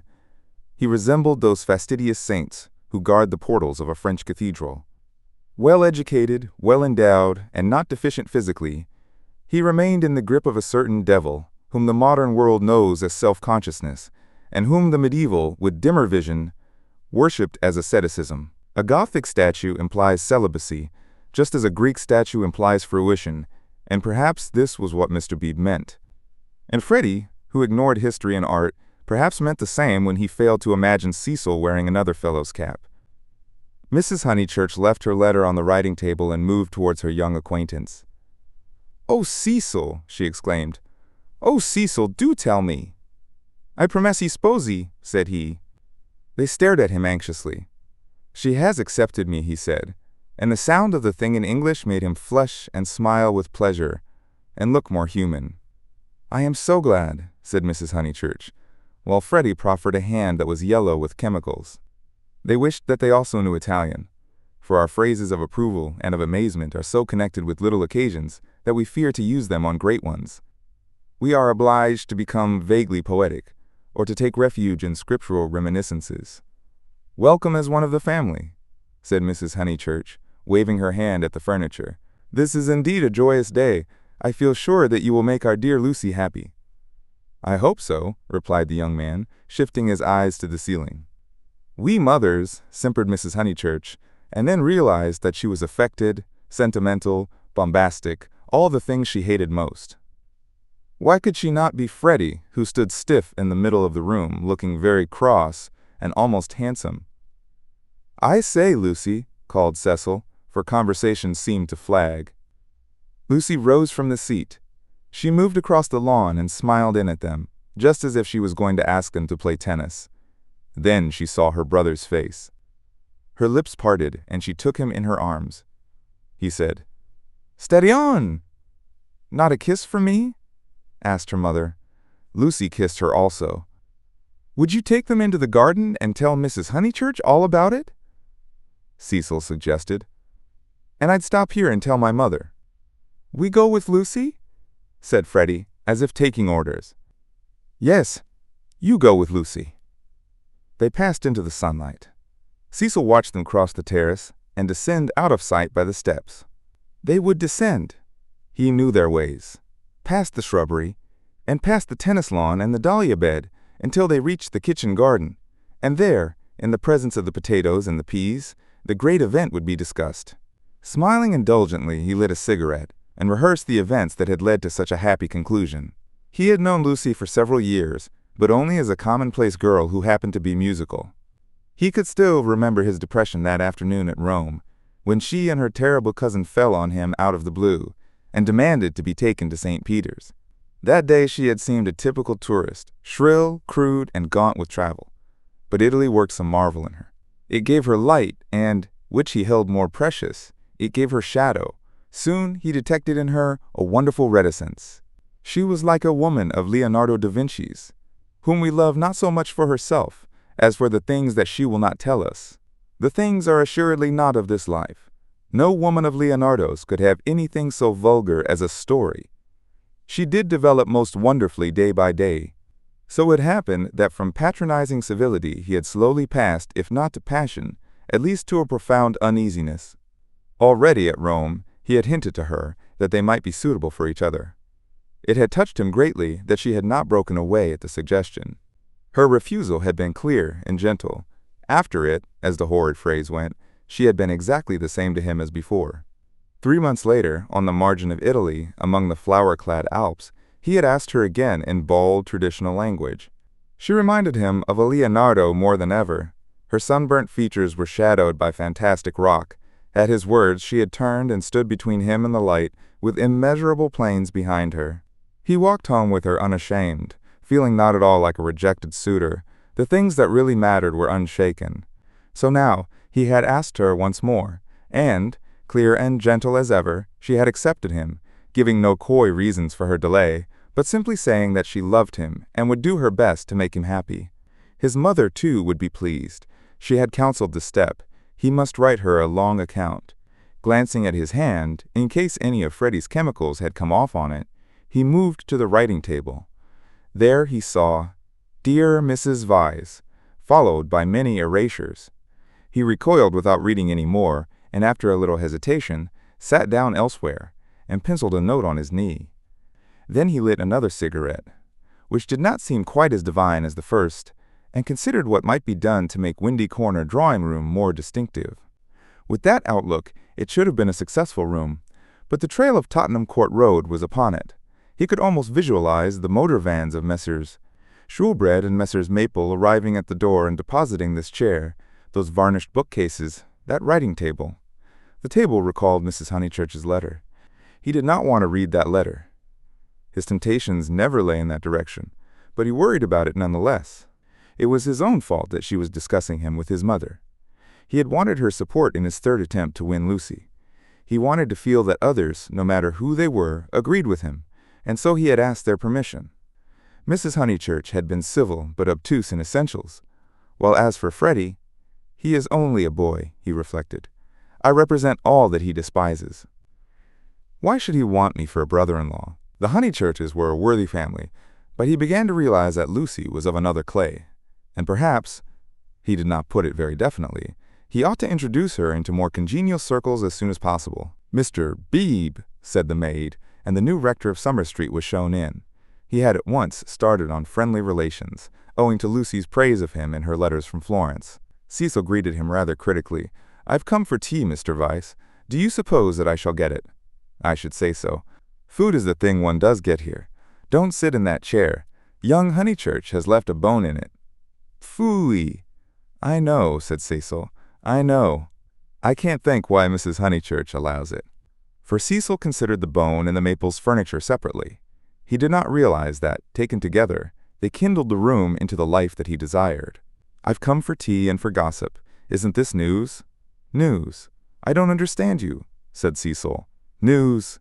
Mr. Beebe, whose news was of a very different nature, prattled forward. I met Sir Harry Otway as I came up. I have every reason to hope that I am first in the field. He has bought Sissy and Albert from Mr. Flack. Has he indeed? Said Cecil, trying to recover himself. Into what a grotesque mistake had he fallen? Was it likely that a clergyman and a gentleman would refer to his engagement in a manner so flippant? But his stiffness remained, and, though he asked who Sissy and Albert might be, he still thought Mr. Beebe rather a bounder. Unpardonable question! To have stopped a week at Windy Corner and not to have met Sissy and Albert, the semi-detached villas that have been run up opposite the church. I'll set Mrs. Honeychurch after you. I'm shockingly stupid over local affairs, said the young man languidly. I can't even remember the difference between a parish council and a local government board. Perhaps there is no difference, or perhaps those aren't the right names. I only go into the country to see my friends and to enjoy the scenery. It is very remiss of me. Italy and London are the only places where I don't feel to exist on sufferance. Mr. Beebe, distressed at this heavy reception of Sissy and Albert, determined to shift the subject. Let me see, Mr. Vyse. I forget. What is your profession? I have no profession, said Cecil. It is another example of my decadence. My attitude, quite an indefensible one, is that so long as I am no trouble to anyone, I have a right to do as I like. I know I ought to be getting money out of people, or devoting myself to things I don't care a straw about, but somehow, I've not been able to begin. You are very fortunate, said Mr. Beebe. It is a wonderful opportunity, the possession of leisure. His voice was rather parochial, but he did not quite see his way to answering naturally. He felt, as all who have regular occupation must feel, that others should have it also. I am glad that you approve. I daren't face the healthy person. For example, Freddie Honeychurch. Oh, Freddie's a good sort, isn't he? Admirable. The sort who has made England what she is. Cecil wondered at himself. Why, on this day of all others, was he so hopelessly contrary? He tried to get right by inquiring effusively after Mr. Beebe's mother, an old lady for whom he had no particular regard. Then he flattered the clergyman, praised his liberal-mindedness, his enlightened attitude towards philosophy and science. Where are the others? Said Mr. Beebe at last. I insist on extracting tea before evening service. I suppose Anne never told them you were here. In this house, one is so coached in the servants the day one arrives. The fault of Anne is that she begs your pardon when she hears you perfectly, and kicks the chair legs with her feet. The faults of Mary, I forget the faults of Mary, but they are very grave. Shall we look in the garden? I know the faults of Mary. She leaves the dustpans standing on the stairs. The fault of Euphemia is that she will not, simply will not, chop the suet sufficiently small. They both laughed, and things began to go better. The faults of Freddie, Cecil continued. Ah, he has too many. No one but his mother can remember the faults of Freddie. Try the faults of Miss Honeychurch. They are not innumerable. She has none, said the young man with grave sincerity. I quite agree. At present, she has none. At present? I'm not cynical. I'm only thinking of my pet theory about Miss Honeychurch. Does it seem reasonable that she should play so wonderfully and live so quietly? I suspect that one day she will be wonderful in both. The watertight compartments in her will break down, and music and life will mingle. Then we shall have her heroically good, heroically bad. Too heroic, perhaps, to be good or bad. Cecil found his companion interesting. And at present you think her not wonderful as far as life goes? Well, I must say I've only seen her at Tunbridge Wells, where she was not wonderful, and at Florence. Since I came to Summer Street, she has been away. You saw her, didn't you? At Rome and in the Alps. Oh, I forgot. Of course you knew her before. No, she wasn't wonderful in Florence either, but I kept on expecting that she would be. In what way? Conversation had become agreeable to them, and they were pacing up and down the terrace. I could as easily tell you what tune she'll play next. There was simply the sense that she had found wings, and meant to use them. I can show you a beautiful picture in my Italian diary. Miss Honeychurch as a kite, Miss Bartlett holding the string. Picture number 2, the string breaks. The sketch was in his diary, but it had been made afterwards, when he viewed things artistically. At the time, he had given surreptitious tugs to the string himself. But the string never broke. No, I mightn't have seen Miss Honeychurch rise, but I should certainly have heard Miss Bartlett fall. It has broken now, said the young man in low, vibrating tones. Immediately he realized that of all the conceited, ludicrous, contemptible ways of announcing an engagement, this was the worst. He cursed his love of metaphor. Had he suggested that he was a star and that Lucy was soaring up to reach him? Broken? What do you mean? I meant, said Cecil stiffly, that she's going to marry me. The clergyman was conscious of some bitter disappointment, which he could not keep out of his voice. I am sorry. I must apologize. I had no idea you were intimate with her, or I should never have talked in this flippant, superficial way. Mr. Vyse, you ought to have stopped me. And down the garden he saw Lucy herself. Yes, he was disappointed. Cecil, who naturally preferred congratulations to apologies, drew down his mouth at the corners. Was this the reception his action would get from the world? Of course, he despised the world as a whole. Every thoughtful man should. It is almost a test of refinement. But he was sensitive to the successive particles of it which he encountered. Occasionally he could be quite crude. I am sorry I have given you a shock, he said dryly. I fear that Lucy's choice does not meet with your approval. Not that, but you ought to have stopped me. I know Miss Honeychurch only a little as time goes. Perhaps I oughtn't to have discussed her so freely with anyone, certainly not with you. You are conscious of having said something indiscreet? Mr. Beebe pulled himself together. Really, Mr. Vyse had the art of placing one in the most tiresome positions. He was driven to use the prerogatives of his profession. No, I have said nothing indiscreet. I foresaw at Florence that her quiet, uneventful childhood must end, and it has ended. I realized dimly enough that she might take some momentous step. She has taken it. She has learnt. You will let me talk freely, as I have begun freely. She has learnt what it is to love, the greatest lesson, some people will tell you, that our earthly life provides. It was now time for him to wave his hat at the approaching trio.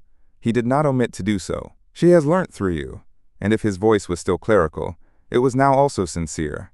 Let it be your care that her knowledge is profitable to her. Grazie tante, said Cecil, who did not like parsons. Have you heard? Shouted Mrs. Honeychurch as she toiled up the sloping garden. Oh, Mr. Beebe, have you heard the news? Freddie, now full of geniality, whistled the wedding march. Youth seldom criticizes the accomplished fact. Indeed I have, he cried. He looked at Lucy. In her presence, he could not act the parson any longer, at all events not without apology. Mrs. Honeychurch, I'm going to do what I am always supposed to do, but generally I'm too shy. I want to invoke every kind of blessing on them, grave and gay, great and small. I want them all their lives to be supremely good and supremely happy, as husband and wife, as father and mother.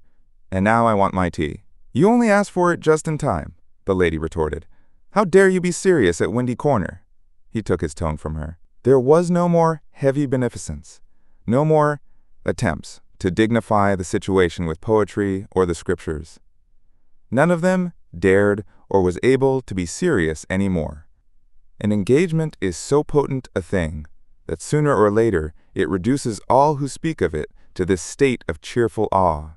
Away from it, in the solitude of their rooms, Mr. Beebe and even Freddie might again be critical, but in its presence and in the presence of each other, they were sincerely hilarious.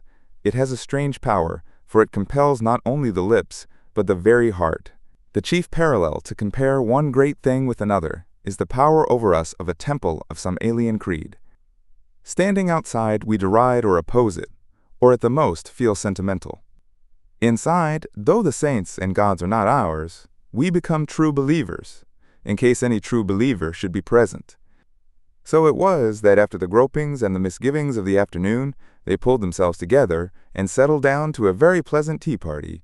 If they were hypocrites, they did not know it, and their hypocrisy had every chance of setting and of becoming true. Anne, putting down each plate as if it were a wedding present, stimulated them greatly. They could not lag behind that smile of hers which she gave them ere she kicked the drawing-room door. Mr. Beebe chirruped. Freddie was at his wittiest, referring to Cecil as the fiasco, family-honored pun on fiancé. Mrs. Honeychurch, amusing and portly, promised well as a mother-in-law. As for Lucy and Cecil, for whom the temple had been built, they also joined in the merry ritual, but waited, as earnest worshippers should, for the disclosure of some holier shrine of joy. Chapter 9. Lucy as a work of art. A few days after the engagement was announced, Mrs. Honeychurch made Lucy and her fiasco come to a little garden party in the neighborhood, for naturally she wanted to show people that her daughter was marrying a presentable man. Cecil was more than presentable. He looked distinguished, and it was very pleasant to see his slim figure keeping step with Lucy, and his long, fair face responding when Lucy spoke to him. People congratulated Mrs. Honeychurch, which is, I believe, a social blunder, but it pleased her, and she introduced Cecil rather indiscriminately to some stuffy dowagers. At tea, a misfortune took place. A cup of coffee was upset over Lucy's figured silk, and though Lucy feigned indifference, her mother feigned nothing of the sort but dragged her indoors to have the frock treated by a sympathetic maid. They were gone some time, and Cecil was left with the dowagers. When they returned, he was not as pleasant as he had been. "Do you go to much of this sort of thing?" he asked when they were driving home. "Oh, now and then," said Lucy, who had rather enjoyed herself. "Is it typical of country society?" "I suppose so. Mother, would it be?" "Plenty of society," said Mrs. Honeychurch, who was trying to remember the hang of one of the dresses. Seeing that her thoughts were elsewhere, Cecil bent towards Lucy and said, "To me, it seemed perfectly appalling, disastrous, portentous. I am so sorry that you were stranded." "Not that, but the congratulations. It is so disgusting, the way an engagement is regarded as public property, a kind of waste place where every outsider may shoot his vulgar sentiment. All those old women smirking. One has to go through it, I suppose. They won't notice us so much next time. But my point is that their whole attitude is wrong. An engagement, horrid word in the first place, is a private matter, and should be treated as such. Yet the smirking old women, however wrong individually, were racially correct. The spirit of the generations had smiled through them, rejoicing in the engagement of Cecil and Lucy because it promised the continuance of life on earth. To Cecil and Lucy, it promised something quite different, personal love, hence Cecil's irritation, and Lucy's belief that his irritation was just. "How tiresome," she said. "Couldn't you have escaped to tennis?" "I don't play tennis, at least not in public. The neighborhood is deprived of the romance of me being athletic. Such romance as I have is that of the inglese italianato." "Inglese italianato? È un diavolo incarnato." You know the proverb? She did not. Nor did it seem applicable to a young man who had spent a quiet winter in Rome with his mother. But Cecil, since his engagement, had taken to effect a cosmopolitan naughtiness which he was far from possessing. "Well," said he, "I cannot help it if they do disapprove of me. There are certain irremovable barriers between myself and them, and I must accept them." "We all have our limitations, I suppose," said wise Lucy. "Sometimes they are forced on us, though," said Cecil, who saw from her remark that she did not quite understand his position. "How? It makes a difference, doesn't it, whether we fully fence ourselves in, or whether we are fenced out by the barriers of others?" She thought a moment and agreed that it did make a difference. "Difference?" cried Mrs. Honeychurch, suddenly alert. "I don't see any difference. Fences are fences, especially when they are in the same place." "We were speaking of motives," said Cecil, on whom the interruption jarred. "My dear Cecil, look here." She spread out her knees and perched her card case on her lap. "This is me. That's Windy Corner. The rest of the pattern is the other people. Motives are all very well, but the fence comes here." "We weren't talking of real fences," said Lucy, laughing. "Oh, I see, dear. Poetry." She leant placidly back. Cecil wondered why Lucy had been amused. "I tell you who has no fences, as you call them," she said, "and that's Mr. Beebe. A parson fenceless would mean a parson defenseless." Lucy was slow to follow what people said, but quick enough to detect what they meant. She missed Cecil's epigram, but grasped the feeling that prompted it. "Don't you like Mr. Beebe?" she asked thoughtfully. "I never said so," he cried. "I consider him far above the average. I only denied." And he swept off on the subject of fences again, and was brilliant. "Now, a clergyman that I do hate," said she, wanting to say something sympathetic, "a clergyman that does have fences, and the most dreadful ones, is Mr. Eager, the English chaplain at Florence. He was truly insincere, not merely the manner unfortunate. He was a snob, and so conceited, and he did say such unkind things." "What sort of things?" "There was an old man at the Bertolini whom he said had murdered his wife." "Perhaps he had." "No. Why no. He was such a nice old man, I'm sure." Cecil laughed at her feminine inconsequence. "Well, I did try to sift the thing. Mr. Eager would never come to the point. He prefers it vague, said the old man had practically murdered his wife, had murdered her in the sight of God. Hush, dear, said Mrs. Honeychurch absently. But isn't it intolerable that a person whom we're told to imitate should go round spreading slander? It was, I believe, chiefly owing to him that the old man was dropped. People pretended he was vulgar, but he certainly wasn't that. Poor old man. What was his name? Harris, said Lucy glibly. Let's hope that Mrs. Harris there warn't no sich person, said her mother. Cecil nodded intelligently. Isn't Mr. Eager a parson of the cultured type? He asked. I don't know. I hate him. I've heard him lecture on Giotto. I hate him. Nothing can hide a petty nature. I hate him. My goodness gracious me, child, said Mrs. Honeychurch. You'll blow my head off. Whatever is there to shout over? I forbid you and Cecil to hate any more clergymen. He smiled. There was indeed something rather incongruous in Lucy's moral outburst over Mr. Eager. It was as if one should see the Leonardo on the ceiling of the Sistine. He longed to hint to her that not here lay her vocation, that a woman's power and charm reside in mystery, not in muscular rant. But possibly, rant is a sign of vitality. It mars the beautiful creature, but shows that she is alive. After a moment he contemplated her flushed face and excited gestures with a certain approval. He forbore to repress the sources of youth. Nature, simplest of topics, he thought, lay around them. He praised the pine woods, the deep lasts of bracken, the crimson leaves that spotted the hurt bushes, the serviceable beauty of the turnpike road. The outdoor world was not very familiar to him, and occasionally he went wrong in a question of fact. Mrs. Honeychurch's mouth twitched when he spoke of the perpetual green of the larch. I count myself a lucky person, he concluded. When I'm in London, I feel I could never live out of it. When I'm in the country, I feel the same about the country. After all, I do believe that birds and trees and the sky are the most wonderful things in life, and that the people who live amongst them must be the best. It's true that in 9 cases out of 10, they don't seem to notice anything. The country gentleman and the country laborer are each in their way the most depressing of companions. Yet they may have a tacit sympathy with the workings of nature which is denied to us of the town. Do you feel that, Mrs. Honeychurch? Mrs. Honeychurch started and smiled. She had not been attending. Cecil, who was rather crushed on the front seat of the Victoria, felt irritable and determined not to say anything interesting again. Lucy had not attended either. Her brow was wrinkled, and she still looked furiously cross, the result, he concluded, of too much moral gymnastics. It was sad to see her thus blind to the beauties of an August wood. Come down, O maid, from yonder mountain height, he quoted, and touched her knee with his own. She flushed again and said, What height? Come down, O maid, from yonder mountain height. What pleasure lives in height? The shepherd sang. In height and in the splendor of the hills. Let us take Mrs. Honeychurch's advice and hate clergymen no more. What's this place? Summer Street, of course, said Lucy, and roused herself. The woods had opened to leave space for a sloping triangular meadow.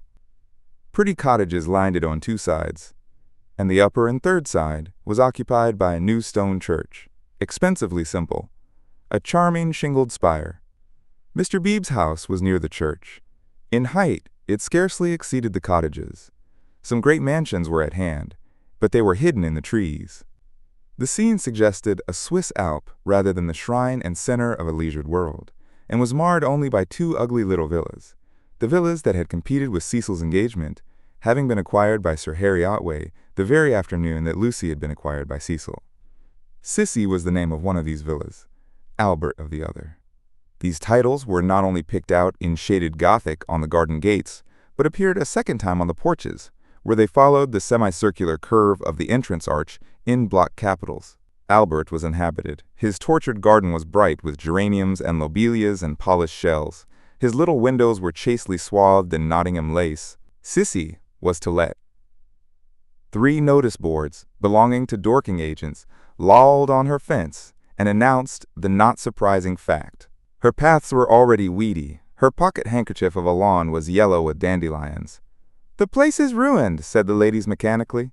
Summer Street will never be the same again. As the carriage passed, Sissy's door opened, and a gentleman came out of her. Stop, cried Mrs. Honeychurch, touching the coachman with her parasol. "Here's Sir Harry, now we shall know. Sir Harry, pull those things down at once." Sir Harry Otway, who need not be described, came to the carriage and said, "Mrs. Honeychurch, I meant to. I can't. I really can't turn out Miss Flack. Am I not always right?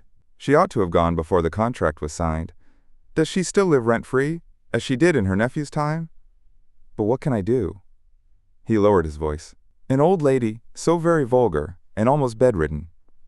"Turn her out," said Cecil bravely. Sir Harry sighed, and looked at the villas mournfully. He had had full warning of Mr. Flack's intentions, and might have bought the plot before building commenced, but he was apathetic and dilatory. He had known Summer Street for so many years that he could not imagine it being spoilt. Not till Mrs. Flack had laid the foundation stone, and the apparition of red and cream brick began to rise, did he take alarm. He called on Mr. Flack, the local builder, a most reasonable and respectful man, who agreed that tiles would have made more artistic roof, but pointed out that slates were cheaper. He ventured to differ, however, about the Corinthian columns which were to cling like leeches to the frames of the bow windows, saying that, for his part, he liked to relieve the facade by a bit of decoration. Sir Harry hinted that a column, if possible, should be structural as well as decorative. Mr. Flack replied that all the columns had been ordered, adding, "And all the capitals different. One with dragons in the foliage, another approaching to the Ionian style, another introducing Mrs. Flack's initials, every one different, for he had read his Ruskin. He built his villas according to his desire, and not until he had inserted an immovable ant into one of them did Sir Harry buy. This futile and unprofitable transaction filled the knight with sadness, as he leant on Mrs. Honeychurch's carriage. He had failed in his duties to the countryside, and the countryside was laughing at him as well. He had spent money, and yet Summer Street was spoilt as much as ever. All he could do now was to find a desirable tenant for Sissy, someone really desirable. "The rent is absurdly low," he told them, "and perhaps I am an easy landlord, but it is such an awkward size. It is too large for the peasant class, and too small for anyone the least like ourselves." Cecil had been hesitating whether he should despise the villas, or despise Sir Harry for despising them. The latter impulse seemed the more fruitful. "You ought to find a tenant at once," he said maliciously. "It would be a perfect paradise for a bank clerk." "Exactly," said Sir Harry excitedly.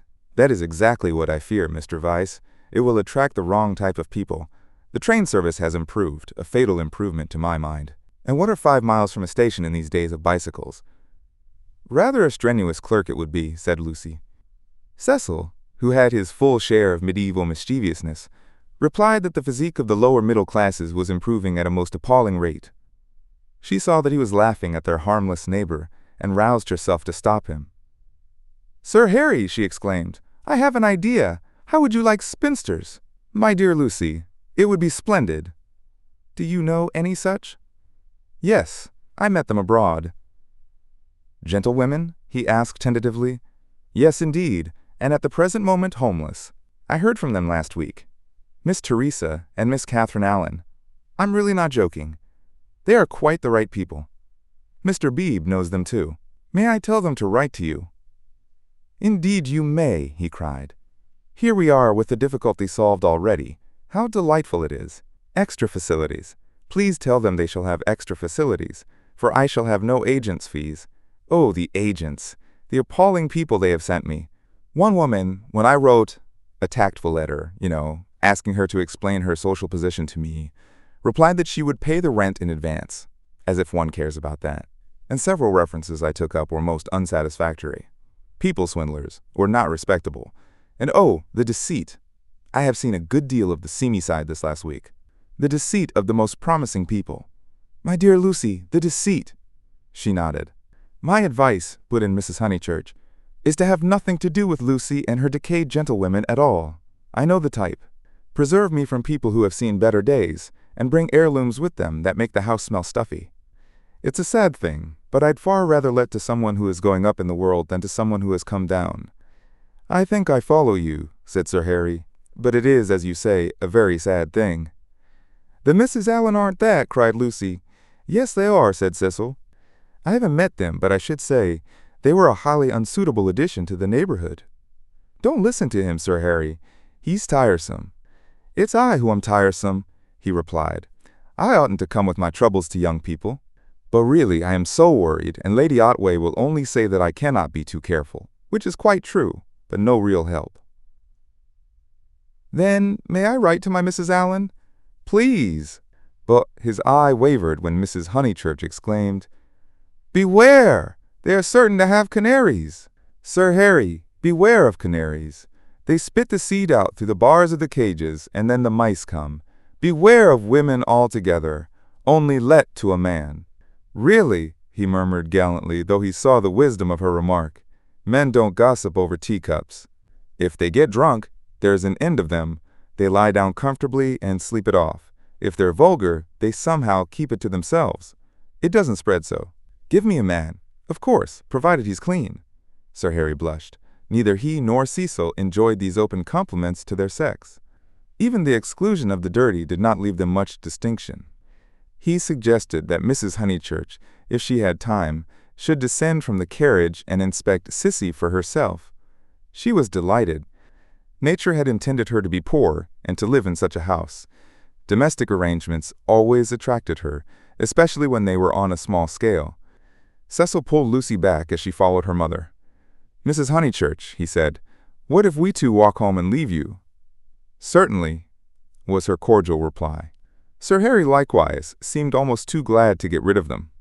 He beamed at them knowingly, said, Aha, young people, and then hastened to unlock the house. Hopeless vulgarian, exclaimed Cecil, almost before they were out of earshot. Oh, Cecil!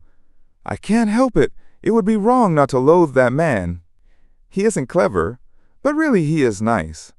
No, Lucy, he stands for all that is bad in country life. In London he would keep his place. He would belong to a brainless club, and his wife would give brainless dinner parties. But down here he acts the little god with his gentility, and his patronage, and his sham aesthetics, and everyone, even your mother, is taken in. All that you say is quite true, said Lucy, though she felt discouraged. I wonder whether it matters so very much.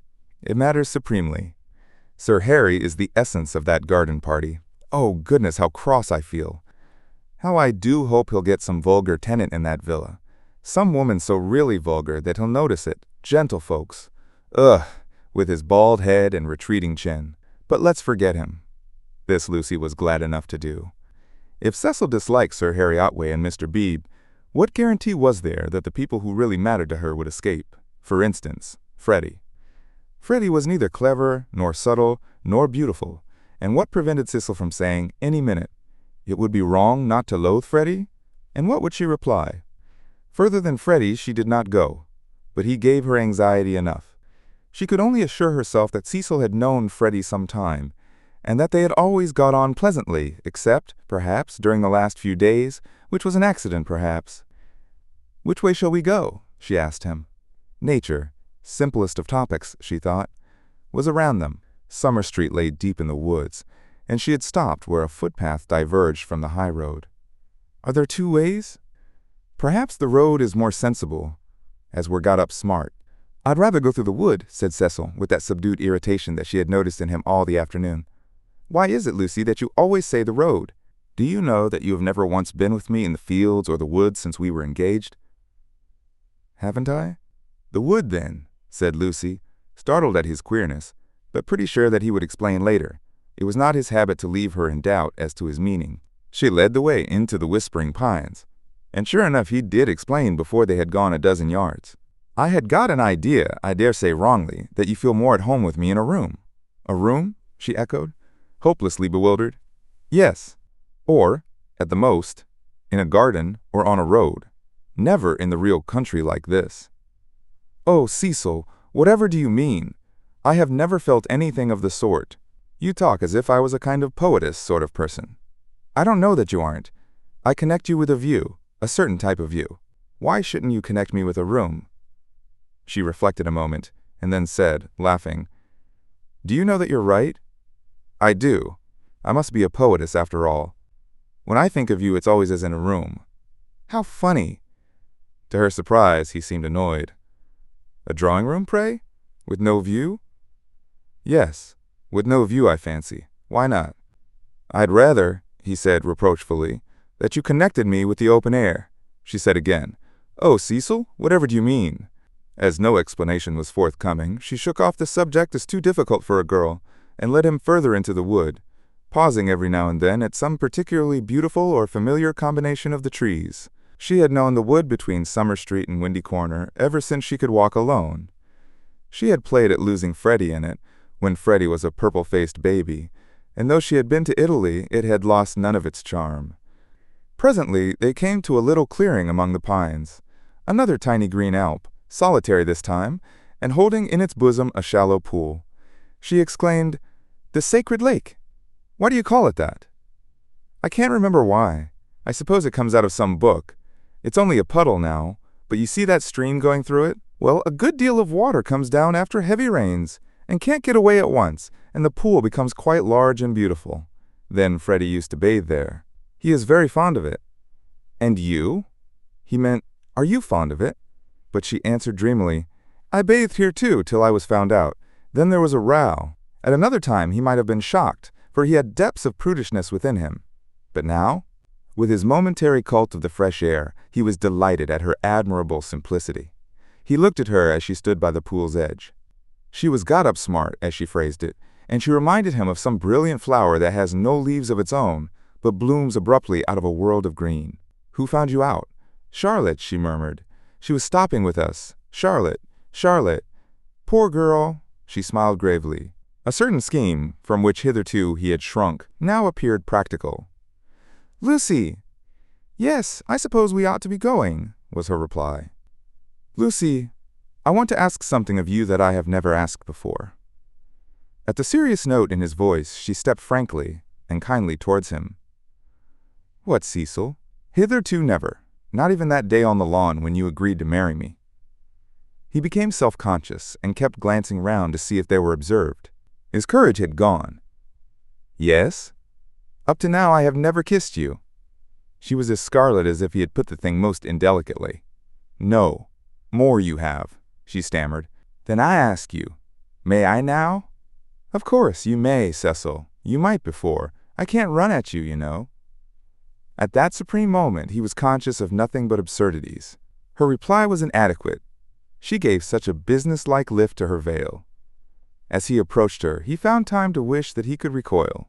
As he touched her, his gold pince-nez became dislodged and was flattened between them. Such was the embrace. He considered, with truth, that it had been a failure. Passion should believe itself irresistible. It should forget civility and consideration and all the other curses of a refined nature. Above all, it should never ask for leave where there is a right of way. Why could he not do as any laborer or navvy, nay, as any young man behind the counter would have done? He recast the scene. Lucy was standing flower-like by the water. He rushed up and took her in his arms. She rebuked him, permitted him, and revered him ever after for his manliness. For he believed that women revere men for their manliness. They left the pool in silence after this one salutation. He waited for her to make some remark which should show him her inmost thoughts. At last she spoke, and with fitting gravity. Emerson was the name, not Harris. "What name?" "The old man's." "What old man?" "That old man I told you about, the one Mr. Eager was so unkind to." He could not know that this was the most intimate conversation they had ever had. Chapter 10. Cecil as a Humorist. The society out of which Cecil proposed to rescue Lucy was perhaps no very splendid affair, yet it was more splendid than her antecedents entitled her to.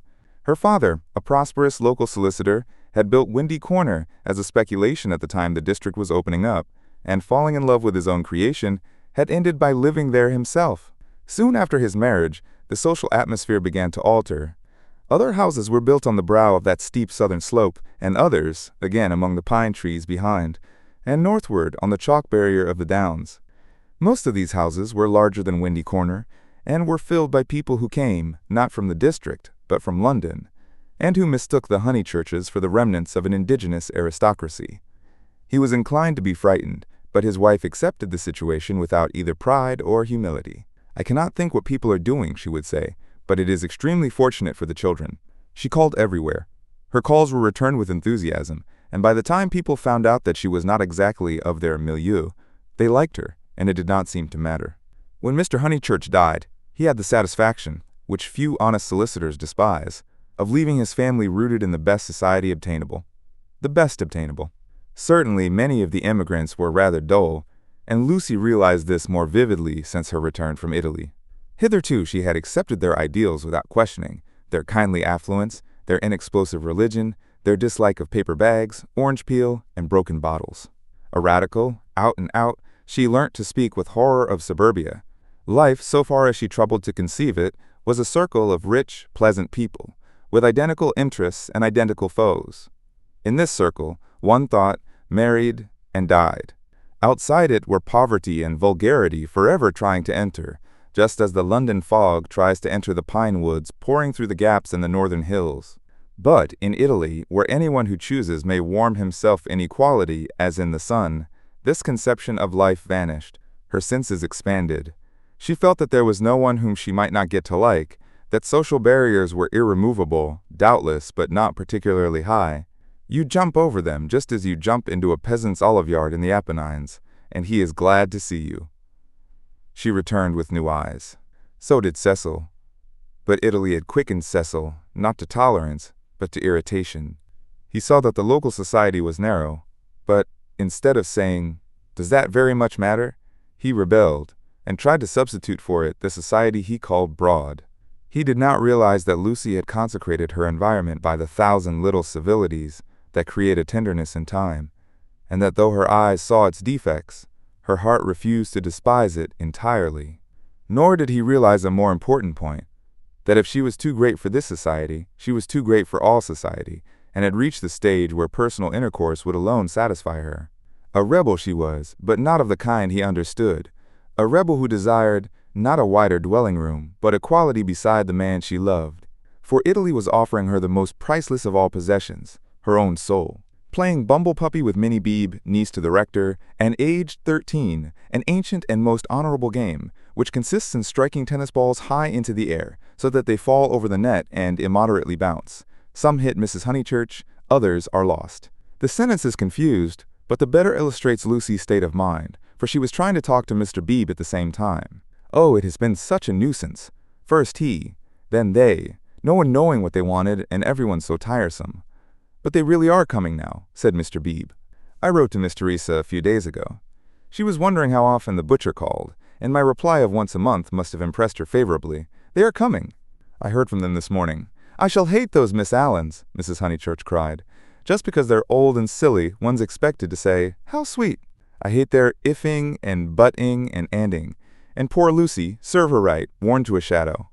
Mr. Beebe watched the shadow springing and shouting over the tennis court. Cecil was absent. One did not play bumble puppy when he was there. Well, if they are coming... No, Minnie, not Saturn. Saturn was a tennis ball whose skin was partially unsewn. When in motion, his orb was encircled by a ring. If they are coming, Sir Harry will let them move in before the 29th, and he will cross out the clause about whitewashing the ceilings because it made them nervous and put in the fair wear and tear one. That doesn't count. I told you not Saturn. Saturn's all right for bumble puppy, cried Freddie, joining them. Minnie, don't you listen to her. Saturn doesn't bounce. Saturn bounces enough. No, he doesn't. Well, he bounces better than the beautiful white devil. Hush, dear, said Mrs. Honeychurch. But look at Lucy, complaining of Saturn, and all the time's got the beautiful white devil in her hand, ready to plug it in. That's right, Minnie. Go for her. Get her over the shins with the racket. Get her over the shins. Lucy fell. The beautiful white devil rolled from her hand. Mr. B picked it up and said, The name of this ball is Vittoria Corombona, please. But his correction passed unheeded. Freddie possessed to a high degree the power of lashing little girls to fury, and in half a minute he had transformed Minnie from a well-mannered child into a howling wilderness. Up in the house Cecil heard them, and, though he was full of entertaining news, he did not come down to impart it, in case he got hurt. He was not a coward, and bore necessary pain as well as any man. But he hated the physical violence of the young. How right it was. Sure enough, it ended in a cry. I wish the Miss Allens could see this, observed Mr. Beebe, just as Lucy, who was nursing the injured Minnie, was in turn lifted off her feet by her brother. Who are the Miss Allens? Freddie panted. They have taken Sissy Villa. That wasn't the name. Here his foot slipped, and they all fell most agreeably onto the grass. An interval elapses. "Wasn't what name?" asked Lucy, with her brother's head in her lap. "Alan wasn't the name of the people Sir Harry's let to." "Nonsense, Freddie. You know nothing about it." "Nonsense yourself. I've this minute seen him. He said to me, 'Honeychurch.'" Freddie was an indifferent mimic. "I have at last procured really desire rebel tenants," I said. "Array, old boy," and slapped him on the back. "Exactly. The Miss Allens?" "Rather not. More like Anderson." "Oh, good gracious, there isn't going to be another muddle," Mrs. Honeychurch exclaimed. "Do you notice, Lucy? I'm always right." I said, "Don't interfere with Sissy Villa." "I'm always right. I'm quite uneasy at being always right so often." "It's only another muddle of Freddie's. Freddie doesn't even know the name of the people he pretends have taken it instead." "Yes, I do. I've got it. Emerson." "What name?" "Emerson. I'll bet you anything you like." "What a weathercock Sir Harry is," said Lucy quietly. "I wish I had never bothered over it at all." Then she lay on her back and gazed at the cloudless sky. Mr. Beebe, whose opinion of her rose daily, whispered to his niece that that was the proper way to behave if any little thing went wrong. Meanwhile, the name of the new tenants had diverted Mrs. Honeychurch from the contemplation of her own abilities. "Emerson, Freddie. Do you know what Emersons they are?" "I don't know whether there are any Emersons," retorted Freddie, who was democratic. Like his sister, and like most young people, he was naturally attracted by the idea of equality, and the undeniable fact that there are different kinds of Emersons annoyed him beyond measure. "I trust they are the right sort of person." "All right, Lucy." She was sitting up again. "I see you looking down your nose and thinking your mother's a snob. But there is a right sort and a wrong sort, and it's affectation to pretend there isn't." "Emerson's a common enough name," Lucy remarked. She was gazing sideways. Seated on a promontory herself, she could see the pine-clad promontories descending one beyond another into the Weald. The further one descended the garden, the more glorious was this lateral view. "I was merely going to remark, Freddie, that I trusted they were no relations of Emerson the philosopher, a most trying man. Pray, does that satisfy you?" "Oh, yes," he grumbled. "And you will be satisfied, too, for they're friends of Cecil, so, elaborate irony, you and the other country families will be able to call in perfect safety." "Cecil?" exclaimed Lucy. "Don't be rude, dear," said his mother placidly. "Lucy, don't screech. It's a new bad habit you're getting into." "But has Cecil?" "Friends of Cecil's," he repeated, "and so really decent rebel."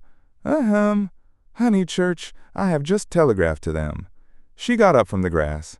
It was hard on Lucy. Mr. Beebe sympathized with her very much. While she believed that her snub about the Miss Allens came from Sir Harry Otway, she had borne it like a good girl. She might well screech when she heard that it came partly from her lover. Mr. Vyse was a tease. Something worse than a tease. He took a malicious pleasure in thwarting people. The clergyman, knowing this, looked at Miss Honeychurch with more than his usual kindness. When she exclaimed, "But Cecil's Emersons, they can't possibly be the same ones." "There is that." He did not consider that the exclamation was strange, but saw in it an opportunity of diverting the conversation while she recovered her composure. He diverted it as follows. "The Emersons who were at Florence, do you mean?" "No, I don't suppose it will prove to be them. It is probably a long cry from them to friends of Mr. Vyse's. Oh, Mrs. Honeychurch, the oddest people, the queerest people. For our part, we liked them, didn't we?" He appealed to Lucy. "There was a great scene over some violets. They picked violets and filled all the vases in the room of these very Miss Allens, who have failed to come to Sissy Villa. Poor little ladies, so shocked, and so pleased. It used to be one of Miss Catherine's great stories. 'My dear sister loves flowers,' it began. They found the whole room a mass of blue, vases and jugs, and the story ends with, 'So ungentlemanly and yet so beautiful.' It is all very difficult. Yes, I always connect those Florentine Emersons with violets." "Fiasco's done you this time," remarked Freddie, not seeing that his sister's face was very red. She could not recover herself. Mr. Beebe saw it, and continued to divert the conversation. These particular Emersons consisted of a father and a son. The son a goodly, if not a good young man. Not a fool, I fancy, but very immature, pessimism, etc. Our special joy was the father, such a sentimental darling, and people declared he had murdered his wife. In his normal state, Mr. Beebe would never have repeated such gossip, but he was trying to shelter Lucy in her little trouble. He repeated any rubbish that came into his head. "Murdered his wife?" said Mrs. Honeychurch. "Lucy, don't desert us. Go on playing bumble-puppy. Really, the pension Bertolini must have been the oddest place. That's the second murderer I've heard of as being there. Whatever was Charlotte doing to stop? By the by, we really must ask Charlotte here sometime." Mr. Beebe could recall no second murderer. He suggested that his hostess was mistaken. At the hint of opposition, she warmed. She was perfectly sure that there had been a second tourist of whom the same story had been told. The name escaped her. What was the name? Oh, what was the name? She clasped her knees for the name.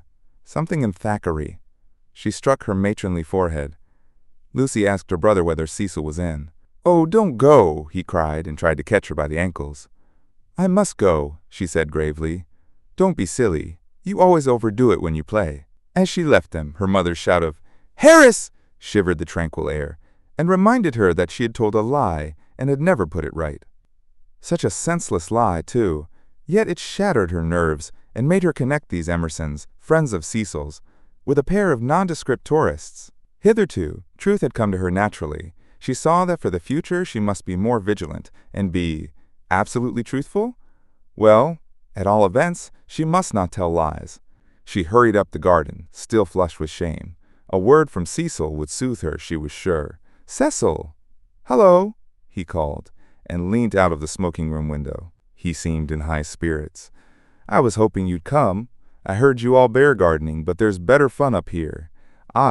Even I, have won a great victory for the comic muse. George Meredith's right. The cause of comedy and the cause of truth are really the same, and even I, have found tenants for the distressful sissy villa. Don't be angry. Don't be angry. You'll forgive me when you hear it all." He looked very attractive when his face was bright, and he dispelled her ridiculous forebodings at once. "I have heard," she said. "Freddie has told us. Naughty Cecil, I suppose I must forgive you. Just think of all the trouble I took for nothing. Certainly the Miss Allens are a little tiresome, and I'd rather have nice friends of yours. But you oughtn't to tease one so. Friends of mine?" He laughed. "But Lucy, the whole joke is to come. Come here." But she remained standing where she was. "Do you know where I met these desirable tenants?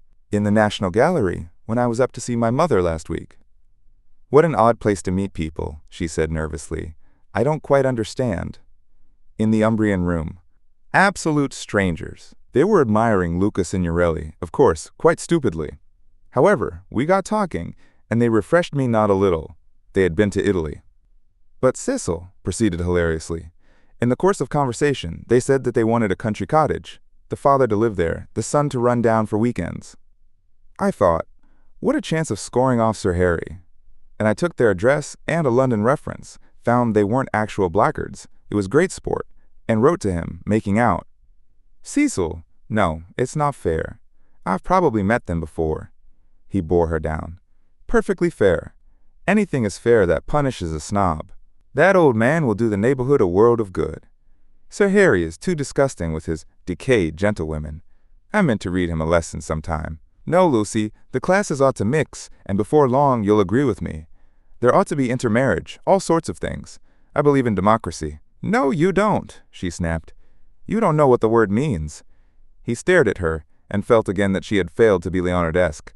"No, you don't." Her face was inartistic, that of a peevish virago. "It isn't fair, Cecil. I blame you. I blame you very much indeed. You had no business to undo my work about the Miss Allens and make me look ridiculous. You call it scoring off Sir Harry, but do you realize that it is all at my expense? I consider it most disloyal of you." She left him. Temper, he thought, raising his eyebrows. No, it was worse than temper. Snobbishness. As long as Lucy thought that his own smart friends were supplanting the Miss Allens, she had not minded. He perceived that these new tenants might be of value educationally. He would tolerate the father and draw out the son, who was silent. In the interests of the comic muse and of truth, he would bring them to Windy Corner. Chapter 11. In Mrs. Vyse's well-appointed flat. The comic muse, though able to look after her own interests, did not disdain the assistance of Mr. Vyse. His idea of bringing the Emersons to Windy Corner struck her as decidedly good, and she carried through the negotiations without a hitch. Sir Harry Otway signed the agreement, met Mr. Emerson, who was duly disillusioned. The Miss Allens were duly offended, and wrote a dignified letter to Lucy, whom they held responsible for the failure.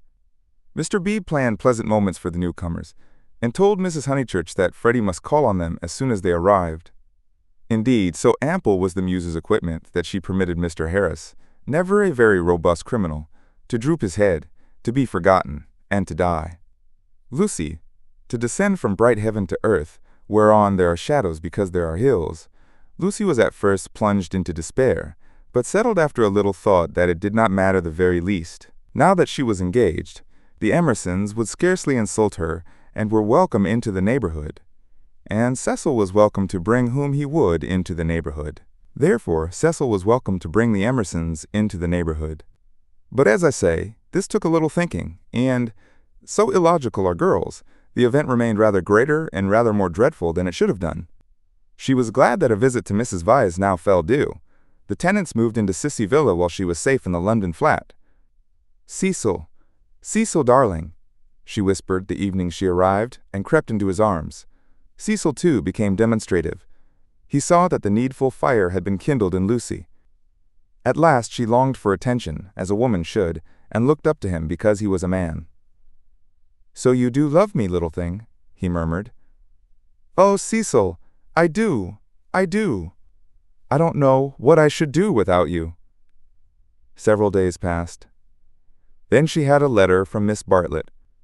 A coolness had sprung up between the two cousins, and they had not corresponded since they parted in August. The coolness dated from what Charlotte would call the flight to Rome, and in Rome it had increased amazingly. For the companion who is merely uncongenial in the medieval world becomes exasperating in the classical. Charlotte, unselfish in the form, would have tried a sweeter temper than Lucy's, and once, in the baths of Caracalla, they had doubted whether they could continue their tour. Lucy had said she would join the Vyses, Mrs. Vyse was an acquaintance of her mother, so there was no impropriety in the plan, and Miss Bartlett had replied that she was quite used to being abandoned suddenly. Finally, nothing happened, but the coolness remained, and, for Lucy, was even increased when she opened the letter and read as follows. It had been forwarded from Windy Corner. Tunbridge Wells, September. Dearest Lucia, I have news of you at last. Miss Lavish has been bicycling in your parts, but was not sure whether a call would be welcome. Puncturing her tire near Summer Street, and it being mended while she sat very woebegone in that pretty churchyard, she saw to her astonishment a door open opposite and the younger Emerson man come out. He said his father had just taken the house. He said he did not know that you lived in the neighborhood. He never suggested giving Eleanor a cup of tea. Dear Lucy, I'm much worried, and I advise you to make a clean breast of his past behavior to your mother, Freddie, and Mr. Vyse, who will forbid him to enter the house, etc. That was a great misfortune, and I dare say you have told them already. Mr. Vyse is so sensitive. I remember how I used to get on his nerves at Rome. I am very sorry about it all, and should not feel easy unless I warned you. Believe me, your anxious and loving cousin, Charlotte. Lucy was much annoyed, and replied as follows. Beauchamp Mansions, S.W. Dear Charlotte, many thanks for your warning. When Mr. Emerson forgot himself on the mountain, you made me promise not to tell Mother, because you said she would blame you for not being always with me. I have kept that promise, and cannot possibly tell her now. I have said both to her and Cecil that I met the Emersons at Florence, and that they are respectable people, which I do think, and the reason that he offered Miss Lavish no tea was probably that he had none himself. She should have tried at the rectory. I cannot begin making a fuss at this stage. You must see that it would be too absurd. If the Emersons heard I had complained of them, they would think themselves of importance, which is exactly what they are not. I like the old father, and look forward to seeing him again. As for the son, I am sorry for him when we meet, rather than for myself. They are known to Cecil, who is very well and spoke of you the other day. We expect to be married in January. Miss Lavish cannot have told you much about me, for I am not at Windy Corner at all, but here. Please do not put private outside your envelope again. No one opens my letters. Yours affectionately, L.M. Honeychurch. Secrecy has this disadvantage. We lose the sense of proportion. We cannot tell whether our secret is important or not. Were Lucy and her cousin closeted with a great thing which would destroy Cecil's life if he discovered it, or with a little thing which he would laugh at? Miss Bartlett suggested the former. Perhaps she was right. It had become a great thing now. Left to herself, Lucy would have told her mother and her lover ingenuously, and it would have remained a little thing. Emerson, not Harris. It was only that a few weeks ago. She tried to tell Cecil even now when they were laughing about some beautiful lady who had smitten his heart at school. But her body behaved so ridiculously that she stopped. She and her secret stayed 10 days longer in the deserted metropolis, visiting the scenes they were to know so well later on. It did her no harm, Cecil thought, to learn the framework of society, while society itself was absent on the golf links or the moors. The weather was cool, and it did her no harm. In spite of the season, Mrs. Vyse managed to scrape together a dinner party consisting entirely of the grandchildren of famous people. The food was poor, but the talk had a witty weariness that impressed the girl. One was tired of everything, it seemed.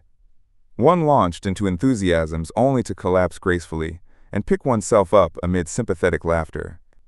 In this atmosphere, the pensioned Bertolini in Windy Corner appeared equally crude, and Lucy saw that her London career would estrange her a little from all that she had loved in the past. The grandchildren asked her to play the piano. She played Schumann. Now some Beethoven, called Cecil, when the querulous beauty of the music had died. She shook her head and played Schumann again. The melody rose, unprofitably magical. It broke. It was resumed broken, not marching once from the cradle to the grave. The sadness of the incomplete, the sadness that is often life, but should never be art, throbbed in its disjected phrases, and made the nerves of the audience throb. Not thus had she played on the little draped piano at the Bertolini, and too much Schumann was not the remark that Mr. Beebe had passed to himself when she returned. When the guests were gone, and Lucy had gone to bed, Mrs. Vyse paced up and down the drawing-room, discussing her little party with her son. Mrs. Vyse was a nice woman, but her personality, like many another's, had been swamped by London, for it needs a strong head to live among many people. The too vast orb of her fate had crushed her, and she had seen too many seasons, too many cities, too many men for her abilities, and even with Cecil she was mechanical, and behaved as if he was not one's son, but, so to speak, a filial crowd. "Make Lucy one of us," she said, looking round intelligently at the end of each sentence, and straining her lips apart until she spoke again. "Lucy is becoming wonderful. Wonderful. Her music always was wonderful." "Yes, but she is purging off the Honeychurch taint. Most excellent Honeychurches. But you know what I mean. She is not always quoting servants, or asking one how the pudding is made. Italy has done it." "Perhaps," she murmured, thinking of the museum that represented Italy to her. "It is just possible. Cecil, mind you marry her next January. She is one of us already." "But her music," he exclaimed. "The style of her. How she kept to Schumann when, like an idiot, I wanted Beethoven. Schumann was right for this evening. Schumann was the thing. Do you know, Mother, I shall have our children educated just like Lucy. Bring them up among honest country folks for freshness, send them to Italy for subtlety, and then, not till then, let them come to London. I don't believe in these London educations." He broke off, remembering that he had had one himself, and concluded, "At all events, not for women." "Make her one of us," repeated Mrs. Vyse, and processed to bed. As she was dozing off, a cry, the cry of nightmare, rang from Lucy's room. Lucy could ring for the maid if she liked, but Mrs. Vyse thought it kind to go herself. She found the girl sitting upright with her hand on her cheek. "I'm so sorry, Mrs. Vyse. It is these dreams." "Bad dreams?" "Just dreams." The elder lady smiled and kissed her, saying very distinctly, "You should have heard us talking about you, dear. He admires you more than ever. Dream of that." Lucy returned the kiss, still covering one cheek with her hand. Mrs. Vyse recessed to bed. Cecil, whom the cry had not awoke, snored. Darkness enveloped the flat. Chapter 12. 12th chapter. It was a Saturday afternoon, gay and brilliant after abundant rains, and the spirit of youth dwelt in it, though the season was now autumn. All that was gracious triumphed. As the motorcars passed through Summer Street, they raised only a little dust, and their stench was soon dispersed by the wind and replaced by the scent of the wet birches or of the pines. Mr. Beebe, at leisure for life's amenities, leant over his rectory gate. Freddie leant by him, smoking a pendant pipe. "Suppose we go and hinder those new people opposite for a little." They might amuse you." Freddie, whom his fellow creatures never amused, suggested that the new people might be feeling a bit busy, and so on, since they had only just moved in. "I suggested we should hinder them," said Mr. Beebe. "They are worth it." Unlatching the gate, he sauntered over the triangular green to Sissy Villa. "Hello!" he cried, shouting in at the open door, through which much squalor was visible. A grave voice replied, "Hello! I've brought someone to see you. I'll be down in a minute." The passage was blocked by a wardrobe, which the removal men had failed to carry up the stairs. Mr. Beebe edged round it with difficulty. The sitting room itself was blocked with books. "Are these people great readers?" Freddie whispered. "Are they that sort? I fancy they know how to read. A rare accomplishment. What have they got? Byron. Exactly. The Shropshire lad. Never heard of it. The Way of All Flesh. Never heard of it. Gibbon. Hello. Dear George reads German. Schopenhauer, Nietzsche. And so we go on. Well, I suppose your generation knows its own business, Honeychurch." "Mr. Beebe, look at that," said Freddie in awestruck tones. On the cornice of the wardrobe, the hand of an amateur had painted this inscription: "Mistrust all enterprises that require new clothes." "I know. Isn't it jolly? I like that. I'm certain that's the old man's doing." "How very odd of him." "Surely you agree." But Freddie was his mother's son and felt that one ought not to go on spoiling the furniture. "Pictures," the clergyman continued, scrambling about the room. "Giotto. They got that at Florence, I'll be bound." "The same as Lucy's got. Oh, by the by, did Miss Honeychurch enjoy London?" "She came back yesterday. I suppose she had a good time?" "Yes, very," said Freddie, taking up a book. "She and Cecil are thicker than ever." "That's good hearing." "I wish I wasn't such a fool, Mr. Beebe." Mr. Beebe ignored the remark. "Lucy used to be nearly as stupid as I am, but it'll be very different now, Mother thinks. She will read all kinds of books. So will you. Only medical books, not books that you can talk about afterwards. Cecil is teaching Lucy Italian, and he says her playing is wonderful. There are all kinds of things in it that we have never noticed. Cecil says, 'What on earth are those people doing upstairs?' 'Emerson, we think will come another time.' George ran downstairs and pushed them into the room without speaking. 'Let me introduce Mr. Honeychurch, a neighbor.' Then Freddie hurled one of the thunderbolts of youth. Perhaps he was shy. Perhaps he was friendly. Or perhaps he thought that George's face wanted washing. At all events, he greeted him with, 'How do you do? Come and have a bathe.' 'Oh, all right,' said George, impassive. Mr. Beebe was highly entertained. 'How do you do? How do you do? Come and have a bathe,' he chuckled. 'That's the best conversational opening I've ever heard. But I'm afraid it will only act between men. Can you picture a lady who has been introduced to another lady by a third lady, opening civilities with, "How do you do? Come and have a bathe," and yet you will tell me that the sexes are equal?' 'I tell you that they shall be,' said Mr. Emerson, who had been slowly descending the stairs. 'Good afternoon, Mr. Beebe. I tell you they shall be comrades, and George thinks the same.' 'We are to raise ladies to our level?' the clergyman inquired. 'The Garden of Eden,' pursued Mr. Emerson, still descending, 'which you place in the past is really yet to come. We shall enter it when we no longer despise our bodies.' Mr. Beebe disclaimed placing the Garden of Eden anywhere. 'In this, not in other things, we men are ahead. We despise the body less than women do, but not until we are comrades shall we enter the garden.' 'I say, what about this bathe?' murmured Freddie, appalled at the mass of philosophy that was approaching him. 'I believed in a return to nature once. But how can we return to nature when we have never been with her? Today, I believe that we must discover nature. After many conquests, we shall attain simplicity.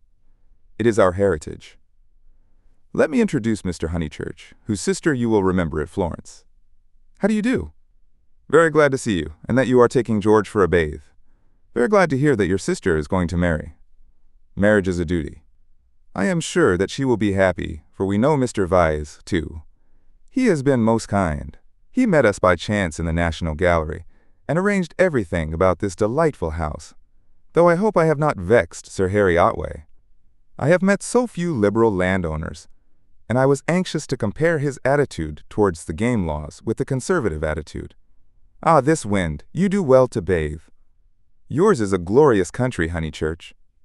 Not a bit, mumbled Freddie. I must, that is to say, I have to, have the pleasure of calling on you later on, my mother says, I hope. Call, my lad. Who taught us that drawing-room twaddle? Call on your grandmother. Listen to the wind among the pines. Yours is a glorious country. Mr. Beebe came to the rescue. Mr. Emerson, he will call, I shall call. You or your son will return our calls before 10 days have elapsed. I trust that you have realized about the 10 days interval. It does not count that I helped you with the stair-eyes yesterday. It does not count that they are going to bathe this afternoon. Yes, go and bathe, George. Why do you dawdle talking? Bring them back to tea. Bring back some milk cakes, honey. The change will do you good. George has been working very hard at his office. I can't believe he's well. George bowed his head, dusty and somber, exhaling the peculiar smell of one who has handled furniture. Do you really want this bathe? Freddie asked him. It is only a pond, don't you know? I dare say you are used to something better. Yes, I have said yes already. Mr. Beebe felt bound to assist his young friend, and led the way out of the house and into the pine woods. How glorious it was! For a little time the voice of old Mr. Emerson pursued them, dispensing good wishes and philosophy. It ceased, and they only heard the fair wind blowing the bracken in the trees. Mr. Beebe, who could be silent, but who could not bear silence, was compelled to chatter, since the expedition looked like a failure, and neither of his companions would utter a word. He spoke of Florence. George attended gravely, assenting or dissenting, with slight but determined gestures that were as inexplicable as the motions of the treetops above their heads. And what a coincidence that you should meet Mr. Vyse. Did you realize that you would find all the pension Bertolini down here? I did not, Miss Lavish told me. When I was a young man, I always meant to write a history of coincidence. No enthusiasm. Though, as a matter of fact, coincidences are much rarer than we suppose. For example, it isn't purely coincidentally that you are here now when one comes to reflect. To his relief, George began to talk. It is. I have reflected. It is fate. Everything is fate. We are flung together by fate, drawn apart by fate. Flung together, drawn apart. The 12 winds blow us. We settle nothing. You have not reflected at all, rapped the clergyman. Let me give you a useful tip, Emerson. Attribute nothing to fate. Don't say, I didn't do this, for you did it, 10 to 1. Now I'll cross-question you. Where did you first meet Miss Honeychurch and myself? Italy. And where did you meet Mr. Vyse, who is going to marry Miss Honeychurch? National Gallery. Looking at Italian art. There you are, and yet you talk of coincidence and fate. You naturally seek out things Italian, and so do we and our friends. This narrows the field immeasurably we meet again in it. It is fate that I am here, persisted George, but you can call it Italy if it makes you less unhappy. Mr. Beebe slid away from such heavy treatment of the subject. But he was infinitely tolerant of the young, and had no desire to snub George. And so for this and for other reasons, my history of coincidence is still to write. Silence. Wishing to round off the episode, he added, We are all so glad that you have come. Silence. Here we are, called Freddie. Oh, good, exclaimed Mr. Beebe, mopping his brow. In there's the pond. I wish it was bigger, he added apologetically. They climbed down a slippery bank of pine needles. There lay the pond, set in its little alp of green. Only a pond, but large enough to contain the human body, and pure enough to reflect the sky. On account of the rains, the waters had flooded the surrounding grass, which showed like a beautiful emerald path, tempting these feet towards the central pool. It's distinctly successful as ponds go, said Mr. Beebe. No apologies are necessary for the pond. George sat down where the ground was dry, and drearily unlaced his boots. Aren't those masses of willow herb splendid? I love willow herb and seed. What's the name of this aromatic plant? No one knew. or seem to care. These abrupt changes of vegetation, this little spongish tract of water plants, and on either side of it, all the growths are tough or brittle, heather, bracken, hurts, pines. Very charming, very charming. "Mr. Beebe, aren't you bathing?" called Freddie, as he stripped himself. Mr. Beebe thought he was not.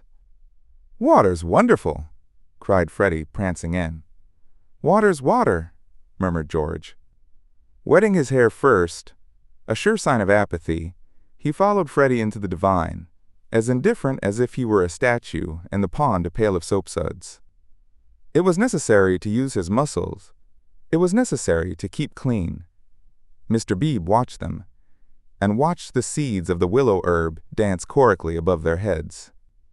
"Apushu, apushu, apushu," went Freddie, swimming for 2 strokes in either direction, and then becoming involved in reeds or mud. "Is it worth it?" asked the other, Michelangelesque on the flooded margin. The bank broke away, and he fell into the pool before he had weighed the question properly. He poof. "I've swallowed a pollywog, Mr. Beebe.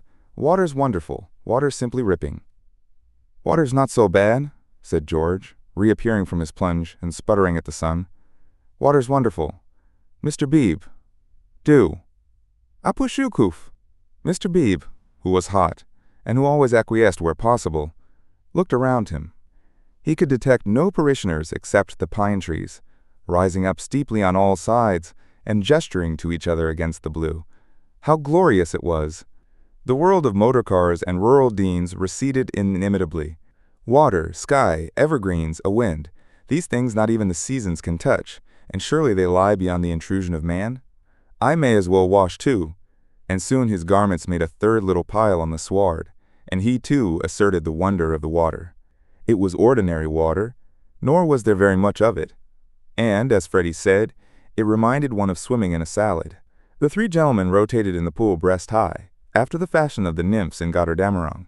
But either because the rains had given a freshness, or because the sun was shedding a most glorious heat, or because 2 of the gentlemen were young in years and the 3rd young in spirit, for some reason or other, a change came over them, and they forgot Italy and botany and fate. They began to play. Mr. Beebe and Freddie splashed each other. A little deferentially they splashed George. He was quiet. They feared they had offended him. Then all the forces of youth burst out. He smiled, flung himself at them, splashed them, ducked them, kicked them, muddied them, and drove them out of the pool. "Race you round it, then," cried Freddie, and they raced in the sunshine, and George took a short cut and dirtied his shins, and had to bathe a second time. Then Mr. Beebe consented to run, a memorable sight. They ran to get dry, they bathed to get cool, they played at being Indians in the willow herbs and in the bracken, they bathed to get clean. And all the time 3 little bundles lay discreetly on the sward, proclaiming, "No, we are what matters. Without us shall no enterprise begin. To us shall all flesh turn in the end." "A try! A try!" yelled Freddie, snatching up George's bundle and placing it beside an imaginary goalpost. "Soccer rules," George retorted, scattering Freddie's bundle with a kick. "Goal! Goal! Pass! Take care my watch," cried Mr. Beebe. Clothes flew in all directions. "Take care my hat." "No! That's enough, Freddie. Dress now. No, I say." But the 2 young men were delirious. Away they twinkled into the trees, Freddie with a clerical waistcoat under his arm, George with a wide-awake hat on his dripping hair. "That'll do," shouted Mr. Beebe, remembering that, after all, he was in his own parish. Then his voice changed, as if every pine tree was a rural dean. "Hi! Steady on! I see people coming, you fellows!" Yells and widening circles over the dappled earth. "Hi! Hi! Ladies!" Neither George nor Freddie was truly refined. Still, they did not hear Mr. Beebe's last warning, or they would have avoided Mrs. Honeychurch, Cecil, and Lucy, who were walking down to call on old Mrs. Butterworth. Freddie dropped the waistcoat at their feet and dashed into some bracken. George whooped in their faces, turned and scudded away down the path to the pond, still clad in Mr. Beebe's hat. "Gracious alive!" cried Mrs. Honeychurch. "Whoever were those unfortunate people? Oh, dears, look away. And poor Mr. Beebe, too. Whatever has happened?" "Come this way immediately," commanded Cecil, who always felt that he must lead women, though he knew not whither, and protect them, though he knew not against what. He led them now towards the bracken, where Freddie sat concealed. "Oh, poor Mr. Beebe! Was that his waistcoat we left in the path? Cecil, Mr. Beebe's waistcoat." "No business of ours," said Cecil, glancing at Lucy, who was all parasol and evidently minded. "I fancy Mr. Beebe jumped back into the pond." "This way, please, Mrs. Honeychurch, this way." They followed him up the bank, attempting the tense yet nonchalant expression that is suitable for ladies on such occasions. "Well, I can't help it," said a voice close ahead, and Freddie reared a freckled face and a pair of snowy shoulders out of the fronds. "I can't be trodden on, can I? Good gracious me, dear, so it's you.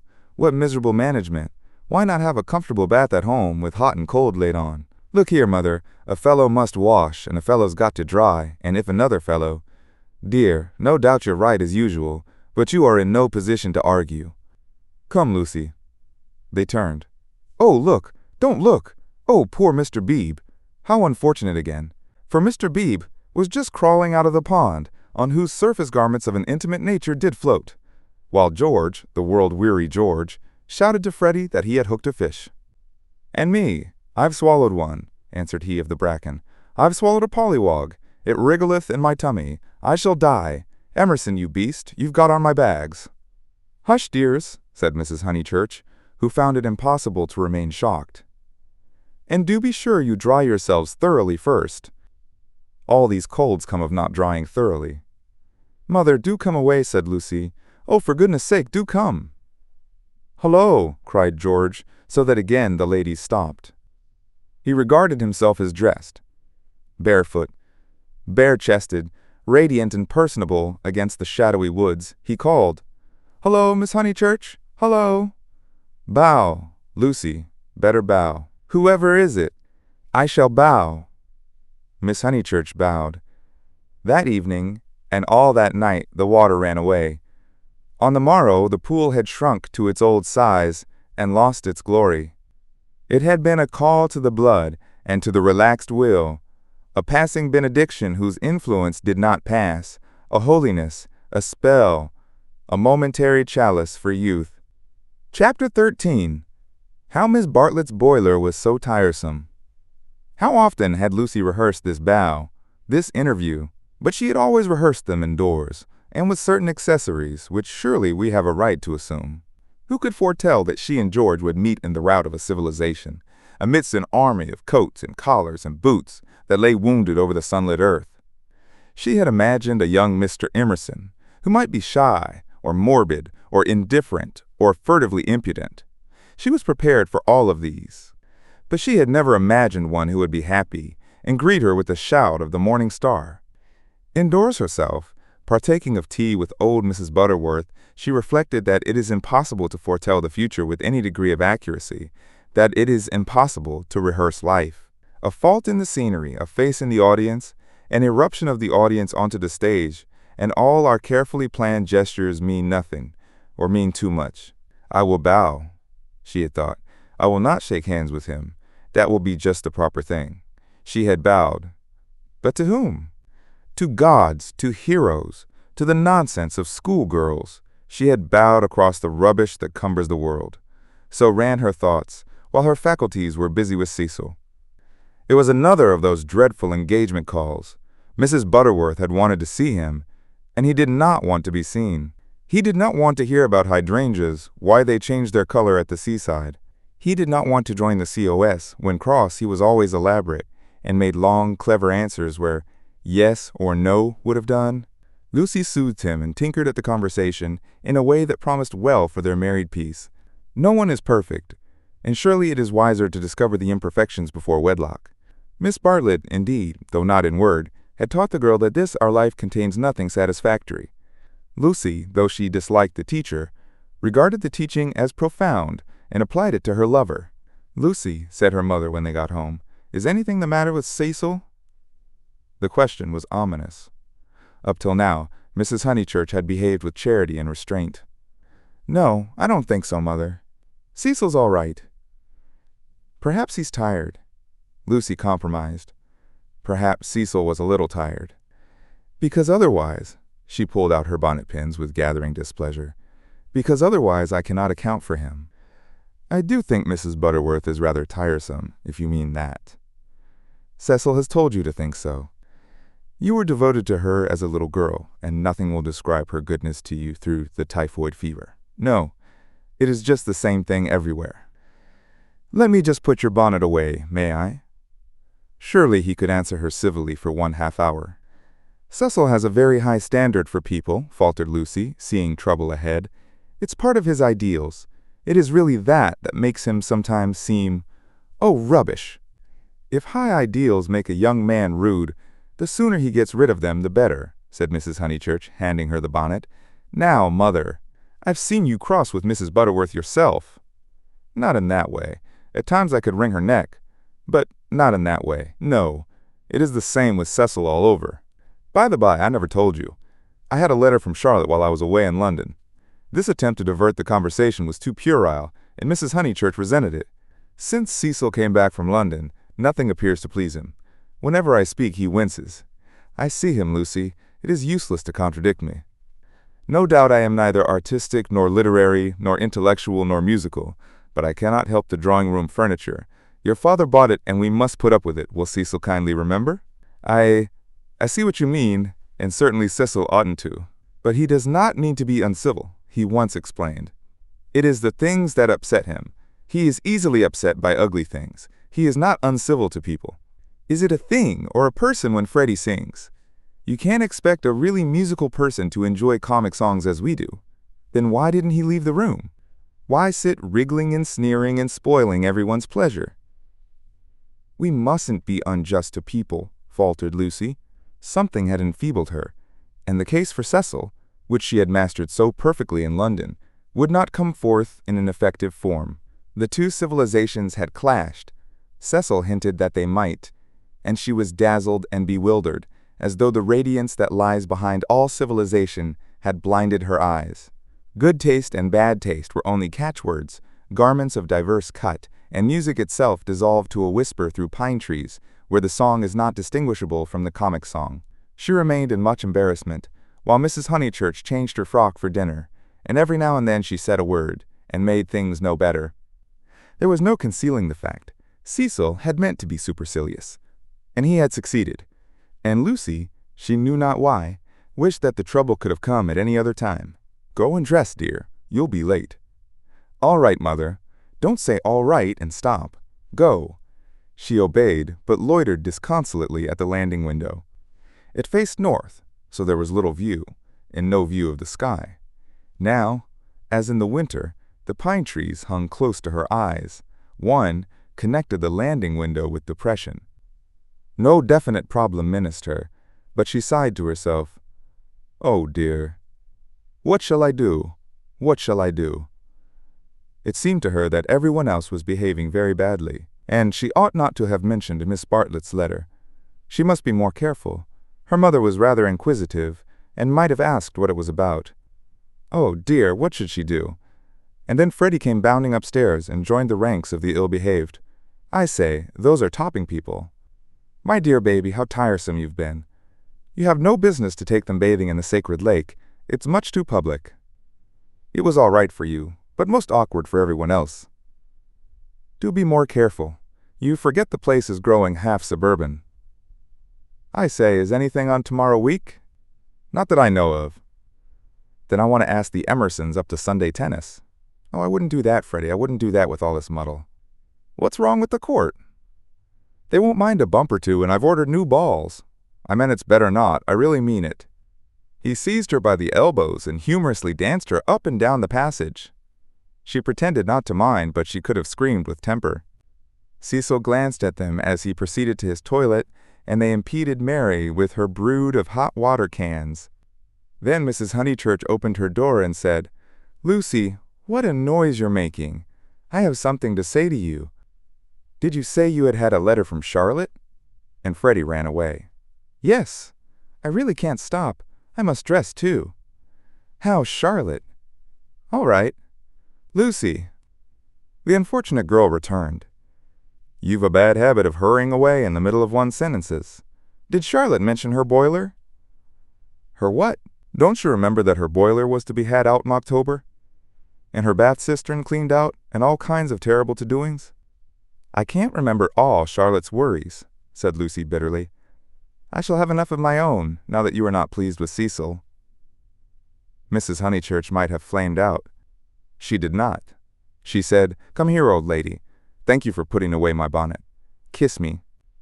And, though nothing is perfect, Lucy felt for the moment that her mother in Windy Corner and the Weald in the declining sun were perfect. So the grittiness went out of life. It generally did at Windy Corner. At the last minute, when the social machine was clogged hopelessly, one member or other of the family poured in a drop of oil. Cecil despised their methods. Perhaps rightly. At all events, they were not his own. Dinner was at 7:30.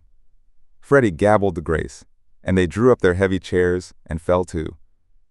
Fortunately, the men were hungry. Nothing untoward occurred until the pudding. Then Freddie said, "Lucy, what's Emerson like?" "I saw him in Florence," said Lucy, hoping that this would pass for a reply. "Is he the clever sort, or is he a decent chap? Ask Cecil. It is Cecil who brought him here." "He is the clever sort, like myself," said Cecil. Freddie looked at him doubtfully. "How well did you know them at the Bertolini?" asked Mrs. Honeychurch. "Oh, very slightly. I mean, Charlotte knew them even less than I did." "Oh, that reminds me. You never told me what Charlotte said in her letter." "One thing and another," said Lucy, wondering whether she would get through the meal without a lie. "Among other things, that an awful friend of hers had been bicycling through Summer Street, wondered if she'd come up and see us, and mercifully didn't. Lucy, I do call the way you talk unkind. She was a novelist," said Lucy craftily. The remark was a happy one, for nothing roused Mrs. Honeychurch so much as literature in the hands of females. She would abandon every topic to inveigh against those women who, instead of minding their houses and their children, seek notoriety by print. Her attitude was, if books must be written, let them be written by men. And she developed it at great length, while Cecil yawned and Freddie played at this year, next year, now, never, with his plumstones, and Lucy artfully fed the flames of her mother's wrath.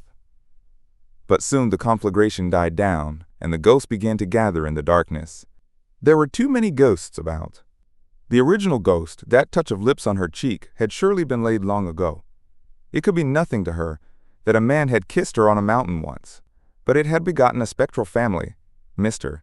Harris, Miss Bartlett's letter, Mr. Beebe's memories of violets, and one or other of these was bound to haunt her before Cecil's very eyes. It was Miss Bartlett who returned now, and with appalling vividness. "I have been thinking, Lucy, of that letter of Charlotte's. How is she?" "I tore the thing up. Didn't she say how she was?" "How does she sound? Cheerful?" "Oh yes, I suppose so." "No, not very cheerful, I suppose. Then, depend upon it, it is the boiler. I know myself how water preys upon one's mind. I would rather anything else. Even a misfortune with the meat."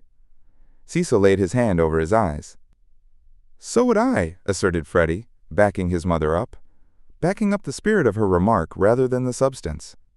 "And I have been thinking," she added rather nervously, "surely we could squeeze Charlotte in here next week and give her a nice holiday while the plumbers at Tunbridge Wells finish. I have not seen poor Charlotte for so long." It was more than her nerves could stand, and she could not protest violently after her mother's goodness to her upstairs. "Mother, no," she pleaded. "It's impossible. We can't have Charlotte on the top of the other things. We're squeezed to death as it is. Freddie's got a friend coming Tuesday. There's Cecil. And you've promised to take in Minnie B because of the diphtheria scare. It simply can't be done." "Nonsense. It can. If Minnie sleeps in the bath. Not otherwise. Minnie can sleep with you. I won't have her. Then, if you're so selfish, Mr. Floyd must share a room with Freddie." "Miss Bartlett, Miss Bartlett, Miss Bartlett," moaned Cecil, again laying his hand over his eyes. "It's impossible," repeated Lucy. "I don't want to make difficulties, but it really isn't fair on the maids to fill up the house so." Alas, the truth is, dear, you don't like Charlotte. No, I don't. And no more does Cecil. She gets on our nerves. You haven't seen her lately, and don't realize how tiresome she can be, though so good. So please, Mother, don't worry us this last summer, but spoil us by not asking her to come. Hear, hear, said Cecil. Mrs. Honeychurch, with more gravity than usual, and with more feeling than she usually permitted herself, replied, This isn't very kind of you two. You have each other and all these woods to walk in, so full of beautiful things. And poor Charlotte has only the water turned off and plumbers. You are young, dears, and however clever young people are, and however many books they read, they will never guess what it feels like to grow old. Cecil crumbled his bread. I must say Cousin Charlotte was very kind to me that year I called on my bike, put in Freddie. She thanked me for coming till I felt like such a fool, and fussed round no end to get an egg boiled for my tea just right. I know, dear. She is kind to everyone, and yet Lucy makes this difficulty when we try to give her some little return. But Lucy hardened her heart. It was no good being kind to Miss Bartlett. She had tried herself too often and too recently. One might lay up treasure in heaven by the attempt, but one enriched neither Miss Bartlett nor anyone else upon earth. She was reduced to saying, I can't help it, Mother. I don't like Charlotte. I admit it's horrid of me. From your own account, you told her as much. Well, she would leave Florence so stupidly, she flurried. The ghosts were returning. They filled Italy. They were even usurping the places she had known as a child. The sacred lake would never be the same again, and, on Sunday week, something would even happen to Windy Corner. How would she fight against ghosts? For a moment the visible world faded away, and memories and emotions alone seemed real. I suppose Miss Bartlett must come, since she boils eggs so well, said Cecil, who was in rather a happier frame of mind, thanks to the admirable cooking. I didn't mean the egg was well boiled, corrected Freddie, because in point of fact she forgot to take it off, and as a matter of fact I don't care for eggs. I only meant how jolly kind she seemed. Cecil frowned again. Oh, these Honeychurches. Eggs, boilers, hydrangeas, maids, of such were their lives compact. May me and Lucy get down from our chairs? He asked, with scarcely veiled insolence. We don't want no dessert. Chapter 14. How Lucy faced the external situation bravely. Of course, Miss Bartlett accepted. And, equally of course, she felt sure that she would prove a nuisance and begged to be given an inferior spare room, something with no view, anything, her love to Lucy. And, equally of course, George Emerson could come to tennis on the Sunday week. Lucy faced the situation bravely, though, like most of us, she only faced the situation that encompassed her. She never gazed inwards. If at times strange images rose from the depths, she put them down to nerves. When Cecil brought the Emersons to Summer Street, it had upset her nerves. Charlotte would burnish up past foolishness, and this might upset her nerves. She was nervous at night. When she talked to George, they met again almost immediately at the rectory. His voice moved her deeply, and she wished to remain near him. How dreadful if she really wished to remain near him. Of course the wish was due to nerves, which love to play such perverse tricks upon us. Once she had suffered from things that came out of nothing and meant she didn't know what. Now Cecil had explained psychology to her one wet afternoon, and all the troubles of youth in an unknown world could be dismissed. It is obvious enough for the reader to conclude, she loves young Emerson. A reader in Lucy's place would not find it obvious. Life is easy to chronicle, but bewildering to practice, and we welcome nerves or any other shibboleth that will cloak our personal desire. She loved Cecil. George made her nervous. Will the reader explain to her that the phrases should have been reversed? But the external situation, she will face that bravely. The meeting at the rectory had passed off well enough. Standing between Mr. Beebe and Cecil, she had made a few temperate allusions to Italy, and George had replied. She was anxious to show that she was not shy, and was glad that he did not seem shy either. A nice fellow, said Mr. Beebe afterwards. He will work off his crudities in time. I rather mistrust young men who slip into life gracefully. Lucy said, he seems in better spirits, he laughs more. Yes, replied the clergyman, he is waking up. That was all. But as the week wore on, more of her defenses fell, and she entertained an image that had physical beauty. In spite of the clearest directions, Miss Bartlett contrived to bungle her arrival. She was due at the southeastern station at Dorking, whither Mrs. Honeychurch drove to meet her. She arrived at the London and Brighton station and had to hire a cab up. No one was at home except Freddie and his friend, who had to stop their tennis and to entertain her for a solid hour. Cecil and Lucy turned up at 4 o'clock, and these, with little Minnie Beebe, made a somewhat lugubrious sextet upon the upper lawn for tea. "I shall never forgive myself," said Miss Bartlett, who kept on rising from her seat, and had to be begged by the united company to remain. "I have upset everything, bursting in on young people, but I insist on paying for my cab up. Grant that at any rate." "Our visitors never do such dreadful things," said Lucy, while her brother, in whose memory the boiled egg had already grown unsubstantial, exclaimed in irritable tones, "Just what I've been trying to convince Cousin Charlotte of, Lucy, for the last half hour." "I do not feel myself an ordinary visitor," said Miss Bartlett, and looked at her frayed glove. "All right, if you'd really rather. 5 shillings, and I gave a bob to the driver." Miss Bartlett looked in her purse. Only sovereigns and pennies. Could anyone give her change? Freddie had half a quid, and his friend had 4 half-crowns. Miss Bartlett accepted their moneys and then said, "But who am I to give the sovereign to?" "Let's leave it all till Mother comes back," suggested Lucy. "No, dear, your mother may take quite a long drive now that she is not hampered with me. We all have our little foibles, and mine is the prompt settling of accounts." Here Freddie's friend Mr. Floyd made the one remark of his that need be quoted. He offered to toss Freddie for Miss Bartlett's quid. A solution seemed in sight, and even Cecil, who had been ostentatiously drinking his tea at the view, felt the eternal attraction of chance, and turned round. But this did not do, either. "Please, please, I know I am a sad spoil-sport, but it would make me wretched. I should practically be robbing the one who lost."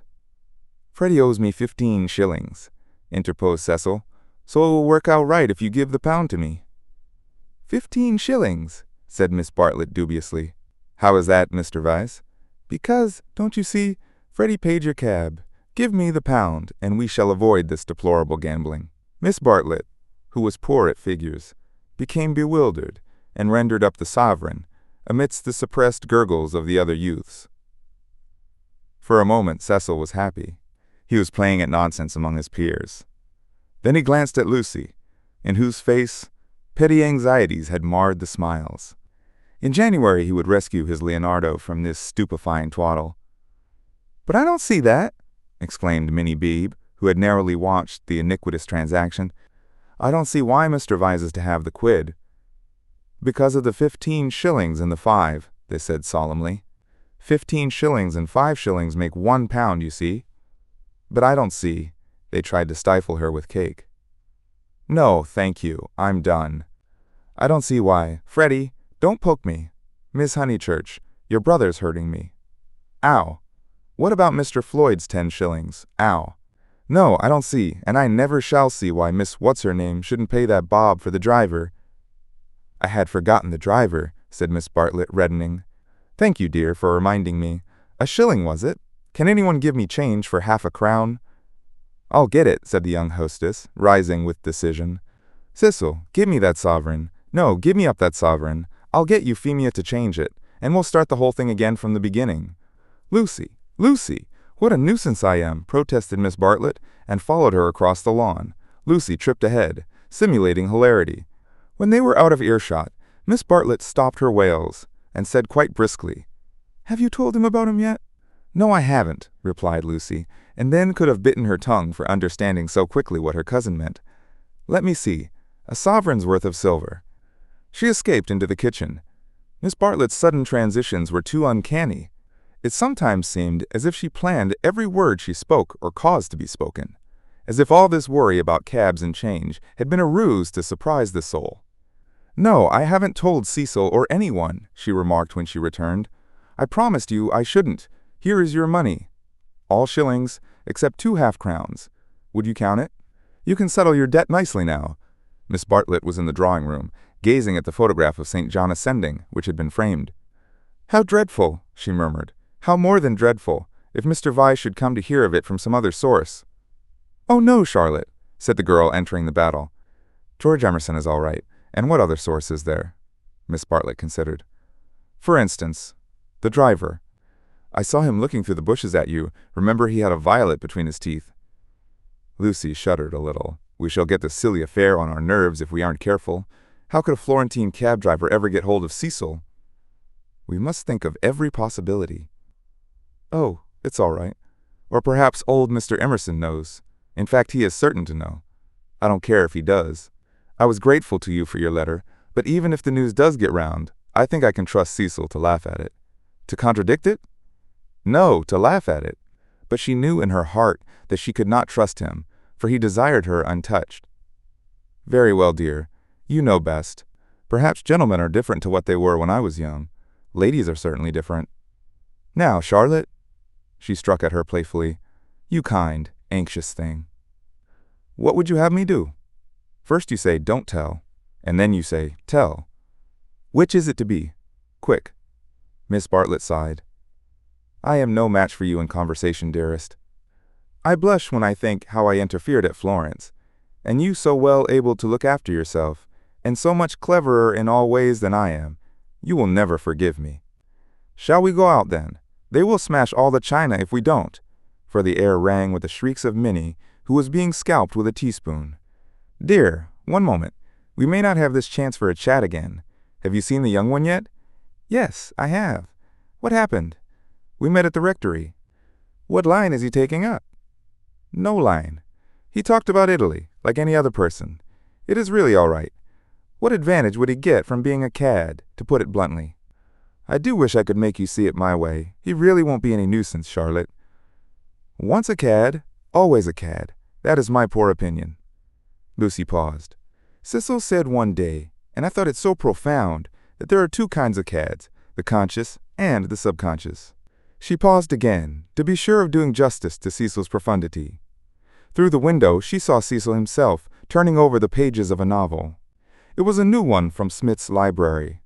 Her mother must have returned from the station. Once a cad, always a cad, droned Miss Bartlett. What I mean by subconscious is that Emerson lost his head. I fell into all those violets, and he was silly and surprised. I don't think we ought to blame him very much. It makes such a difference when you see a person with beautiful things behind him unexpectedly. It really does. It makes an enormous difference, and he lost his head. He doesn't admire me or any of that nonsense, one straw. Freddie rather likes him, and has asked him up here on Sunday, so you can judge for yourself. He is improved. He doesn't always look as if he's going to burst into tears.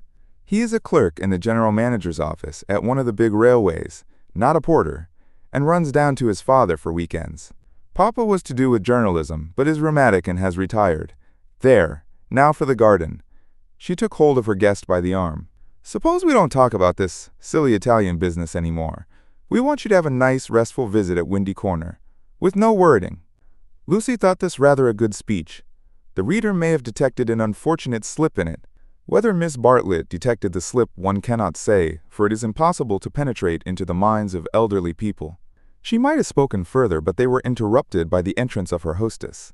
Explanations took place, and in the midst of them Lucy escaped, the images throbbing a little more vividly in her brain.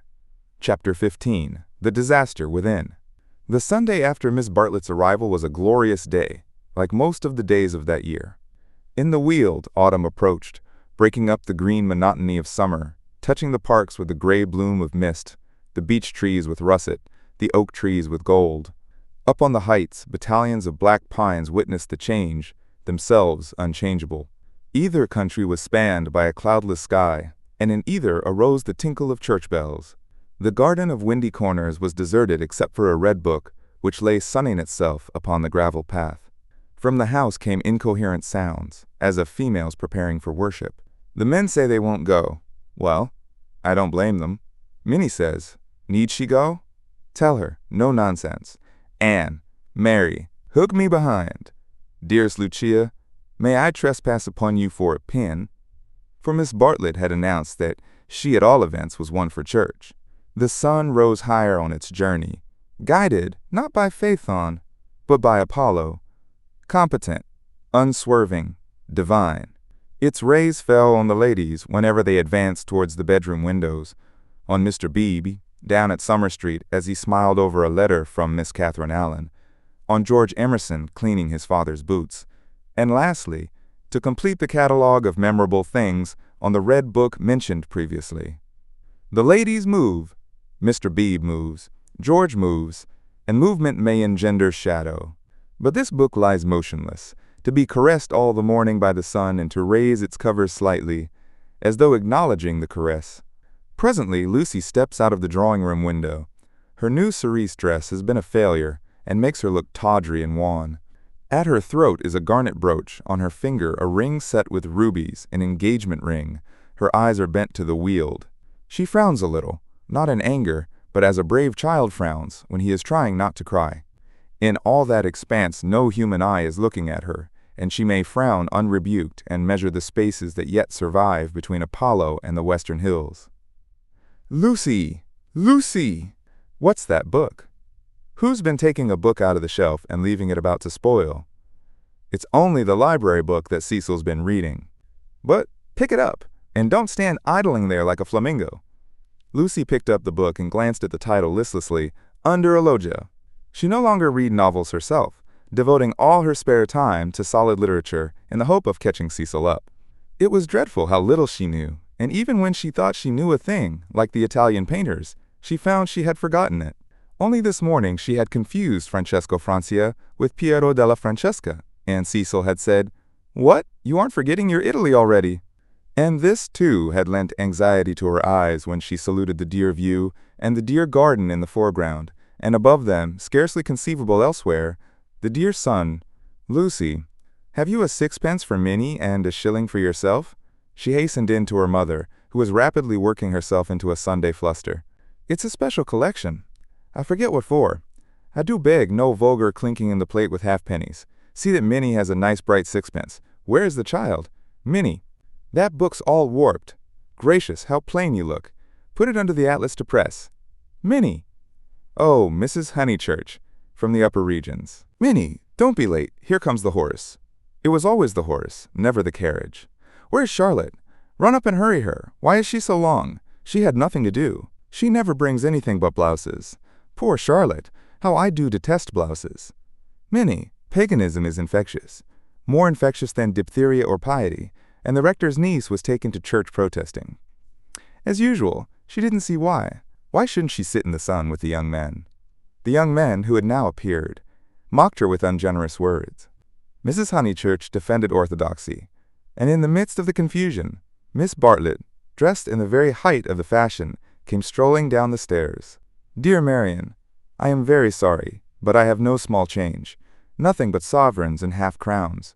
Could anyone give me—" "Yes, easily. Jump in." "Gracious me, how smart you look.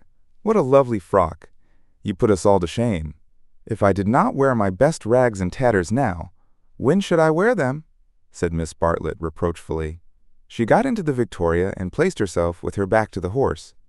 The necessary roar ensued, and then they drove off. "Goodbye, be good," called out Cecil. Lucy bit her lip, for the tone was sneering. On the subject of church and so on, they had had rather an unsatisfactory conversation. He had said that people ought to overhaul themselves, and she did not want to overhaul herself. She did not know it was done. Honest orthodoxy Cecil respected, but he always assumed that honesty is the result of a spiritual crisis. He could not imagine it as a natural birthright that might grow heavenward like flowers. All that he said on this subject pained her, though he exuded tolerance from every pore. Somehow the Emersons were different. She saw the Emersons after church. There was a line of carriages down the road, and the Honeychurch vehicle happened to be opposite Sissy Villa. To save time, they walked over the green to it, and found father and son smoking in the garden. "Introduce me," said her mother, "unless the young man considers that he knows me already." He probably did, but Lucy ignored the sacred lake and introduced them formally. Old Mr. Emerson claimed her with much warmth, and said how glad he was that she was going to be married. She said yes. She was glad too. And then, as Miss Bartlett and Minnie were lingering behind with Mr. Beebe, she turned the conversation to a less disturbing topic, and asked him how he liked his new house. "Very much," he replied, but there was a note of offense in his voice. She had never known him offended before. He added, "We find, though, that the Miss Allens were coming, and that we have turned them out. Women mind such a thing. I am very much upset about it." "I believe that there was some misunderstanding," said Mrs. Honeychurch uneasily. "Our landlord was told that we should be a different type of person," said George, who seemed disposed to carry the matter further. He thought we should be artistic. He is disappointed. And I wonder whether we ought to write to the Miss Allens and offer to give it up. What do you think?" He appealed to Lucy. "Oh, stop now, you have come," said Lucy lightly. She must avoid censuring Cecil. For it was on Cecil that the little episode turned, though his name was never mentioned. "So George says. He says that the Miss Allens must go to the wall, yet it does seem so unkind." "There is only a certain amount of kindness in the world," said George, watching the sunlight flash on the panels of the passing carriages. "Yes," exclaimed Mrs. Honeychurch. "That's exactly what I say. Why all this twiddling and twaddling over two Miss Allens? There is a certain amount of kindness, just as there is a certain amount of light," he continued in measured tones. "We cast a shadow on something wherever we stand, and it is no good moving from place to place to save things, because the shadow always follows. Choose a place where you won't do harm. Yes, choose a place where you won't do very much harm, and stand in it for all you are worth, facing the sunshine. Oh, Mr. Emerson, I see you're clever. E.H.? I see you're going to be clever. I hope you didn't go behaving like that to poor Freddie." George's eyes laughed, and Lucy suspected that he and her mother would get on rather well. "No, I didn't," he said. "He behaved that way to me. It is his philosophy, only he starts life with it. And I have tried the note of interrogation first." "What do you mean?" "No, never mind what you mean. Don't explain. He looks forward to seeing you this afternoon." "Do you play tennis? Do you mind tennis on Sunday?" "George mind tennis on Sunday." George, after his education, distinguished between Sunday. "Very well. George doesn't mind tennis on Sunday. No more do I. That's settled. Mr. Emerson, if you could come with your son, we should be so pleased." He thanked her, but the walk sounded rather far. He could only potter about in these days. She turned to George. "And then he wants to give up his house to the Miss Allens." "I know," said George, and put his arm round his father's neck. The kindness that Mr. Beebe and Lucy had always known to exist in him came out suddenly, like sunlight touching a vast landscape, a touch of the morning sun. She remembered that in all his perversities he had never spoken against affection. Miss Bartlett approached. "You know our cousin, Miss Bartlett," said Mrs. Honeychurch pleasantly. "You met her with my daughter in Florence." "Yes, indeed," said the old man, and made as if he would come out of the garden to meet the lady. Miss Bartlett promptly got into the victoria. Thus entrenched, she emitted a formal bow. It was the pension Bertolini again, the dining table with the decanters of water and wine. It was the old battle of the room with the view. George did not respond to the bow. Like any boy, he blushed and was ashamed. He knew that the chaperone remembered. He said, "I'll come up to tennis if I can manage it," and went into the house. Perhaps anything that he did would have pleased Lucy, but his awkwardness went straight to her heart. Men were not gods after all, but as human and as clumsy as girls. Even men might suffer from unexplained desires and need help. To one of her upbringing and of her destination, the weakness of men was a truth unfamiliar. But she had surmised it at Florence, when George threw her photographs into the river Arno. "George, don't go," cried his father, who thought it a great treat for people if his son would talk to them. "George has been in such good spirits today, and I am sure he will end by coming up this afternoon." Lucy caught her cousin's eye. Something in its mute appeal made her reckless. "Yes," she said, raising her voice, "I do hope he will." Then she went to the carriage and murmured, "The old man hasn't been told. I knew it was all right." Mrs. Honeychurch followed her, and they drove away. Satisfactory that Mr. Emerson had not been told of the Florence escapade.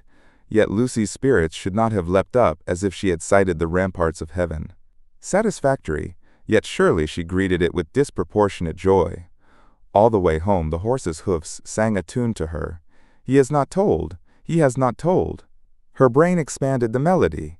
"He has not told his father, to whom he tells all things. It was not an exploit. He did not laugh at me when I had gone." She raised her hand to her cheek. "He does not love me. No. How terrible if he did! But he has not told. He will not tell." She longed to shout the words, "It is all right. It's a secret between us two forever. Cecil will never hear." She was even glad that Miss Bartlett had made her promise secrecy, that last dark evening at Florence, when they had knelt packing in his room. The secret, big or little, was guarded. Only 3 English people knew of it in the world. Thus she interpreted her joy. She greeted Cecil with unusual radiance because she felt so safe. As he helped her out of the carriage, she said, "The Emersons have been so nice." "George Emerson has improved enormously." "How are my protégés?" asked Cecil, who took no real interest in them and had long since forgotten his resolution to bring them to Windy Corner for educational purposes. "Protégés!" she exclaimed with some warmth, for the only relationship which Cecil conceived was feudal, that of protector and protected. He had no glimpse of the comradeship after which the girl's soul yearned. "You shall see for yourself how your protégés are. George Emerson is coming up this afternoon. He is a most interesting man to talk to. Only don't," she nearly said, "don't protect him." But the bell was ringing for lunch, and, as often happened, Cecil had paid no great attention to her remarks. Charm, not argument, was to be her forte. Lunch was a cheerful meal. Generally, Lucy was depressed at meals. Someone had to be soothed, either Cecil or Miss Bartlett, or a being not visible to the mortal eye, a being who whispered to her soul, "It will not last, this cheerfulness. In January, you must go to London to entertain the grandchildren of celebrated men." But today she felt she had received a guarantee. Her mother would always sit there, her brother here. The sun, though it had moved a little since the morning, would never be hidden behind the western hills. After luncheon, they asked her to play. She had seen Gluck's Armide that year, and played from memory the music of the Enchanted Garden, the music to which Renaud approaches, beneath the light of an eternal dawn, the music that never gains, never wanes, but ripples forever like the tideless seas of fairyland. Such music is not for the piano, and her audience began to get restive, and Cecil, sharing the discontent, called out, "Now play us the other garden, the one in Parsifal." She closed the instrument. "Not very dutiful," said her mother's voice. Fearing that she had offended Cecil, she turned quickly round. There George was. He had crept in without interrupting her. "Oh, I had no idea," she exclaimed, getting very red, and then, without a word of greeting, she reopened the piano. Cecil should have the Parsifal, and anything else that he liked. "Our performer has changed her mind," said Miss Bartlett, perhaps implying she will play the music to Mr. Emerson. Lucy did not know what to do, nor even what she wanted to do. She played a few bars of the Flower Maiden's song very badly, and then she stopped.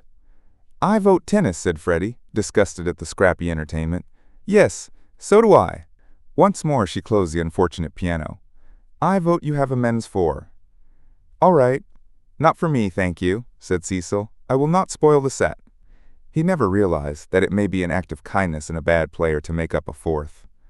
"Oh, come along, Cecil. I'm bad, Floyd's rotten, and so I dare say's Emerson." George corrected him.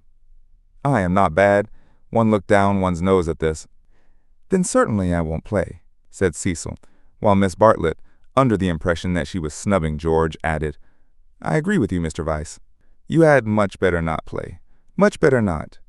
Minnie, rushing in where Cecil feared to tread, announced that she would play. "I shall miss every ball anyway, so what does it matter?" But Sunday intervened and stamped heavily upon the kindly suggestion. "Then it will have to be Lucy," said Mrs. Honeychurch. "You must fall back on Lucy. There is no other way out of it. Lucy, go and change your frock." Lucy's Sabbath was generally of this amphibious nature. She kept it without hypocrisy in the morning, and broke it without reluctance in the afternoon. As she changed her frock, she wondered whether Cecil was sneering at her. Really, she must overhaul herself and settle everything up before she married him. Mr. Floyd was her partner. She liked music, but how much better tennis seemed. How much better to run about in comfortable clothes than to sit at the piano and feel girt under the arms. Once more music appeared to her the employment of a child. George served, and surprised her by his anxiety to win. She remembered how he had sighed among the tombs at Santa Croce because things wouldn't fit.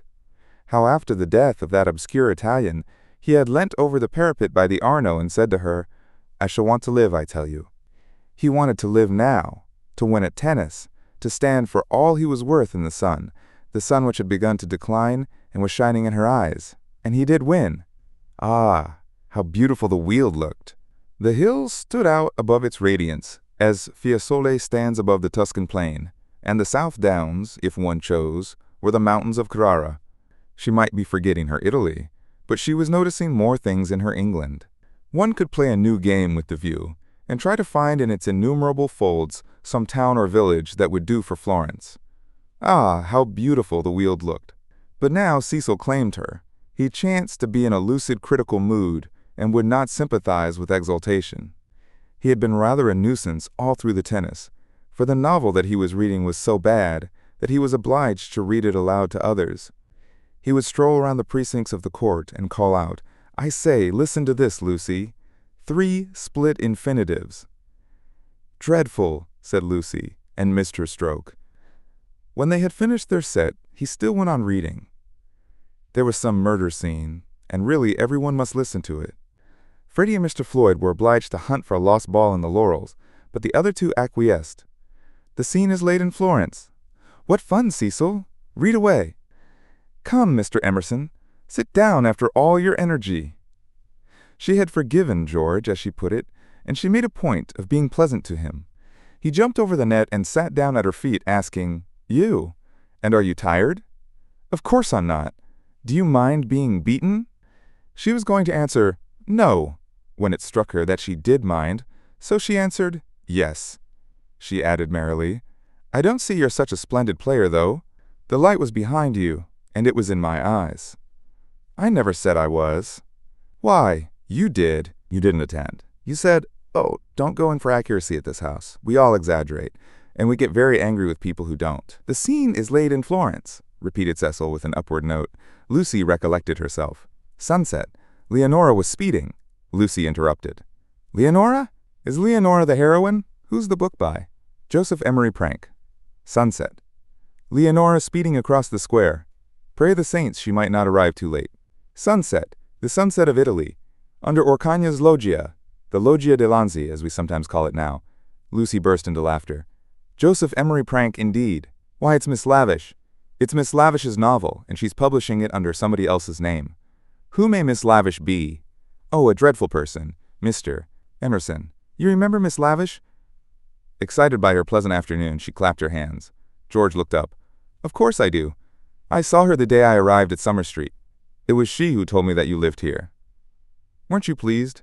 She meant to see Miss Lavish, but when he bent down to the grass without replying, it struck her that she could mean something else. She watched his head, which was almost resting against her knee, and she thought that the ears were reddening. "No wonder the novel's bad," she added. "I never liked Miss Lavish, but I suppose one ought to read it as one's met her." "All modern books are bad," said Cecil, who was annoyed at her inattention, and vented his annoyance on literature. "Everyone writes for money in these days." "Oh, Cecil!" "It is so. I will inflict Joseph Emery Prank on you no longer." "Cecil, this afternoon seemed such a twittering sparrow." The ups and downs in his voice were noticeable, but they did not affect her. She had dwelt amongst melody and movement, and her nerves refused to answer to the clang of his.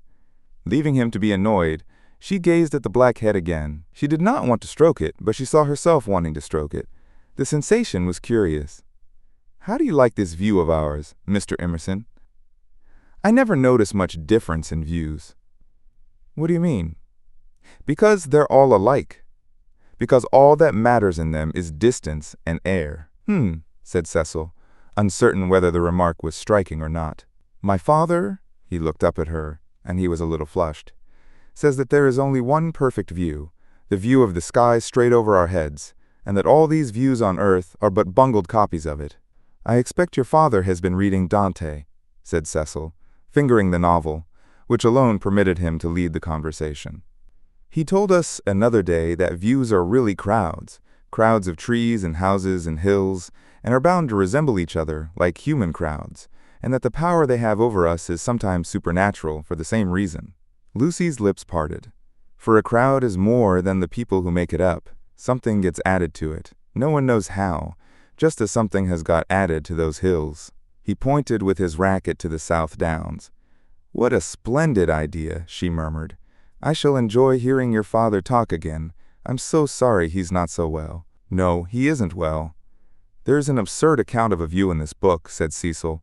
"Also that men fall into 2 classes, those who forget views and those who remember them, even in small rooms. Mr. Emerson, have you any brothers or sisters?" "None. Why?" "You spoke of us." "My mother, I was meaning—" Cecil closed the novel with a bang. "Oh, Cecil, how you made me jump." I will inflict Joseph Emery prank on you no longer.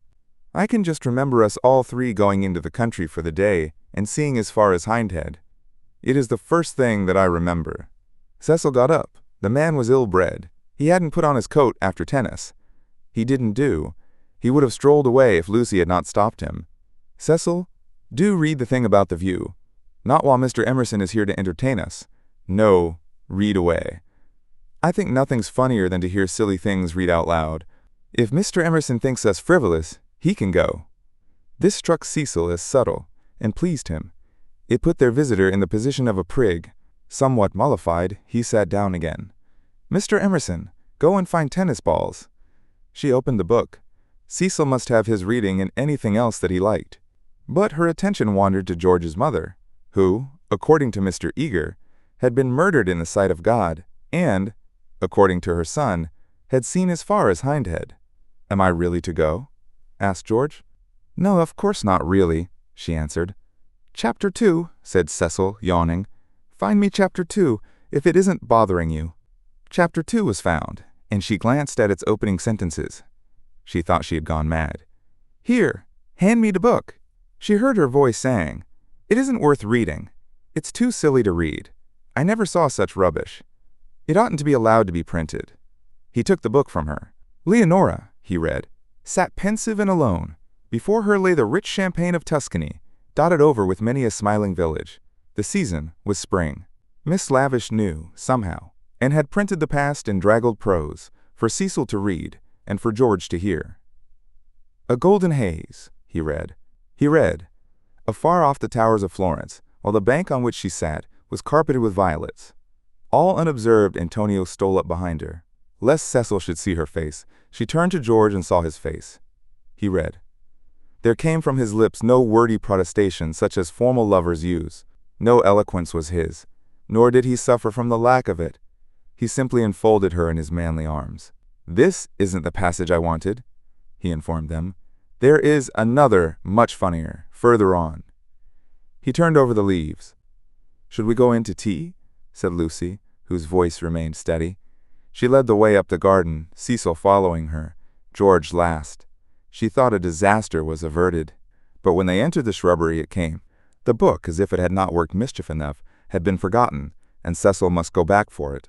And George, who loved passionately, must blunder against her in the narrow path. "No," she gasped, and, for the second time, was kissed by him. As if no more was possible, he slipped back. Cecil rejoined her. They reached the upper lawn alone. Chapter 16. Lying to George. But Lucy had developed since the spring. That is to say, she was now better able to stifle the emotions of which the conventions and the world disapprove. Though the danger was greater, she was not shaken by deep sobs. She said to Cecil, "I'm not coming in to tea. Tell Mother. I must write some letters," and went up to her room. Then she prepared for action. Love felt and returned. Love which our bodies exact and our hearts have transfigured. Love which is the most real thing that we shall ever meet. Reappeared now as the world's enemy, and she must stifle it. She sent for Miss Bartlett. The contest lay not between love and duty. Perhaps there never is such a contest. It lay between the real and the pretended, and Lucy's first aim was to defeat herself. As her brain clouded over, as the memory of the views grew dim and the words of the book died away, she returned to her old shibboleth of nerves. She conquered her breakdown. Tampering with the truth, she forgot that the truth had ever been. Remembering that she was engaged to Cecil, she compelled herself to confused remembrances of George. He was nothing to her. He never had been anything. He had behaved abominably. She had never encouraged him. The armor of falsehood is subtly wrought out of darkness, and hides a man not only from others, but from his own soul. In a few moments Lucy was equipped for battle. "Something too awful has happened," she began, as soon as her cousin arrived. "Do you know anything about Miss Lavish's novel?" Miss Bartlett looked surprised, and said that she had not read the book, nor known that it was published. Eleanor was a reticent woman at heart. "There is a scene in it. The hero and heroine make love. Do you know about that?" "Dear, do you know about it, please?" she repeated. "They are on a hillside, and Florence is in the distance." "My good Lucia, I am all at sea. I know nothing about it whatever." "There are violets. I cannot believe it is a coincidence." "Charlotte, Charlotte, how could you have told her? I have thought before speaking. It must be you. Told her what? She asked with growing agitation. About that dreadful afternoon in February. Miss Bartlett was genuinely moved. Oh, Lucy, dearest girl, she hasn't put that in her book? Lucy nodded. Not so that one could recognize it. Yes. Then never, never, never more shall Eleanor Lavish be a friend of mine. So you did tell? I did just happen, when I had tea with her at Rome, in the course of conversation. But Charlotte, what about the promise you gave me when we were packing? Why did you tell Miss Lavish when you wouldn't even let me tell Mother? I will never forgive Eleanor. She has betrayed my confidence. Why did you tell her, though? This is a most serious thing. Why does anyone tell anything? The question is eternal, and it was not surprising that Miss Bartlett should only sigh faintly in response. She had done wrong. She admitted it. She only hoped that she had not done harm. She had told Eleanor in the strictest confidence. Lucy stamped with irritation. Cecil happened to read out the passage aloud to me and to Mr. Emerson. It upset Mr. Emerson, and he insulted me again, behind Cecil's back. Ugh! Is it possible that men are such brutes? Behind Cecil's back as we were walking up the garden. Miss Bartlett burst into self-accusations and regrets. What is to be done now? Can you tell me? Oh, Lucy, I shall never forgive myself, never to my dying day. Fancy of your prospects. I know, said Lucy, wincing at the word. I see now why you wanted me to tell Cecil, and what you meant by some other source. You knew that you had told Miss Lavish, and that she was not reliable. It was Miss Bartlett's turn to wince. However, said the girl, despising her cousin's shiftiness, what's done's done. You have put me in a most awkward position. How am I to get out of it? Miss Bartlett could not think. The days of her energy were over. She was a visitor, not a chaperone, and a discredited visitor at that. She stood with clasped hands while the girl worked herself into the necessary rage. That man must have such a setting down that he won't forget. And who's to give it him? I can't tell Mother now, owing to you. Nor Cecil, Charlotte, owing to you. I am caught up every way. I think I shall go mad. I have no one to help me. That's why I've sent for you. What's wanted is a man with a whip. Miss Bartlett agreed. One wanted a man with a whip. Yes, but it's no good agreeing. What's to be done? We women go maundering on. What does a girl do when she comes across a cad? I always said he was a cad, dear. Give me credit for that, at all events. From the very first moment, when he said his father was having a bath. Oh, bother the credit, and who's been right or wrong? We've both made a muddle of it. George Emerson is still down the garden there, and is he to be left unpunished? Or isn't he? I want to know. Miss Bartlett was absolutely helpless. Her own exposure had unnerved her, and thoughts were colliding painfully in her brain. She moved feebly to the window and tried to detect the cad's white flannels among the laurels. You were ready enough at the Bertolini when you rushed me off to Rome. Can't you speak again to him now? Willingly would I move heaven and earth. I want something more definite, said Lucy contemptuously. Will you speak to him? It is the least you can do, surely, considering it all happened because you broke your word. Never again shall Eleanor Lavish be a friend of mine. Really, Charlotte was outdoing herself. Yes or no, please. Yes or no. It is the kind of thing that only a gentleman can settle. George Emerson was coming up the garden with a tennis ball in his hand.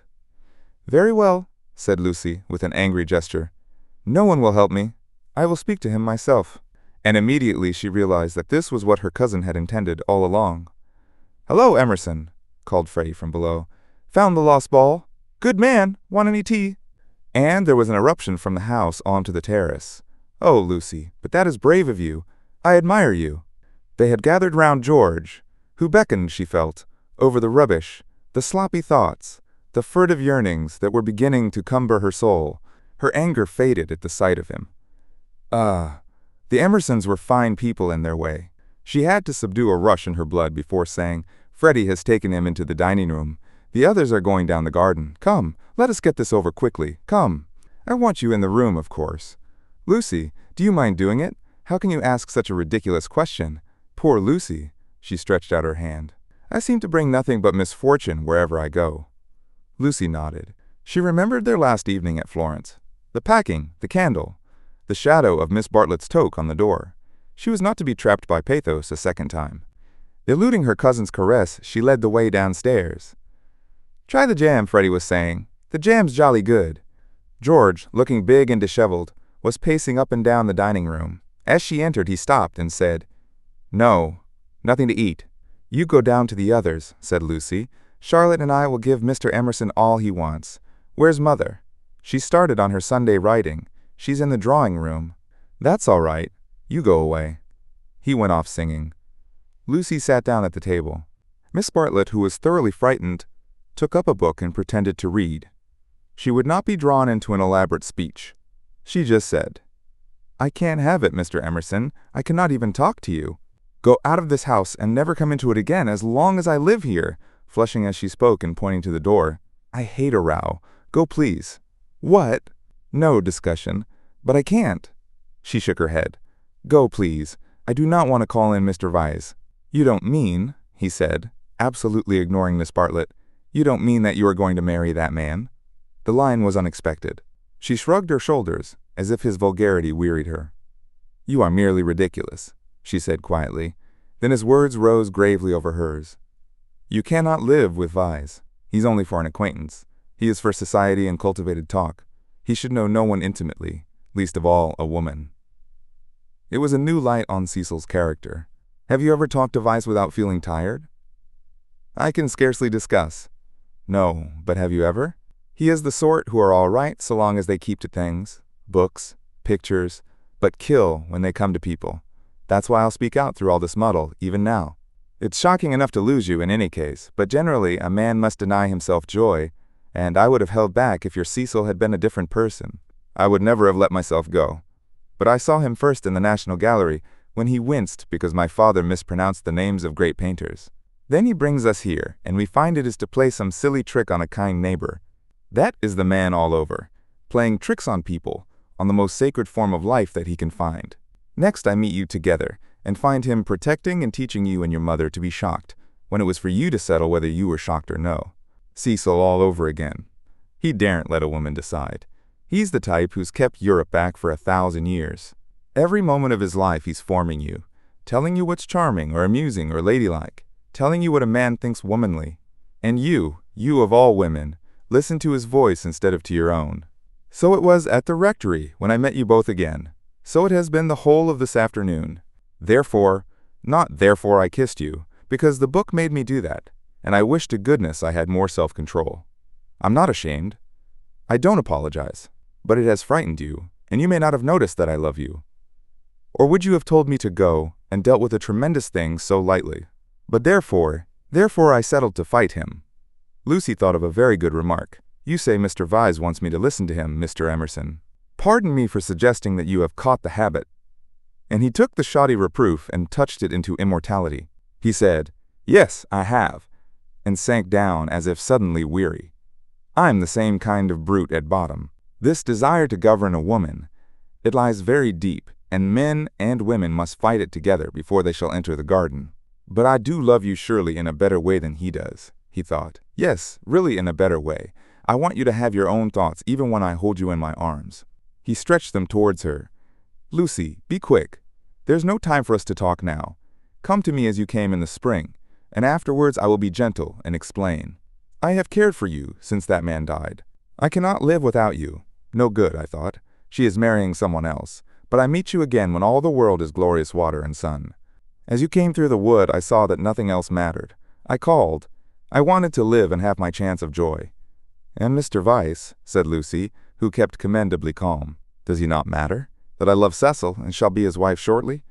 A detail of no importance, I suppose." But he stretched his arms over the table towards her. "May I ask what you intend to gain by this exhibition?" he said. "It is our last chance. I shall do all that I can." And as if he had done all else, he turned to Miss Bartlett, who sat like some portent against the skies of the evening. "You wouldn't stop us this second time if you understood," he said. "I have been into the dark, and I am going back into it, unless you will try to understand." Her long, narrow head drove backwards and forwards, as though demolishing some invisible obstacle. She did not answer. "It is being young," he said quietly, picking up his racket from the floor and preparing to go. "It is being certain that Lucy cares for me, really. It is that love and youth matter intellectually. In silence, the two women watched him. His last remark, they knew, was nonsense, but was he going after it or not? Would not he, the cad, the charlatan, attempt a more dramatic finish? No. He was apparently content. He left them, carefully closing the front door, and when they looked through the hall window, they saw him go up the drive and begin to climb the slopes of withered fern behind the house. Their tongues were loosed, and they burst into stealthy rejoicings. "Oh, Lucia, come back here. Oh, what an awful man." Lucy had no reaction, at least not yet. "Well, he amuses me," she said. "Either I'm mad, or else he is, and I'm inclined to think it's the latter. One more fuss through with you, Charlotte. Many thanks. I think, though, that this is the last. My admirer will hardly trouble me again." "And Miss Bartlett, too," essayed the roguish. "Well, it isn't everyone who could boast such a conquest, dearest, is it? Oh, one oughtn't to laugh, really. It might have been very serious, but you were so sensible and brave, so unlike the girls of my day. Let's go down to them." But once in the open air, she paused. Some emotion, pity, terror, love, but the emotion was strong, seized her, and she was aware of autumn. Summer was ending, and the evening brought her odors of decay, the more pathetic because they were reminiscent of spring. That something or other mattered intellectually? A leaf, violently agitated, danced past her while other leaves lay motionless. That the earth was hastening to re-enter darkness, and the shadows of those trees over Windy Corner? "Hello, Lucy. There's still light enough for another set if you two'll hurry.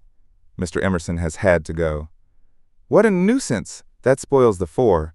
I say, Cecil, do play, do. There's a good chap. It's Floyd's last day. Do play tennis with us, just this once." Cecil's voice came. "My dear Freddie, I am no athlete. As you well remarked this very morning, there are some chaps who are no good for anything but books. I plead guilty to being such a chap, and will not inflict myself on you." The scales fell from Lucy's eyes. How had she stood Cecil for a moment? He was absolutely intolerable, and the same evening she broke off her engagement. Chapter 17. Lying to Cecil. He was bewildered. He had nothing to say.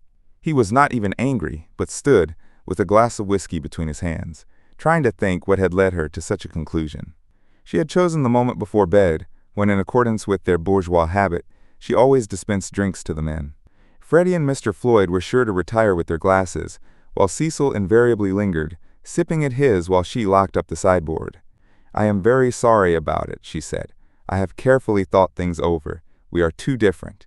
I must ask you to release me, and try to forget that there ever was such a foolish girl." It was a suitable speech, but she was more angry than sorry, and her voice showed it. "Different? How? How? I haven't had a really good education, for one thing," she continued, still on her knees by the sideboard.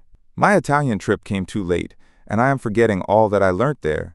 I shall never be able to talk to your friends or behave as a wife of yours should. I don't understand you. You aren't like yourself. You're tired, Lucy."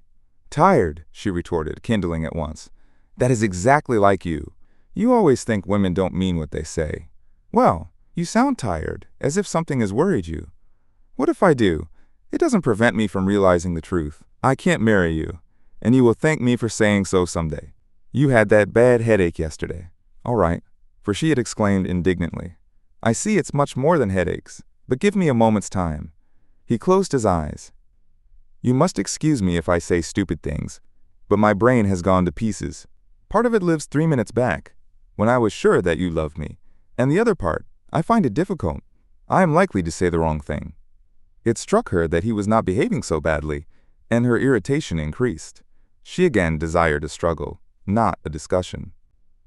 To bring on the crisis, she said, "There are days when one sees clearly, and this is one of them. Things must come to a breaking point sometime, and it happens to be today. If you want to know, quite a little thing decided me to speak to you when you wouldn't play tennis with Freddie." "I never do play tennis," said Cecil, painfully bewildered. "I never could play. I don't understand a word you say." "You can play well enough to make up a 4. I thought it abominably selfish of you." "No, I can't. Well, never mind the tennis. Why couldn't you have warned me if you felt anything wrong?" "You talked of our wedding at lunch. At least, you let me talk." "I knew you wouldn't understand," said Lucy quite crossly. I might have known there would have been these dreadful explanations. Of course, it isn't the tennis.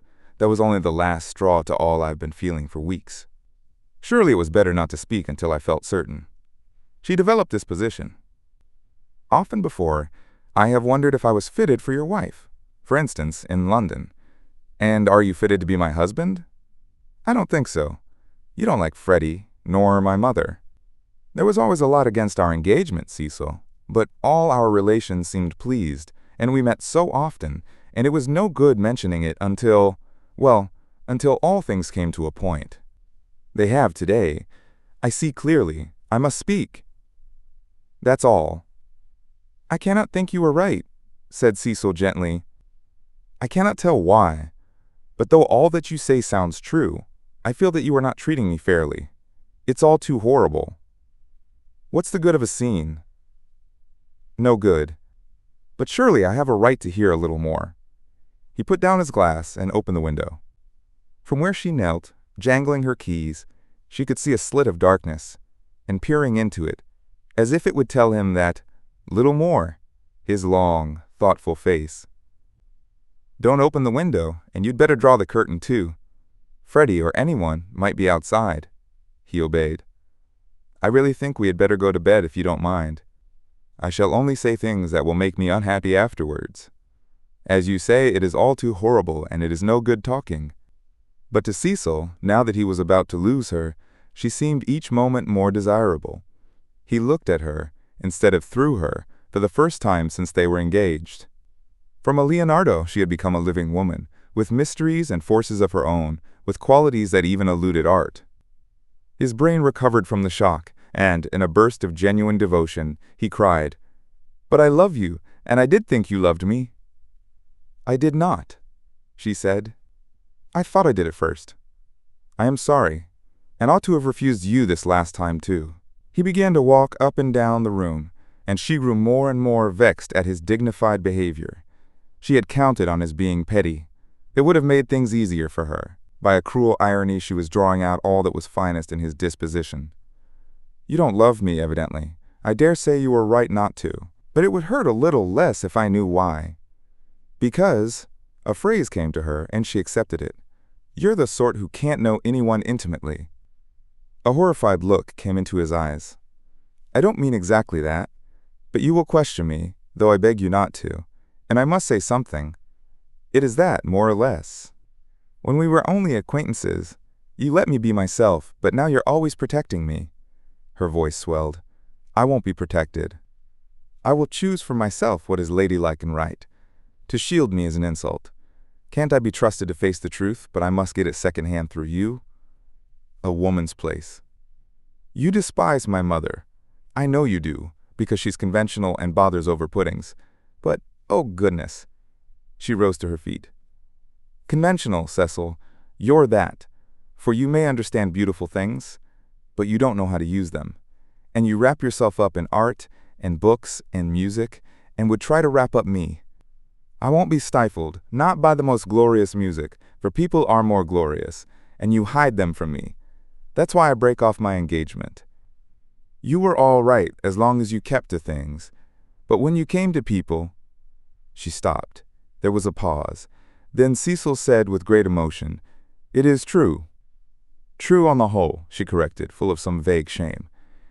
True, every word. It is a revelation. It is I. Anyhow, those are my reasons for not being your wife. He repeated, the sort that can know no one intimately. It is true. I fell to pieces the very first day we were engaged. I behaved like a cad to Beebe and to your brother. You are even greater than I thought. She withdrew a step. I'm not going to worry you. You are far too good to me. I shall never forget your insight. And, dear, I only blame you for this.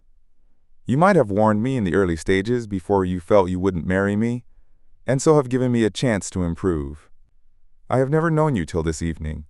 I have just used you as a peg for my silly notions of what a woman should be. But this evening you are a different person, new thoughts, even a new voice. What do you mean by a new voice? She asked, seized with incontrollable anger. I mean that a new person seems speaking through you, said he. Then she lost her balance. She cried, "If you think I am in love with someone else, you are very much mistaken." "Of course I don't think that. You are not that kind, Lucy." "Oh yes, you do think it. It's your old idea, the idea that has kept Europe back. I mean, the idea that women are always thinking of men. If a girl breaks off her engagement, everyone says, 'Oh, she had someone else in her mind. She hopes to get someone else.' It's disgusting, brutal, as if a girl can't break it off for the sake of freedom." He answered reverently, "I may have said that in the past. I shall never say it again.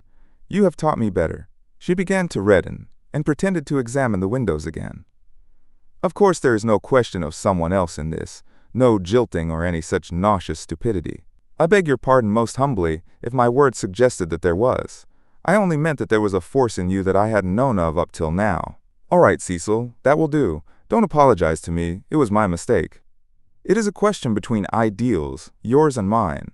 Pure abstract ideals, and yours are the nobler. I was bound up in the old vicious notions, and all the time you were splendid and new." His voice broke. "I must actually thank you for what you have done, for showing me what I really am. Solemnly, I thank you for showing me a true woman. Will you shake hands?" "Of course I will," said Lucy, twisting up her other hand in the curtains. "Good night, Cecil. Goodbye. That's all right. I'm sorry about it. Thank you very much for your gentleness. Let me light your candle, shall I?" They went into the hall. "Thank you. Good night again. God bless you, Lucy. Goodbye, Cecil." She watched him steal upstairs, while the shadows from 3 banisters passed over her face like the beat of wings. On the landing, he paused strong in his renunciation, and gave her a look of memorable beauty. For all his culture, Cecil was an ascetic at heart, and nothing in his love became him like the leaving of it. She could never marry. In the tumult of her soul that stood firm. Cecil believed in her. She must someday believe in herself. She must be one of the women whom she had praised so eloquently, who care for liberty and not for men.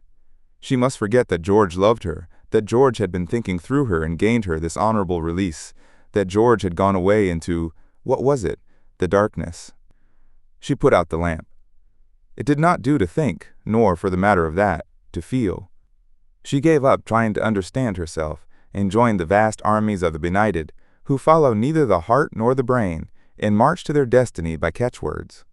The armies are full of pleasant and pious folk, but they have yielded to the only enemy that matters, the enemy within.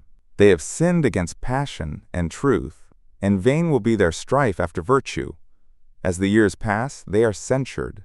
Their pleasantry and their piety show cracks. Their wit becomes cynicism, their unselfishness, hypocrisy. They feel and produce discomfort wherever they go. They have sinned against Eros and against Pallas Athena, and not by any heavenly intervention, but by the ordinary course of nature. Those allied deities will be avenged. Lucy entered this army when she pretended to George that she did not love him, and pretended to Cecil that she loved no one. The night received her, as it had received Miss Bartlett 30 years before. Chapter 18, Lying to Mr. Beebe, Mrs. Honeychurch, Freddie, and the servants. Windy Corner lay, not on the summit of the ridge, but a few hundred feet down the southern slope, at the springing of one of the great buttresses that supported the hill. On either side of it was a shallow ravine, filled with ferns and pine trees, and down the ravine on the left ran the highway into the Weald. Whenever Mr. Beebe crossed the ridge and caught sight of these noble dispositions of the earth, and poised in the middle of them, Windy Corner, he laughed. The situation was so glorious, the house so commonplace, not to say impertinent. The late Mr. Honeychurch had affected the cube, because it gave him the most accommodation for his money, and the only addition made by his widow had been a small turret, shaped like a rhinoceros horn, where she could sit in wet weather and watch the carts going up and down the road. So impertinent, and yet the house did, for it was the home of people who loved their surroundings honestly. Other houses in the neighborhood had been built by expensive architects. Over others their inmates had fidgeted sedulously, yet all these suggested the accidental, the temporary, while Windy Corner seemed as inevitable as an ugliness of nature's own creation. One might laugh at the house, but one never shuddered. Mr. Beebe was bicycling over this Monday afternoon with a piece of gossip. He had heard from the Miss Allens. These admirable ladies, since they could not go to Sissy Villa, had changed their plans. They were going to Greece instead. "Since Florence did my poor sister so much good," wrote Miss Catherine. "We do not see why we should not try Athens this winter. Of course, Athens is a plunge, and the doctor has ordered her special digestive bread. But after all, we can take that with us, and it is only getting first into a steamer and then into a train. But is there an English church?" And the letter went on to say, "I do not expect we shall go any further than Athens, but if you knew of a really comfortable pension at Constantinople, we should be so grateful." Lucy would enjoy this letter, and the smile with which Mr. Beebe greeted Windy Corner was partly for her. She would see the fun of it, and some of its beauty, for she must see some beauty. Though she was hopeless about pictures, and though she dressed so unevenly, oh, that cerise frock yesterday at church, she must see some beauty in life, or she could not play the piano as she did. He had a theory that musicians are incredibly complex, and know far less than other artists what they want and what they are, that they puzzle themselves as well as their friends, that their psychology is a modern development and has not yet been understood. This theory, had he known it, had possibly just been illustrated by facts. Ignorant of the events of yesterday, he was only riding over to get some tea, to see his niece, and to observe whether Miss Honeychurch saw anything beautiful in the desire of two old ladies to visit Athens. A carriage was drawn up outside Windy Corner, and just as he caught sight of the house it started, bowled up the drive, and stopped abruptly when it reached the main road. Therefore it must be the horse, who always expected people to walk up the hill in case they tired him. The door opened obediently, and two men emerged, whom Mr. Beebe recognized as Cecil and Freddie. They were an odd couple to go driving, but he saw a trunk beside the coachman's legs. Cecil, who wore a bowler, must be going away, while Freddie, a cap, was seeing him to the station. They walked rapidly, taking the shortcuts, and reached the summit while the carriage was still pursuing the windings of the road. They shook hands with the clergyman, but did not speak. "So you're off for a minute, Mr. Vyse?" he asked. Cecil said yes, while Freddie edged away. "I was coming to show you this delightful letter from those friends of Miss Honeychurch," he quoted from it. "Isn't it wonderful? Isn't it romance? Most certainly they will go to Constantinople. They are taken in a snare that cannot fail. They will end by going round the world." Cecil listened civilly and said he was sure that Lucy would be amused and interested. "Isn't romance capricious? I never notice it in you young people. You do nothing but play lawn tennis and say that romance is dead, while the Miss Allens are struggling with all the weapons of propriety against the terrible thing. A really comfortable pension at Constantinople. So they call it out of decency, but in their hearts they want a pension, with magic windows opening on the foam of perilous seas and fairyland forlorn. No ordinary view will content the Miss Allens. They want the pension Keats." "I'm awfully sorry to interrupt, Mr. Beebe," said Freddie, "but have you any matches?" "I have," said Cecil, and it did not escape Mr. Beebe's notice that he spoke to the boy more kindly. "You have never met these Miss Allens, have you, Mr. Vyse?" "Never." "Then you don't see the wonder of this Greek visit." "I haven't been to Greece myself, and don't mean to go, and I can't imagine any of my friends going. It is altogether too big for our little lot. Don't you think so? Italy is just about as much as we can manage.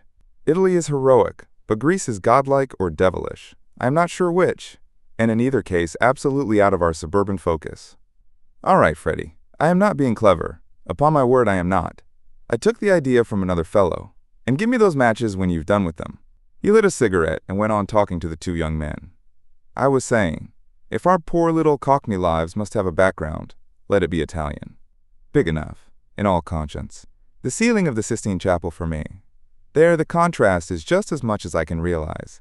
But not the Parthenon, not the frieze of Phidias at any price, and here comes the Victoria." "You're quite right," said Cecil. "Greece is not for our little lot." And he got in. Freddie followed, nodding to the clergyman, whom he trusted not to be pulling one's leg, really. And before they had gone a dozen yards he jumped out and came running back for Vyse's matchbox, which had not been returned. As he took it, he said, "I'm so glad you only talked about books." Cecil's hard hit. "Lucy won't marry him. If you'd gone on about her, as you did about them, he might have broken down." "But when?" "Late last night. I must go." "Perhaps they won't want me down there." "No." "Go on." "Goodbye."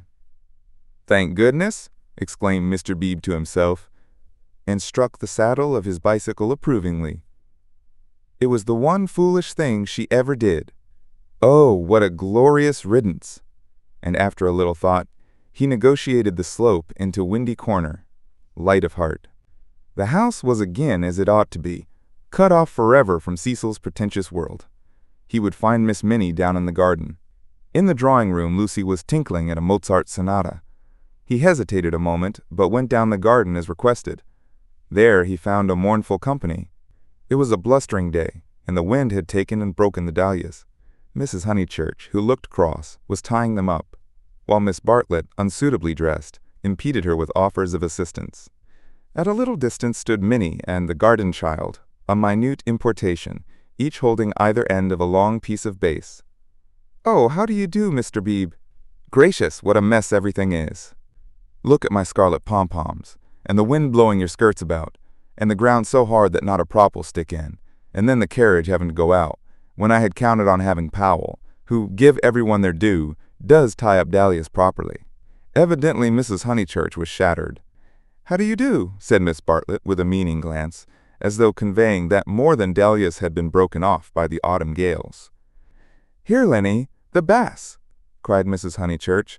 The garden child, who did not know what bass was, stood rooted to the path with horror. Minnie slipped to her uncle and whispered that everyone was very disagreeable today, and that it was not her fault if dahlia strings would tear long ways instead of across. "Come for a walk with me," he told her. "You have worried them as much as they can stand." "Mrs. Honeychurch," I only called in aimlessly. "I shall take her up to tea at the Beehive Tavern, if I may."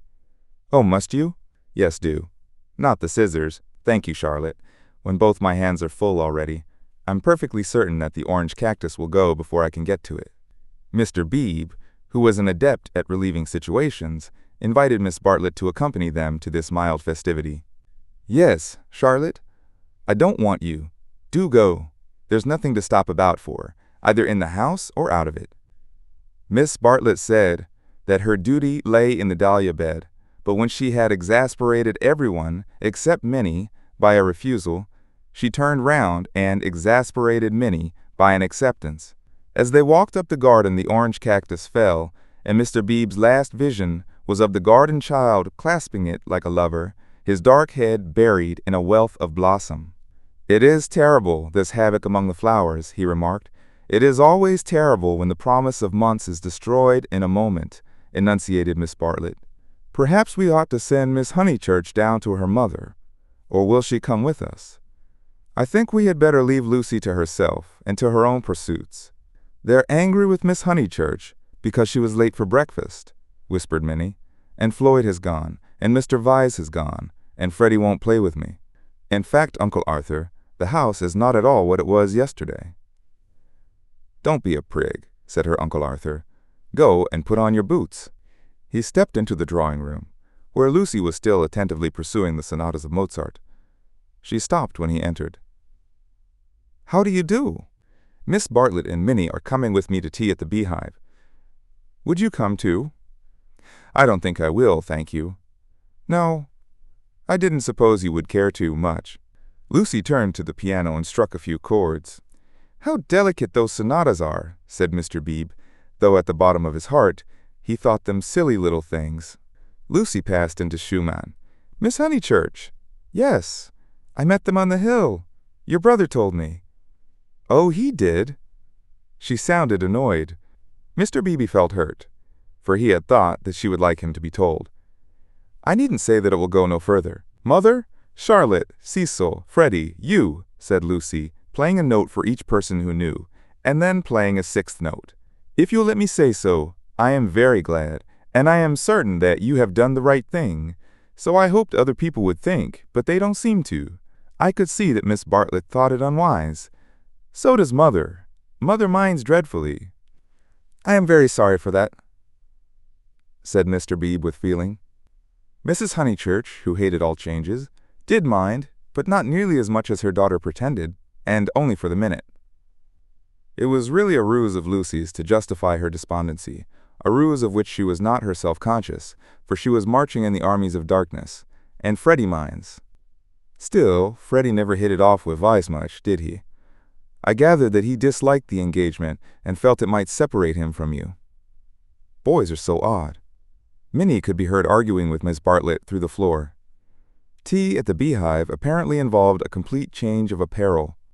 Mr. Beebe saw that Lucy, very properly, did not wish to discuss her action, so after a sincere expression of sympathy, he said, "I have had an absurd letter from Miss Allen. That was really what brought me over. I thought it might amuse you all." "How delightful," said Lucy in a dull voice. For the sake of something to do, he began to read her the letter. After a few words, her eyes grew alert, and soon she interrupted him with, "Going abroad? When do they start?" "Next week, I gather." "Did Freddie say whether he was driving straight back?" "No, he didn't, because I do hope he won't go gossiping." So she did want to talk about her broken engagement. Always complacent, he put the letter away. But she had once exclaimed in a high voice, "Oh, do tell me more about the Miss Allens. How perfectly splendid of them to go abroad. I want them to start from Venice and go in a cargo steamer down the Illyrian coast." She laughed heartily. "Oh, delightful. I wish they'd take me. Has Italy filled you with the fever of travel? Perhaps George Emerson is right. He says that Italy is only an euphemism for fate." "Oh, not Italy, but Constantinople. I have always longed to go to Constantinople. Constantinople is practically Asia, isn't it?" Mr. Beebe reminded her that Constantinople was still unlikely, and that the Miss Allens only aimed at Athens, with Delphi perhaps, if the roads are safe. But this made no difference to her enthusiasm. She had always longed to go to Greece even more, it seemed. He saw, to his surprise, that she was apparently serious. "I didn't realize that you and the Miss Allens were still such friends after Sissy Villa." "Oh, that's nothing. I assure you, Sissy Villa's nothing to me. I would give anything to go with them." "Would your mother spare you again so soon? You have scarcely been home 3 months." "She must spare me," cried Lucy in growing excitement. "I simply must go away. I have to." She ran her fingers hysterically through her hair. "Don't you see that I have to go away? I didn't realize at the time. And of course I want to see Constantinople so particularly." "You mean that since you have broken off your engagement you feel—" Yes. I knew you'd understand." Mr. Beebe did not quite understand. Why could not Miss Honeychurch repose in the bosom of her family? Cecil had evidently taken up the dignified line, and was not going to annoy her. Then it struck him that her family itself might be annoying. He hinted this to her, and she accepted the hint eagerly. "Yes, of course, to go to Constantinople until they are used to the idea and everything has calmed down." "I'm afraid it has been a bothersome business," he said gently. "No, not at all. Cecil was very kind indeed. Only, I had better tell you the whole truth, since you have heard a little. It was that he is so masterful. I found that he wouldn't let me go my own way. He would improve me in places where I can't be improved. Cecil won't let a woman decide for herself. In fact, he daren't. What nonsense I do talk. But that is the kind of thing. It is what I gathered from my own observation of Mr. Vyse. It is what I gather from all that I have known of you. I do sympathize and agree most profoundly. I agree so much that you must let me make one little criticism. Is it worthwhile rushing off to Greece?" "But I must go somewhere," she cried. "I have been worrying all the morning, and here comes the very thing." She struck her knees with clenched fists and repeated, "I must. And the time I shall have with Mother, and all the money she spent on me last spring. You all think much too highly of me. I wish you weren't so kind."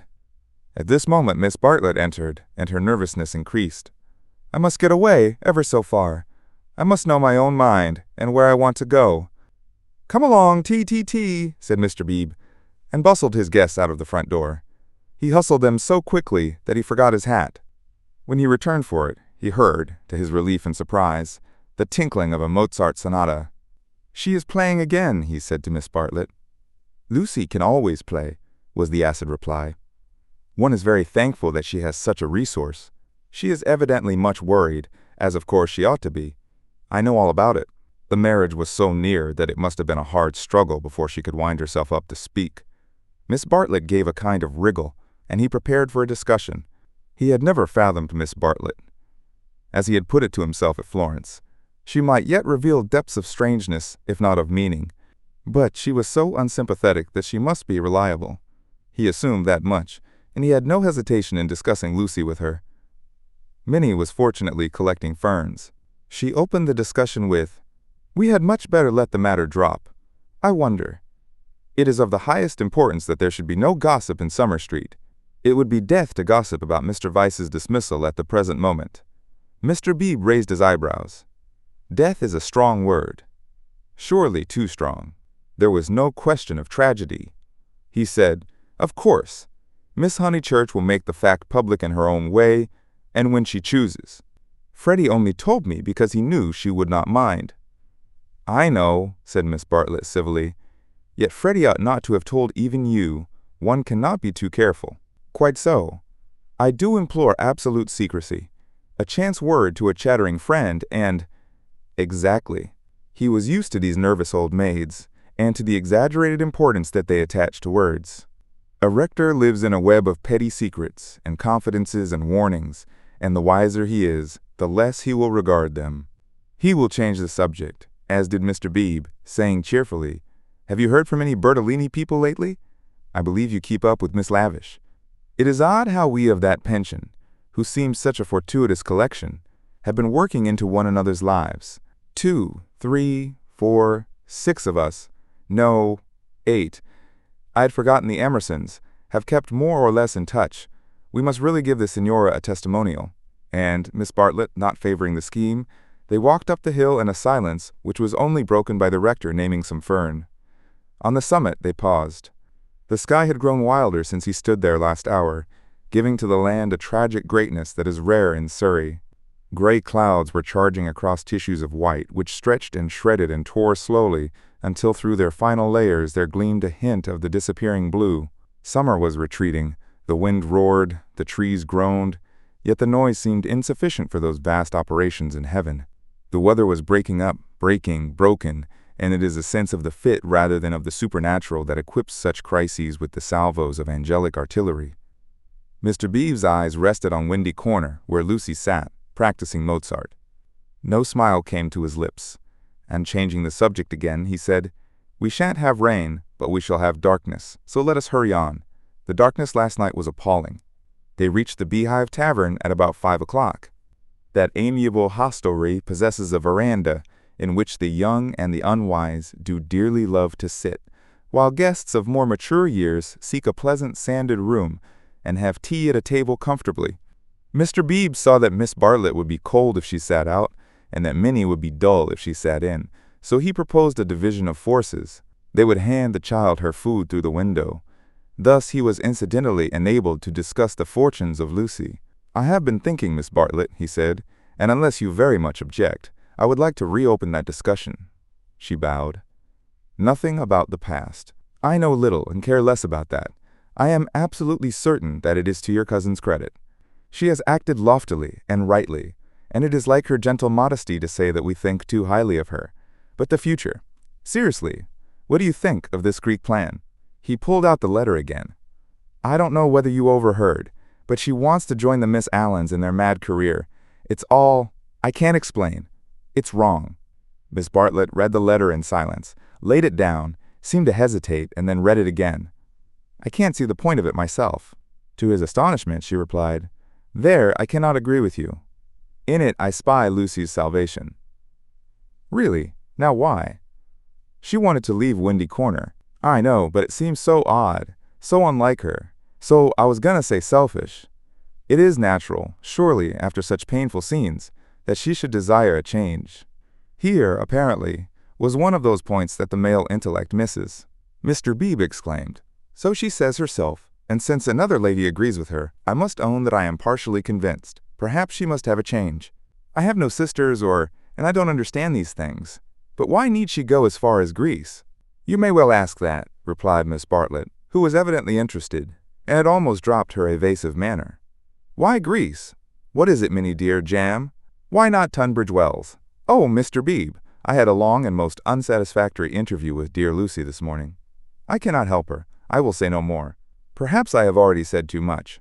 I am not to talk. I wanted her to spend 6 months with me at Tunbridge Wells, and she refused." Mr. Beebe poked at a crumb with his knife. "But my feelings are of no importance. I know too well that I get on Lucy's nerves. Our tour was a failure. She wanted to leave Florence, and when we got to Rome, she did not want to be in Rome, and all the time I felt that I was spending her mother's money. Let us keep to the future, though, interrupted Mr. Beebe. I want your advice. Very well, said Charlotte, with a choky abruptness that was new to him, though familiar to Lucy. I, for one, will help her to go to Greece. Will you? Mr. Beebe considered. It is absolutely necessary, she continued, lowering her veil and whispering through it with a passion, an intensity, that surprised him. I know. The darkness was coming on, and he felt that this odd woman really did know. She must not stop here a moment, and we must keep quiet till she goes. I trust that the servants know nothing. Afterwards, but I may have said too much already. Only Lucy and I are helpless against Mrs. Honeychurch alone. If you help, we may succeed. Otherwise, she repeated, as if the word held finality. Yes, I will help her, said the clergyman, setting his jaw firm. Come, let us go back now, and settle the whole thing up. Miss Bartlett burst into florid gratitude. The tavern sign, a beehive trimmed evenly with bees, creaked in the wind outside as she thanked him. Mr. Beebe did not quite understand the situation, but then he did not desire to understand it, nor to jump to the conclusion of another man that would have attracted a grosser mind. He only felt that Miss Bartlett knew of some vague influence from which the girl desired to be delivered, and which might well be clothed in the fleshly form. Its very vagueness spurred him into knight-errantry. His belief in celibacy, so reticent, so carefully concealed beneath his tolerance and culture, now came to the surface and expanded like some delicate flower. They that marry do well, but they that refrain do better. So ran his belief, and he never heard that an engagement was broken off, but with a slight feeling of pleasure. In the case of Lucy, the feeling was intensified through dislike of Cecil, and he was willing to go further, to place her out of danger, until she could confirm her resolution of virginity. The feeling was very subtle and quite undogmatic, and he never imparted it to any other of the characters in this entanglement. Yet it existed, and it alone explains his actions subsequently and his influence on the action of others. The compact that he made with Miss Bartlett in the tavern was to help not only Lucy, but religion also. They hurried home through a world of black and gray. He conversed on indifferent topics: the Emersons' need of a housekeeper, servants, Italian servants, novels about Italy, novels with a purpose. Could literature influence life? Windy Corner glimmered. In the garden, Mrs. Honeychurch, now helped by Freddie, still wrestled with the lives of her flowers. It gets too dark, she said hopelessly. This comes of putting off. We might have known the weather would break up soon, and now Lucy wants to go to Greece. I don't know what the world's coming to. Mrs. Honeychurch, he said, go to Greece she must. Come up to the house and let's talk it over. Do you, in the first place, mind her breaking with vice? Mr. Beebe, I'm thankful, simply thankful. So am I, said Freddie. Good, now, come up to the house. They conferred in the dining room for half an hour. Lucy would never have carried the Greek scheme alone. It was expensive and dramatic, both qualities that her mother loathed. Nor would Charlotte have succeeded. The honors of the day rested with Mr. Beebe. By his tact and common sense, and by his influence as a clergyman, for a clergyman who was not a fool influenced Mrs. Honeychurch greatly, he bent her to their purpose. I don't see why Greece is necessary, she said. But as you do, I suppose it is all right. It must be something I can't understand. Lucy, let's tell her. Lucy. She is playing the piano, Mr. Beebe said. He opened the door and heard the words of a song. Look not thou on beauty's charming. I didn't know that Miss Honeychurch sang too. Sit thou still when kings are arming. Taste not when the wine cup glistens. It's a song that Cecil gave her. How odd girls are. What's that? Called Lucy, stopping short. All right, dear, said Mrs. Honeychurch kindly. She went into the drawing room, and Mr. Beebe heard her kiss Lucy and say, I'm sorry I was so cross about Greece, but it came on the top of the dahlias. Rather a hard voice said, Thank you, Mother, that doesn't matter a bit. And you are right, too. Greece will be all right. You can go if the Miss Allens will have you. Oh, splendid! Oh, thank you! Mr. Beebe followed. Lucy still sat at the piano with her hands over the keys. She was glad, but he had expected greater gladness. Her mother bent over her. Freddie, to whom she had been singing, reclined on the floor with his head against her and an unlit pipe between his lips. Oddly enough, the group was beautiful. Mr. Beebe, who loved the art of the past, was reminded of a favorite theme, the Santa Conversazione, in which people who care for one another are painted chatting together about noble things, a theme neither sensual nor sensational, and therefore ignored by the art of today. Why should Lucy want either to marry or to travel when she had such friends at home? Taste not when the wine cup glistens, speak not when the people listens, she continued. Here's Mr. Beebe. Mr. Beebe knows my rude ways. It's a beautiful song and a wise one, said he. Go on. It isn't very good, she said listlessly. I forget why. Harmony or something. I suspected it was unscholarly. It's so beautiful. The tune's right enough, said Freddie, but the words are rotten. Why throw up the sponge? How stupidly you talk, said his sister. The Santa Conversazione was broken up. After all, there was no reason that Lucy should talk about Greece or thank him for persuading her mother, so he said goodbye. Freddie lit his bicycle lamp for him in the porch, and with his usual felicity of phrase said, This has been a day and a half. Stop thine ear against the singer. Wait a minute, she is finishing. From the red gold keep thy finger, vacant heart and hand and eye, easy live and quiet die. I love weather like this, said Freddie. Mr. Beebe passed into it. The two main facts were clear. She had behaved splendidly, and he had helped her. He could not expect to master the details of so big a change in a girl's life. If here and there he was dissatisfied or puzzled, he must acquiesce. She was choosing the better part, vacant heart and hand and eye. Perhaps the song stated the better part rather too strongly. He half fancied that the soaring accompaniment, which he did not lose in the shout of the gale, really agreed with Freddie, and was gently criticizing the words that it adorned, vacant heart and hand and eye, easy live and quiet die. However, for the fourth time, Windy Corner lay poised below him, now as a beacon in the roaring tides of darkness. Chapter 19, Lying to Mr. Emerson. The Miss Allens were found in their beloved Temperance Hotel near Bloomsbury, a clean, airless establishment much patronized by provincial England. They always perched there before crossing the great seas, and for a week or two would fidget gently over clothes, guidebooks, Mackintosh squares, digestive bread, and other continental necessaries. That there are shops abroad, even in Athens, never occurred to them, for they regarded travel as a species of warfare, only to be undertaken by those who had been fully armed at the Haymarket stores. Miss Honeychurch, they trusted, would take care to equip herself duly. Quinine could now be obtained in tabloids. Paper soap was a great help towards freshening up one's face in the train. Lucy promised, a little depressed. But of course, you know all about these things, and you have Mr. Vyse to help you. A gentleman is such a standby. Mrs. Honeychurch, who had come up to town with her daughter, began to drum nervously upon her card case. We think it's so good of Mr. Vyse to spare you, Miss Catherine continued. It is not every young man who would be so unselfish, but perhaps he will come out and join you later on. Or does his work keep him in London? Said Miss Teresa, the more acute and less kindly of the two sisters. However, we shall see him when he sees you off. I do so long to see him. No one will see Lucy off, interposed Mrs. Honeychurch. She doesn't like it. No, I hate seeings off, said Lucy. Really? How funny. I should have thought that in this case. Oh, Mrs. Honeychurch, you aren't going. It is such a pleasure to have met you. They escaped, and Lucy said with relief, That's all right, we just got through that time. But her mother was annoyed. I should be told, dear, that I am unsympathetic. But I cannot see why you didn't tell your friends about Cecil and be done with it. There all the time we had to sit fencing, and almost telling lies, and be seen through, too, I dare say, which is most unpleasant.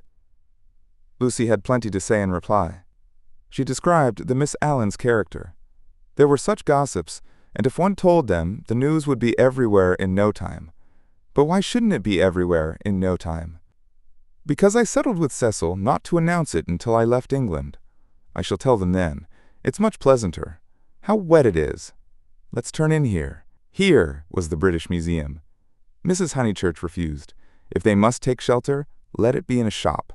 Lucy felt contemptuous, for she was on the tack of caring for Greek sculpture, and had already borrowed a mythical dictionary from Mr. Beebe to get up the names of the goddesses and gods.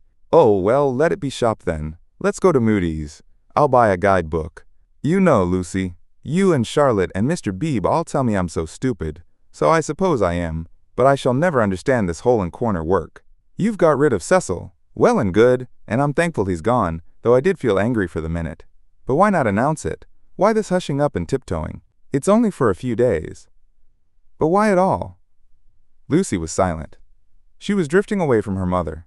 It was quite easy to say, because George Emerson has been bothering me, and if he hears I've given up, Cecil may begin again. Quite easy, and it had the incidental advantage of being true. But she could not say it. She disliked confidences, for they might lead to self-knowledge and to that king of terrors, light. Ever since that last evening at Florence, she had deemed it unwise to reveal her soul. Mrs. Honeychurch, too, was silent.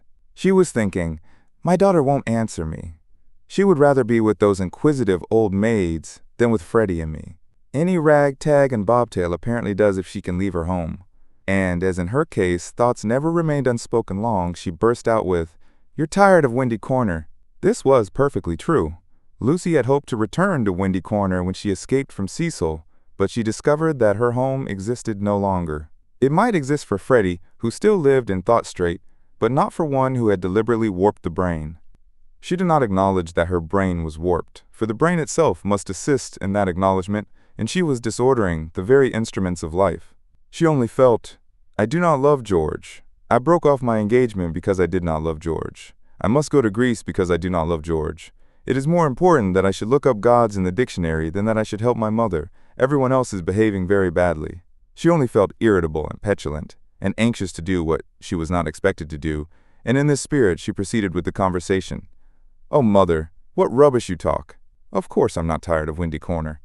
Then why not say so at once, instead of considering half an hour? She laughed faintly. Half a minute would be nearer. Perhaps you would like to stay away from your home altogether. Hush, Mother.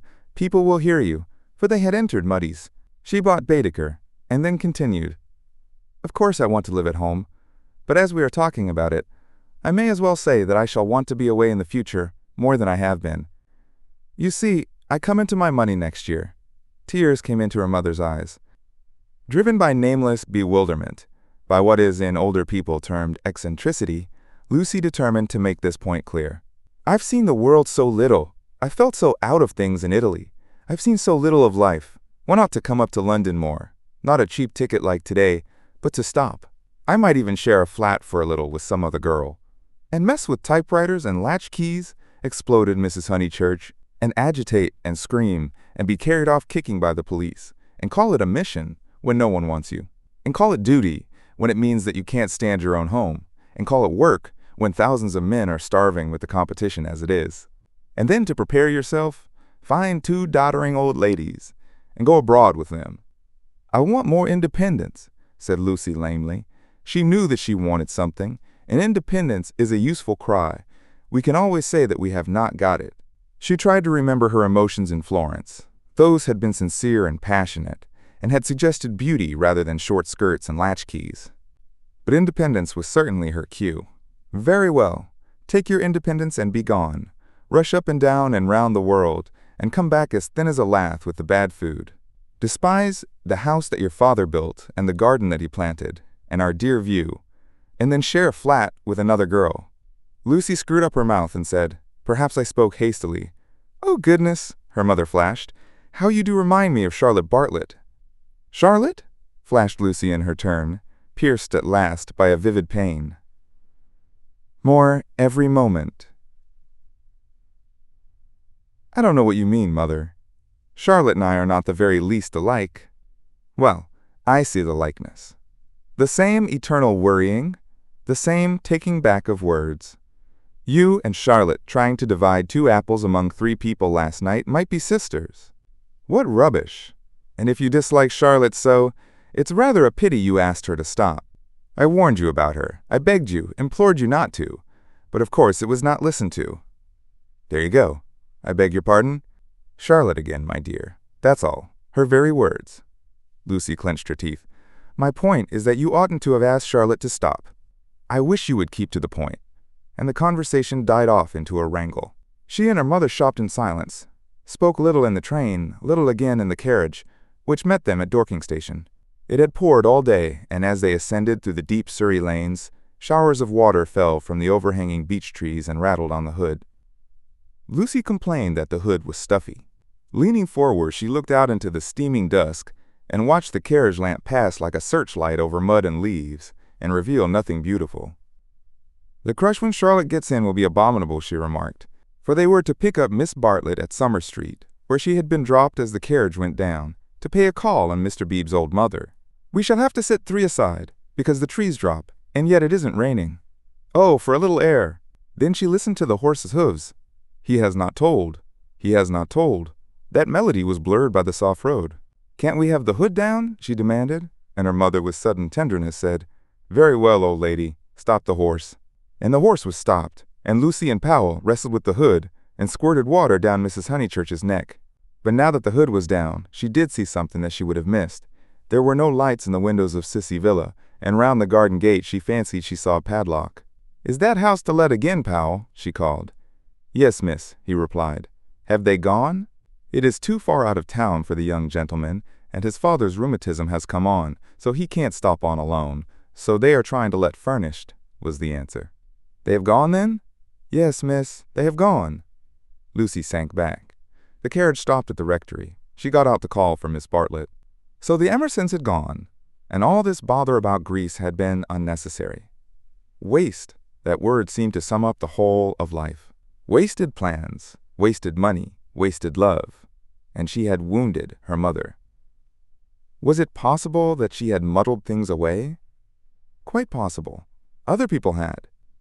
When the maid opened the door, she was unable to speak, and stared stupidly into the hall. Miss Bartlett at once came forward, and after a long preamble, asked a great favor. Might she go to church? Mr. Beebe and his mother had already gone, but she had refused to start until she obtained her hostess's full sanction, for it would mean keeping the horse waiting a good 10 minutes more. Certainly, said the hostess wearily. I forgot it was Friday. Let's all go. Powell can go round to the stables. Lucy, dearest, no church for me, thank you. A sigh, and they departed. The church was invisible, but up in the darkness to the left, there was a hint of color. This was a stained window, through which some feeble light was shining, and when the door opened, Lucy heard Mr. Beebe's voice running through the litany to a minute congregation. Even their church, built upon the slope of the hill so artfully, with its beautiful raised transept and its spire of silvery shingle, even their church had lost its charm, and the thing one never talked about, religion, was fading like all the other things. She followed the maid into the rectory. Would she object to sitting in Mr. Beebe's study? There was only that one fire. She would not object. Someone was there already, for Lucy heard the words, "A lady to wait, sir." Old Mr. Emerson was sitting by the fire, with his foot upon a gout stool. "Oh, Miss Honeychurch, that you should come," he quavered, and Lucy saw an alteration in him since last Sunday. Not a word would come to her lips. George she had faced, and could have faced again, but she had forgotten how to treat his father. "Miss Honeychurch, dear, we are so sorry. George is so sorry. He thought he had a right to try. I cannot blame my boy, and yet I wish he had told me first. He ought not to have tried. I knew nothing about it at all. If only she could remember how to behave." He held up his hand. "But you must not scold him." Lucy turned her back and began to look at Mr. Beebe's books. "I taught him," he quavered, "to trust in love. I said, when love comes, that is reality. I said, passion does not blind. No, passion is sanity, and the woman you love, she is the only person you will ever really understand." He sighed. "True, everlastingly true, though my day is over, and though there is the result. Poor boy, he is so sorry. He said he knew it was madness when you brought your cousin in, that whatever you felt, you did not mean." Yet his voice gathered strength. He spoke out to make certain. "Miss Honeychurch, do you remember Italy?" Lucy selected a book, a volume of Old Testament commentaries. Holding it up to her eyes, she said, "I have no wish to discuss Italy or any subject connected with your son. But you do remember it? He has misbehaved himself from the first. I only was told that he loved you last Sunday. I never could judge behavior. I suppose he has." Feeling a little steadier, she put the book back and turned round to him. His face was drooping and swollen, but his eyes, though they were sunken deep, gleamed with a child's courage. "Why, he has behaved abominably," she said. "I am glad he is sorry. Do you know what he did?" "Not abominably," was the gentle correction. "He only tried when he should not have tried. You have all you want, Miss Honeychurch. You are going to marry the man you love. Do not go out of George's life saying he is abominable." "No, of course," said Lucy, ashamed at the reference to Cecil. Abominable is much too strong. I am sorry I used it about your son. I think I will go to church after all. My mother and my cousin have gone. I shall not be so very late. Especially as he has gone under, he said quietly. What was that? Gone under naturally. He beat his palms together in silence. His head fell on his chest. I don't understand, as his mother did.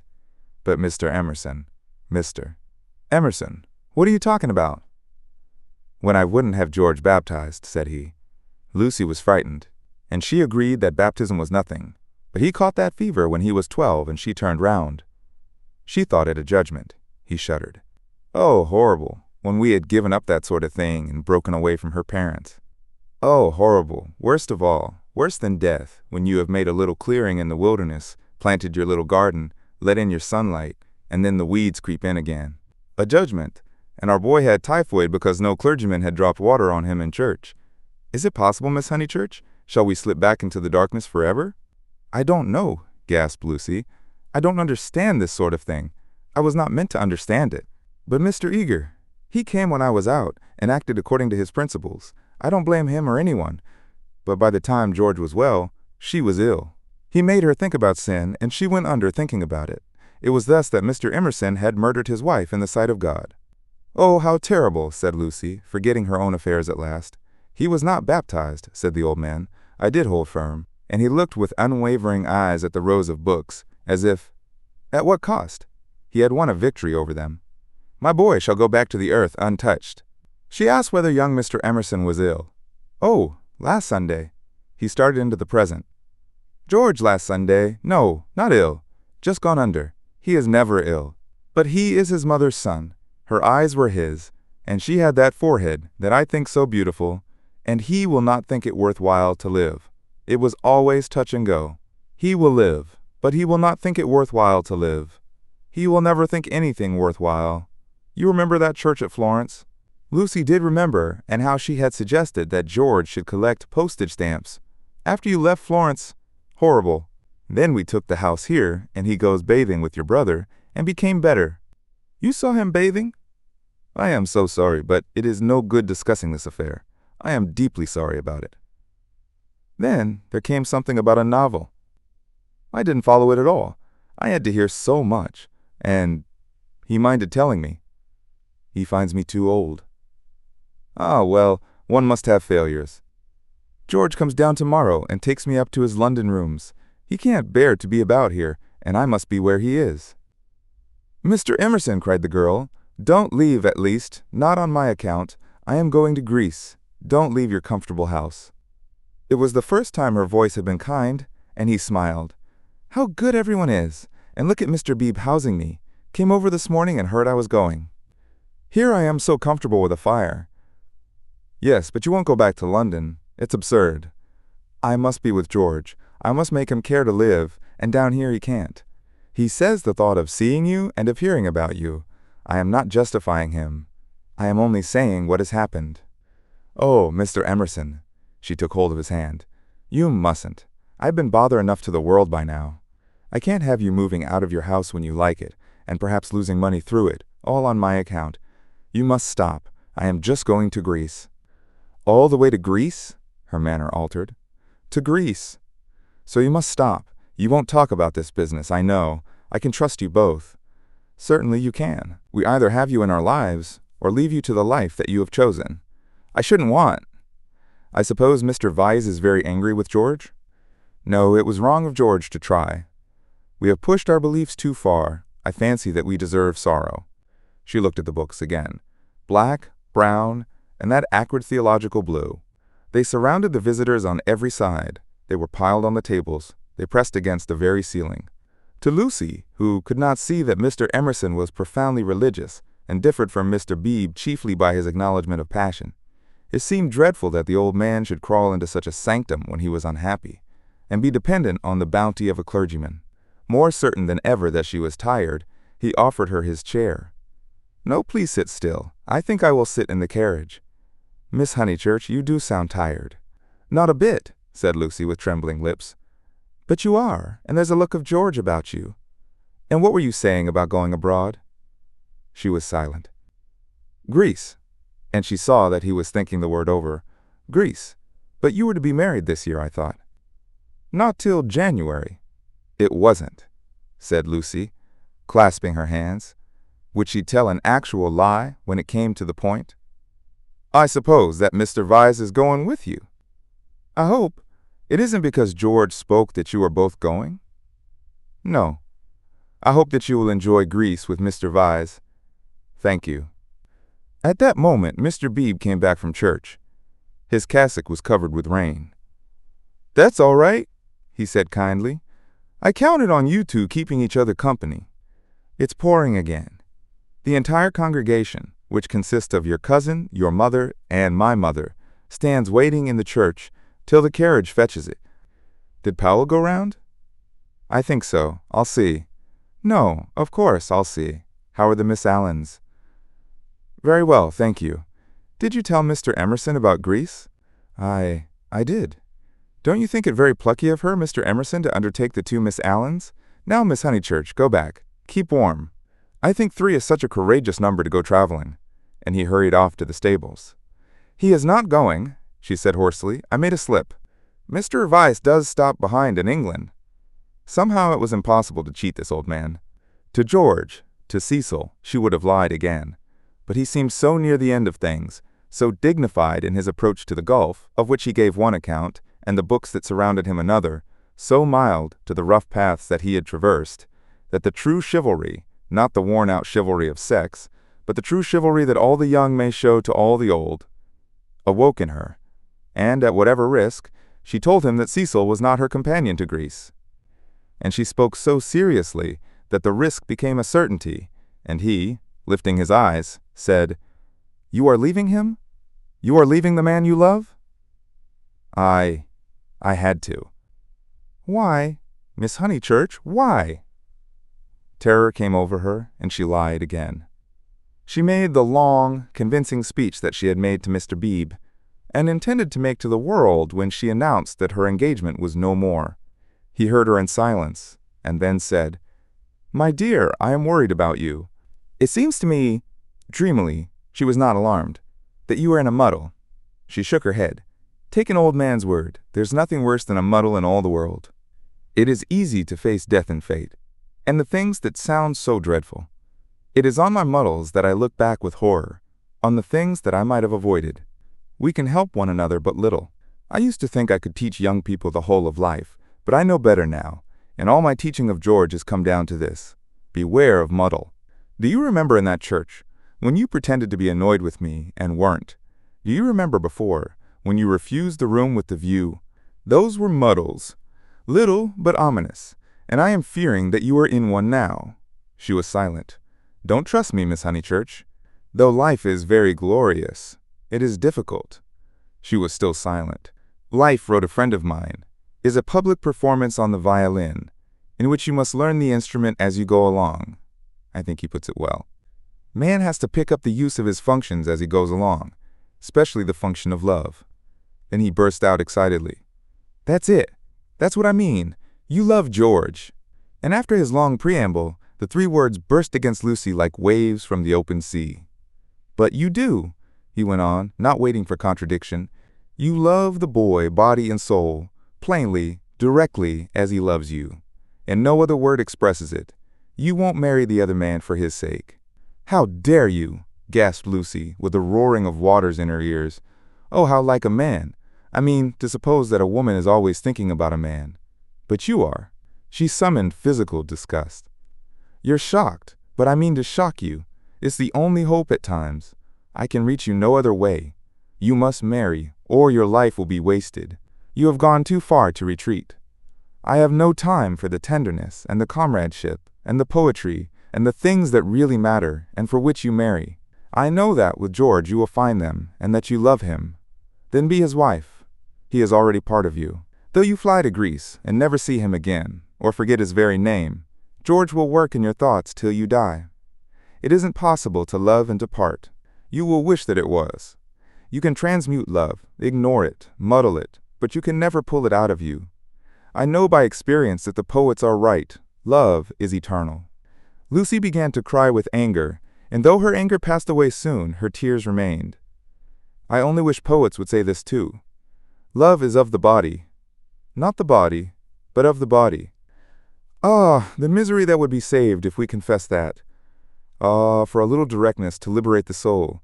Your soul, dear Lucy. I hate the word now, because of all the cant with which superstition has wrapped it round. But we have souls.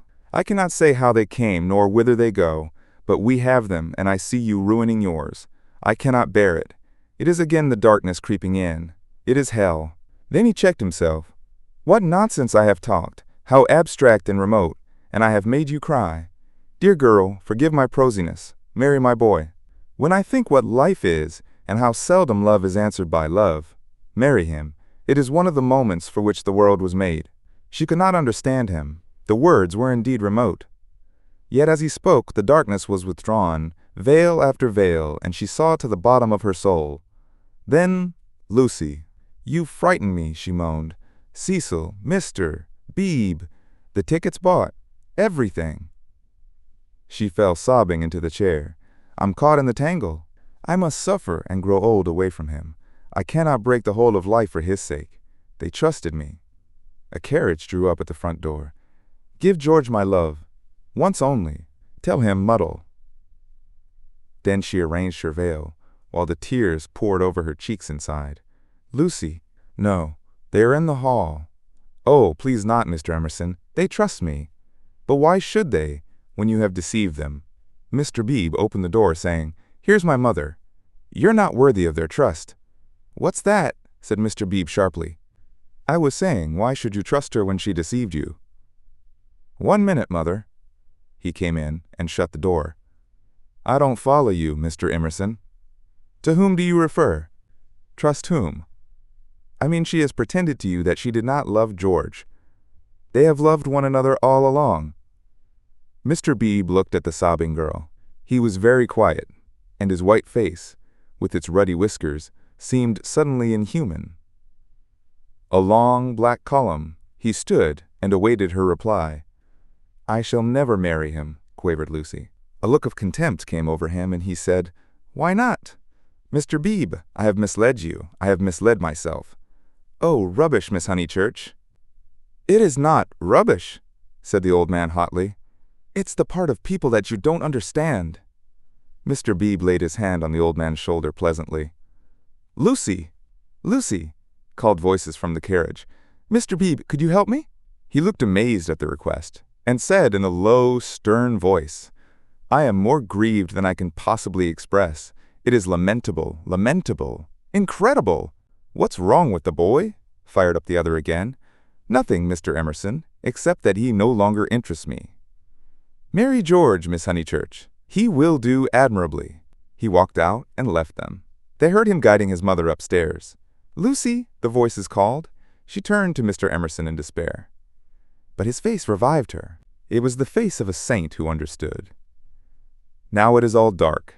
Now beauty and passion seem never to have existed. I know. But remember the mountains over Florence and the view. Ah, dear, if I were George and gave you one kiss, it would make you brave.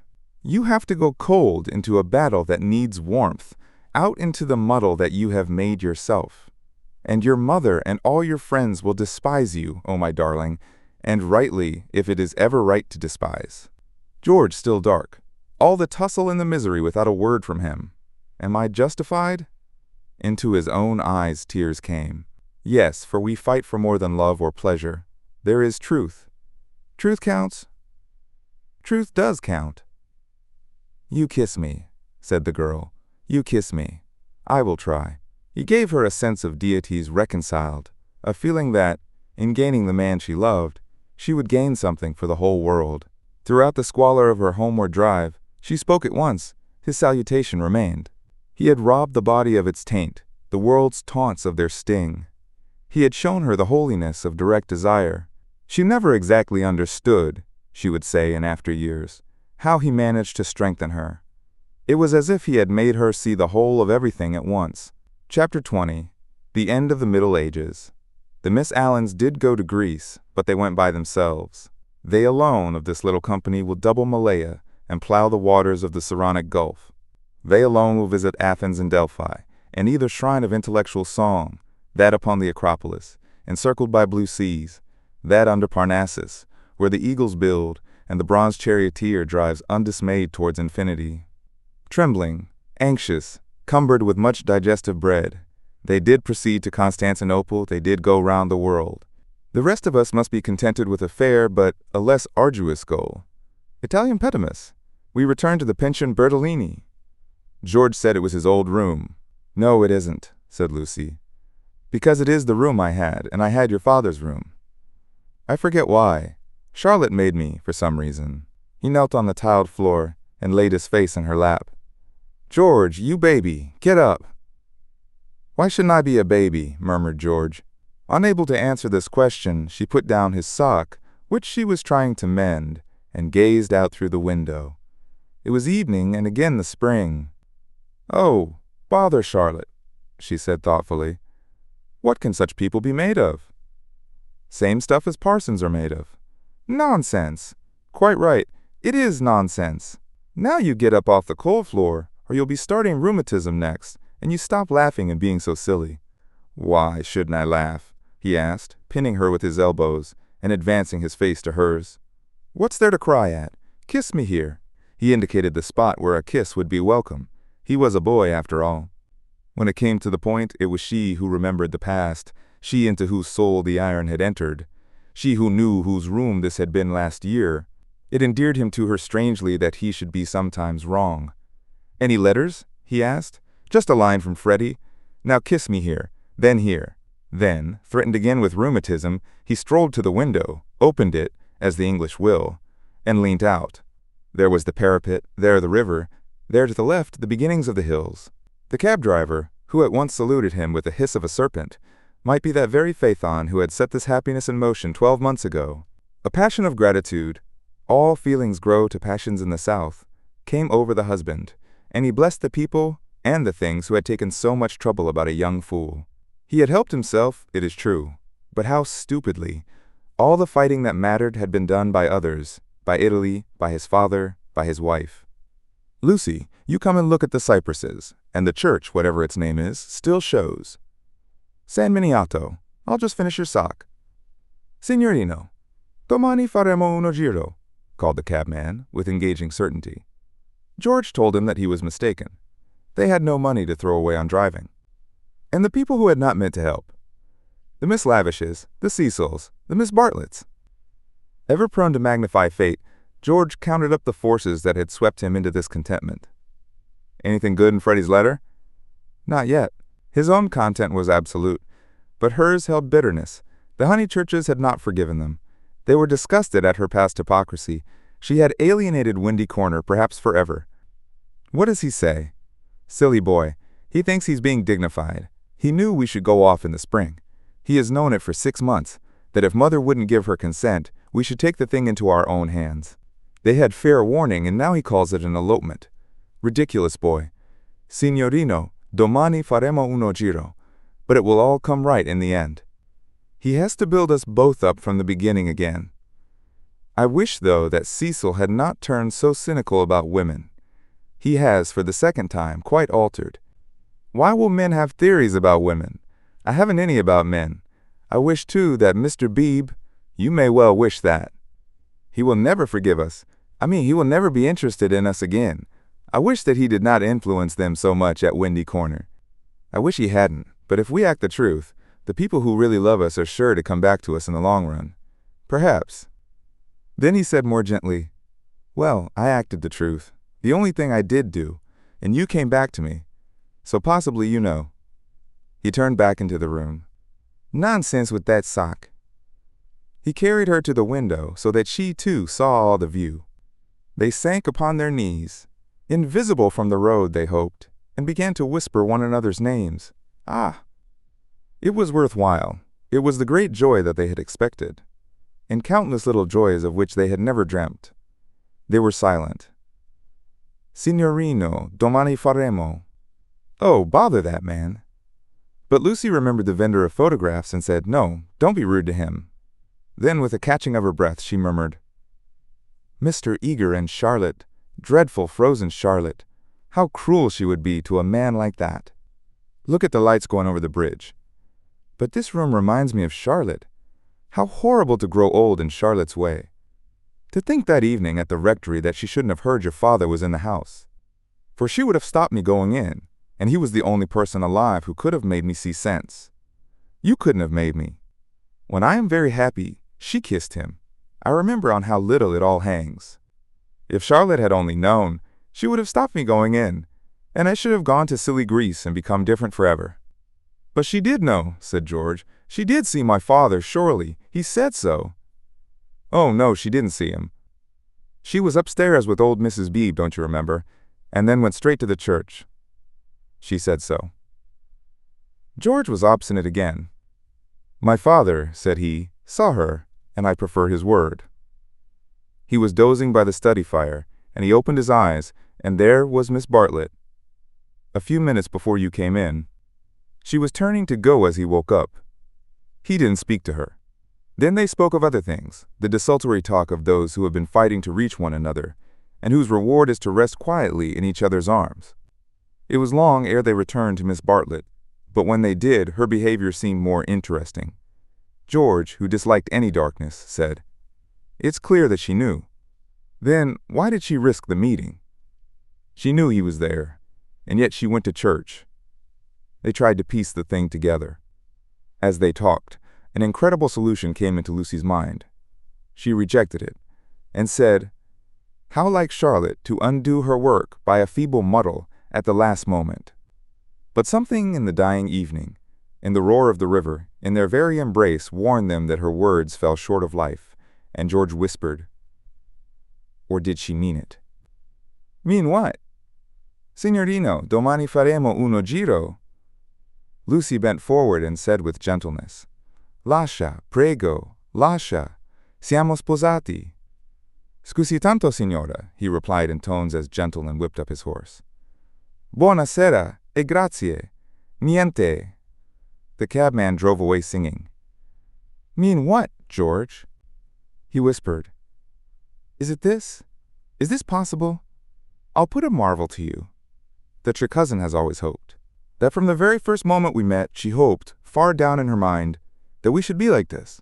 Of course, very far down. That she fought us on the surface, and yet she hoped. I can't explain her any other way, can you? Look how she kept me alive in you all the summer, how she gave you no peace, how month after month she became more eccentric and unreliable. The sight of us haunted her, or she couldn't have described us as she did to her friend. There are details. It burnt. I read the book afterwards. She is not frozen, Lucy. She is not withered up all through. She tore us apart twice, but in the rectory that evening she was given one more chance to make us happy. We can never make friends with her or thank her. But I do believe that, far down in her heart, far below all speech and behavior, she is glad. "It is impossible," murmured Lucy, and then, remembering the experiences of her own heart, she said, "No, it is just possible." Youth enwrapped them. The song of Phaethon announced passion requited, love attained. But they were conscious of a love more mysterious than this. The song died away. They heard the river, bearing down the snows of winter into the Mediterranean. The end.